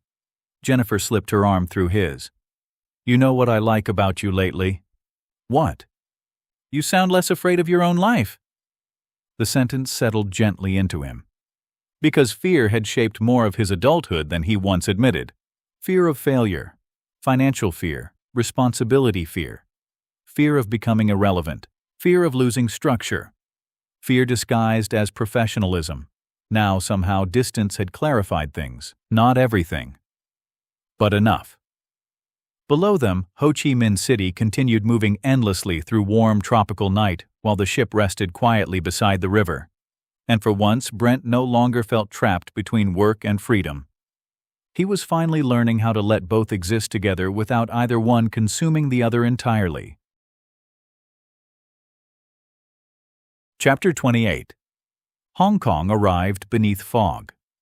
The skyline appeared gradually through pale gray mist, while the ship moved silently between steep green hills and towering glass buildings rising directly from the harbor. From the upper deck, the city looked almost unreal. Dense, vertical, compressed into layers of steel, light, and motion stacked against mountainsides. "Well," Bert said quietly beside Brent, "that seems financially aggressive." Even Brent laughed at that. The harbor traffic moved constantly around them. Ferries, barges, tugboats, cargo ships, everything operating with tight, purposeful rhythm beneath the haze. The city reminded Brent immediately of balance sheets. Immense complexity held together through movement and pressure. Jennifer stood beside Peggy taking photos while Jeb stared toward the skyline with visible architectural overload. "I genuinely don't know where to look first," he admitted. Pam smiled. "That's because your brain's trying to marry half the buildings." The ship docked near Kowloon shortly after sunrise. By mid-morning, they were moving through streets crowded with layered signs, market stalls, luxury storefronts, narrow alleys, office towers, and endless streams of people moving with astonishing speed. Unlike Sydney's openness or Auckland's calm, Hong Kong felt compressed by ambition itself. Everything seemed accelerated. Brent found himself oddly energized by it, not because he wanted to live there, because he recognized the atmosphere immediately. The city possessed the same underlying emotional frequency as high-performing businesses. Constant movement maintained through invisible pressure. At lunch, they sat inside a crowded dim sum restaurant overlooking Victoria Harbor, while rain drifted softly against the windows. The room buzzed with conversation, dishes, steam carts, and controlled chaos. Peggy stared at the menu. "I have no idea what I'm ordering anymore." "That's personal growth," Bert replied. "You said that in Singapore too." "Growth is cumulative." Jeb leaned toward Brent while pouring tea. This city feels like everybody's trying to accomplish 5 things simultaneously. Brent looked out toward the harbor. Yeah. And suddenly he understood why the place unsettled him slightly. It resembled the internal atmosphere he had lived inside for most of adulthood. Urgency normalized into identity. After lunch, they rode the Star Ferry across the harbor through thickening fog while towers disappeared partially into cloud above them. Brent stood alone near the railing watching water churn behind the boat. His phone buzzed. Marina calling. He answered immediately. Everything okay? Mostly, Marina said. Nothing catastrophic. That phrasing alone told him there was definitely something. He moved farther from the others while the ferry rolled gently beneath gray water. What happened? One of the larger agricultural accounts is threatening to rebid portions of our contract next quarter. Brent closed his eyes briefly. Pricing pressure? Mostly. And? We can probably retain them. A pause. But margins would tighten. The old version of himself would already be mentally constructing emergency responses. Now Brent forced himself to listen instead. What's your recommendation? Marina exhaled slowly. We hold firm on the core agreement structure but offer operational concessions around delivery scheduling and inventory timing. Good. Very good, actually. Brent looked across the harbor toward the endless vertical city rising through fog. That makes sense. Another brief pause. You're not going to ask for all the spreadsheets? He smiled faintly. No. You would have a year ago. Yes. The ferry horn sounded softly through the mist. Brent leaned against the railing. You've got this, he said finally. Marina laughed quietly. That still feels weird hearing from you. Get used to it. After they hung up, Brent remained standing alone for several moments, watching Hong Kong slide past through rain and fog. The company was still encountering pressure, still navigating competition, still dealing with uncertainty, but now uncertainty no longer automatically translated into personal emotional burden inside him. That was new and profound. Back on shore, the 6 of them wandered through crowded market streets beneath umbrellas, while warm rain drifted steadily across the city. At one point, they stopped beneath an overhang while traffic hissed through wet streets nearby. Peggy adjusted her jacket. You know what I'm realizing? What? Jennifer asked. I spent 30 years scheduling my life around work stress levels. Pam nodded immediately. Healthcare people do that too. Everything became conditional, Peggy continued. Once things calm down, once quarter end's over, once renewals finish. She shook her head. Then suddenly decades disappear. Brent listened quietly beside them. Because that had been his entire adulthood too. Deferred living disguised as responsibility. Bert looked out toward the rain-soaked street. The trick, he said softly, is learning that life doesn't eventually begin after pressure ends. Nobody spoke for a moment afterward. The city moved endlessly around them beneath glowing signs and rain. That evening, Brent and Jennifer skipped the larger group dinner and ate alone in a small restaurant overlooking the harbor. Fog wrapped around the skyline now, while ferries crossed dark water beneath scattered lights. Jennifer studied him across the table. You seem calmer during work calls lately. Brent smiled slightly. That's because the company's becoming stronger. No, she said gently. That's not the whole reason. He looked out toward the harbor. Maybe she was right. He had changed too. For years, Brent unconsciously believed that leadership required internalizing every organizational pressure personally. Now he understood something different. Leadership sometimes meant creating enough trust that pressure could move through systems without permanently lodging inside people, including himself. Jennifer sipped wine thoughtfully.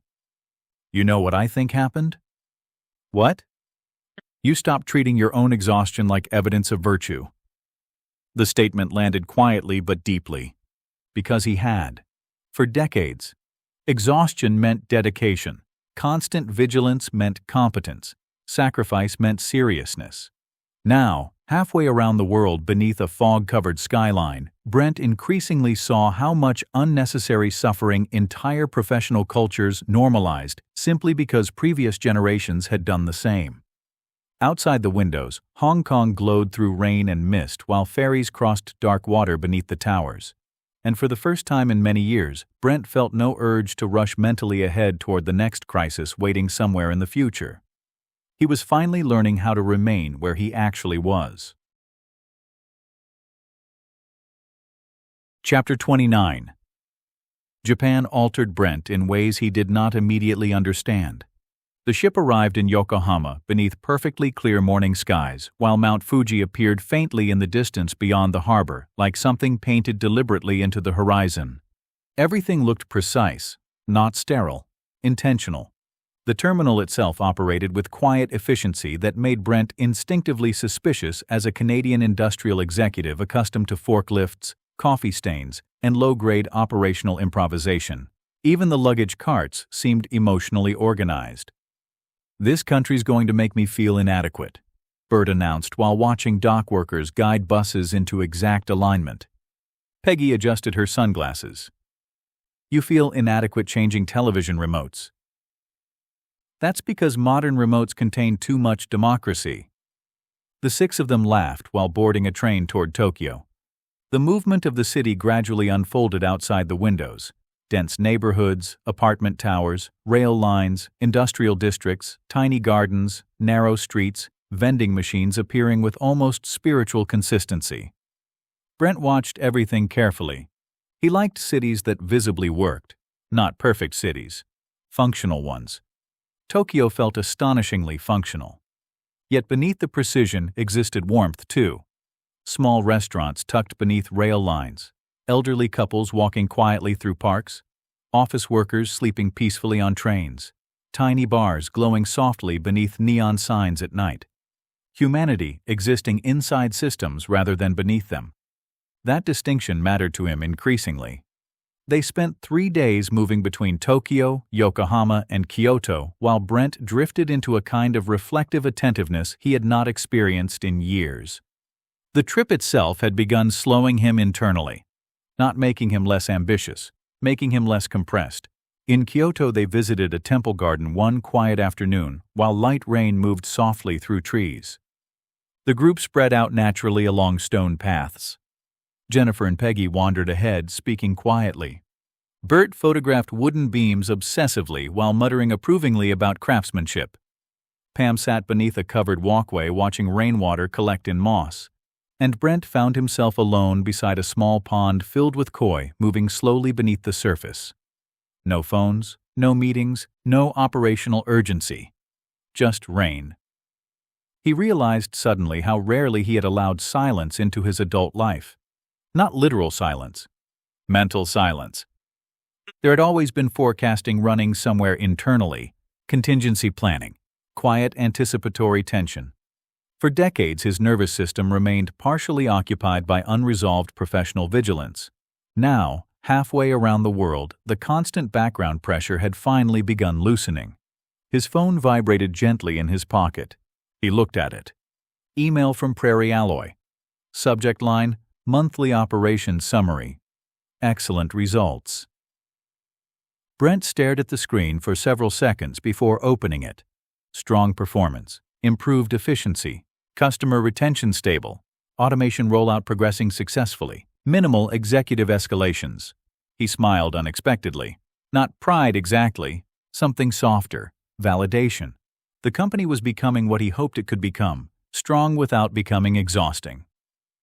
Later that evening, the six of them ate dinner in a narrow Kyoto restaurant where the chef prepared everything directly in front of them with calm, deliberate precision. The room held only 12 seats. Soft jazz played quietly somewhere in the background. Steam rose from grills while conversations remained low and unhurried. Jeb watched the chef work with visible fascination. "You know what's amazing?" "What?" Pam asked. "He's moving carefully without moving slowly." Brent looked up immediately. That sentence hit him harder than expected, because for years Brent had unconsciously associated seriousness with tension. Urgency, compression, exhaustion.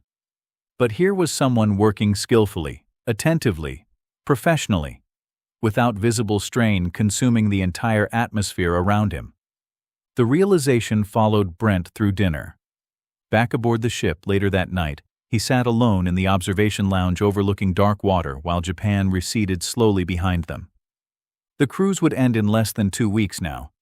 That thought felt strange, not because he dreaded returning home, because he no longer felt divided between home and work in the same way. Pam entered carrying tea and sat nearby. "You disappeared again." Thinking. Dangerous hobby. Outside the windows, the Pacific moved black and endless beneath moonlight.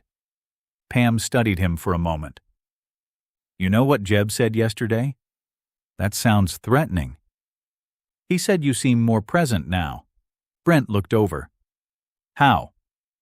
"He said before this trip, even when you relaxed, part of you still seemed professionally elsewhere." The observation felt painfully accurate.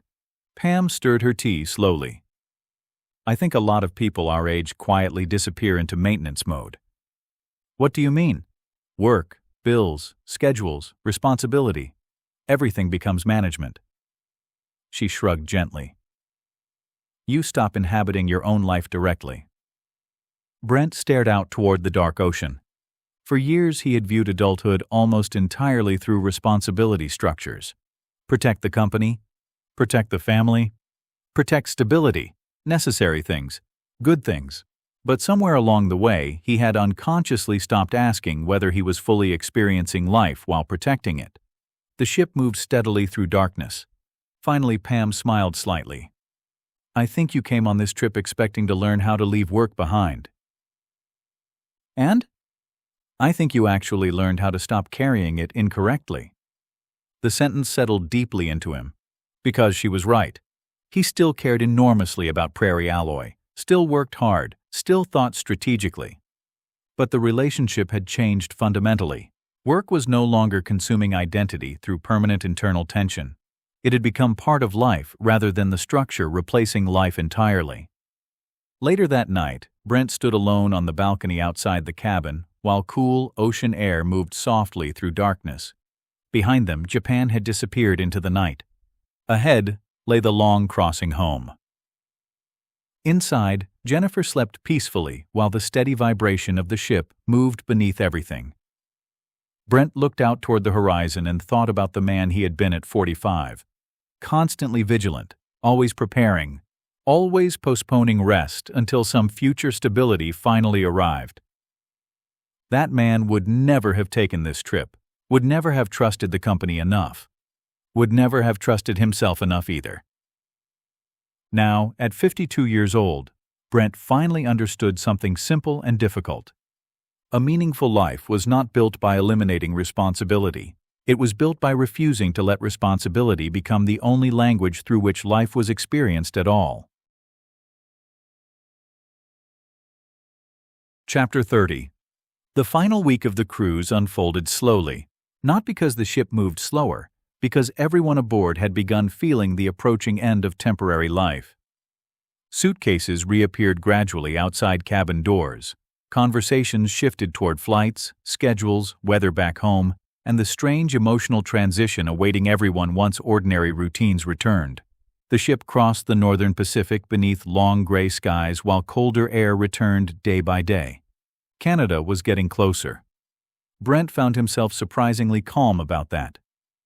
Earlier in the trip, he had quietly feared returning home would collapse him immediately back into old habits, the late-night spreadsheets, the anticipatory tension, the reflexive need to personally absorb every unresolved problem. Now he wasn't so sure. Something fundamental had changed.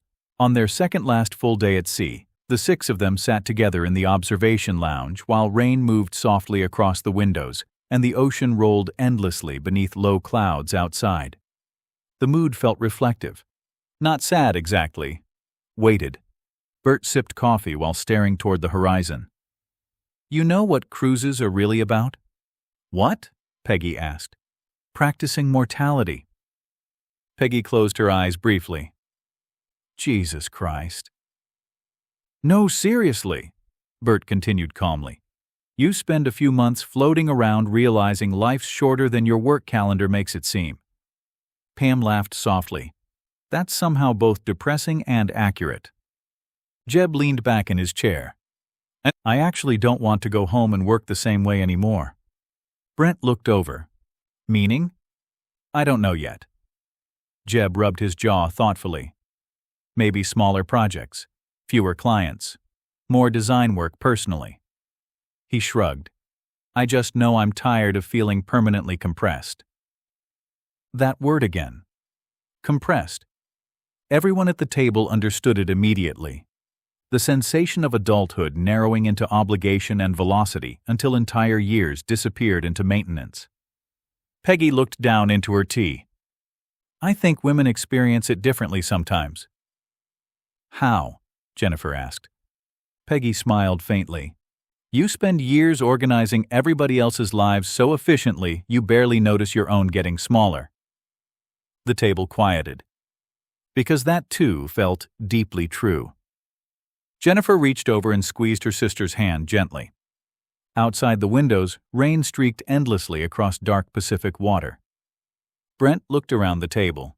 6 people in different stages of aging, different professions, different personalities, yet all circling similar realizations eventually.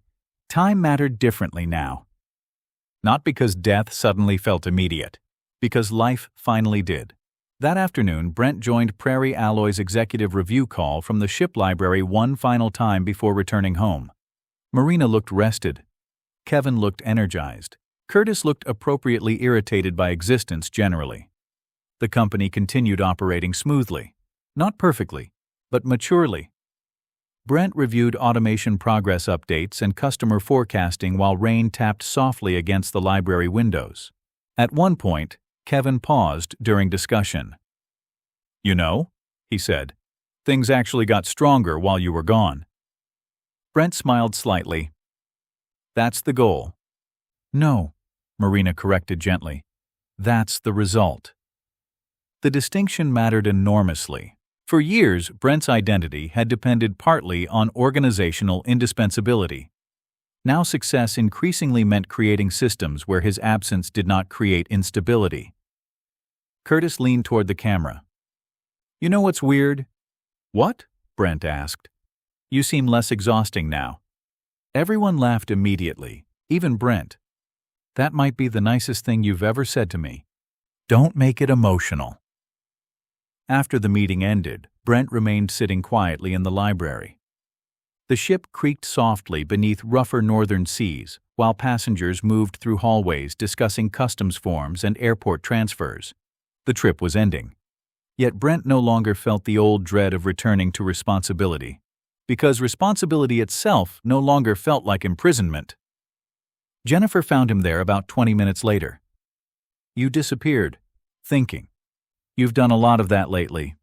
He smiled faintly. Occupational carryover. She sat beside him near the rain-streaked windows. The Pacific stretched endlessly gray outside. You know what I'm worried about? Brent admitted quietly. What? That I'll slowly drift back into old habits once we're home. Jennifer considered carefully. Maybe a little, she said honestly. Brent nodded. But I also think you changed too much to fully go backward. The sentence comforted him more than reassurance would have, because she was right. This wasn't transformation. It was reconstruction, messier, slower, more durable. Later that evening, the 6 of them ate their final dinner together aboard the ship. The dining room glowed warmly beneath soft lights while the ocean rolled dark beyond the windows. Conversations drifted naturally between memories from the trip. Sydney, Singapore, the storm crossing, Vietnamese street markets, Japanese gardens, Bert's ongoing philosophical war against cruise trivia judges. At one point, Peggy raised her wine glass. To surviving middle age with partial dignity. Hear, hear, Bert agreed. Pam smiled toward Brent. You know what this trip reminded me? What? That everybody eventually has to renegotiate their relationship with work. Jeb nodded slowly. Yeah. The table grew quieter after that, not uncomfortable. Thoughtful. Brent looked around at all of them. People he cared about deeply. People who had spent decades building careers, marriages, homes, routines, identities.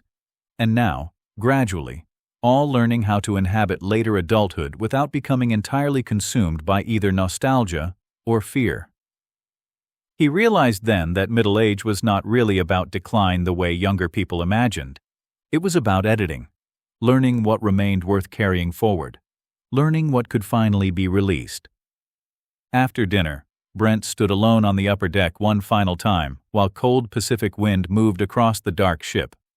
Far ahead, somewhere beyond the horizon, waited Vancouver, then flights, then Winnipeg, then Prairie Alloy, then ordinary life again.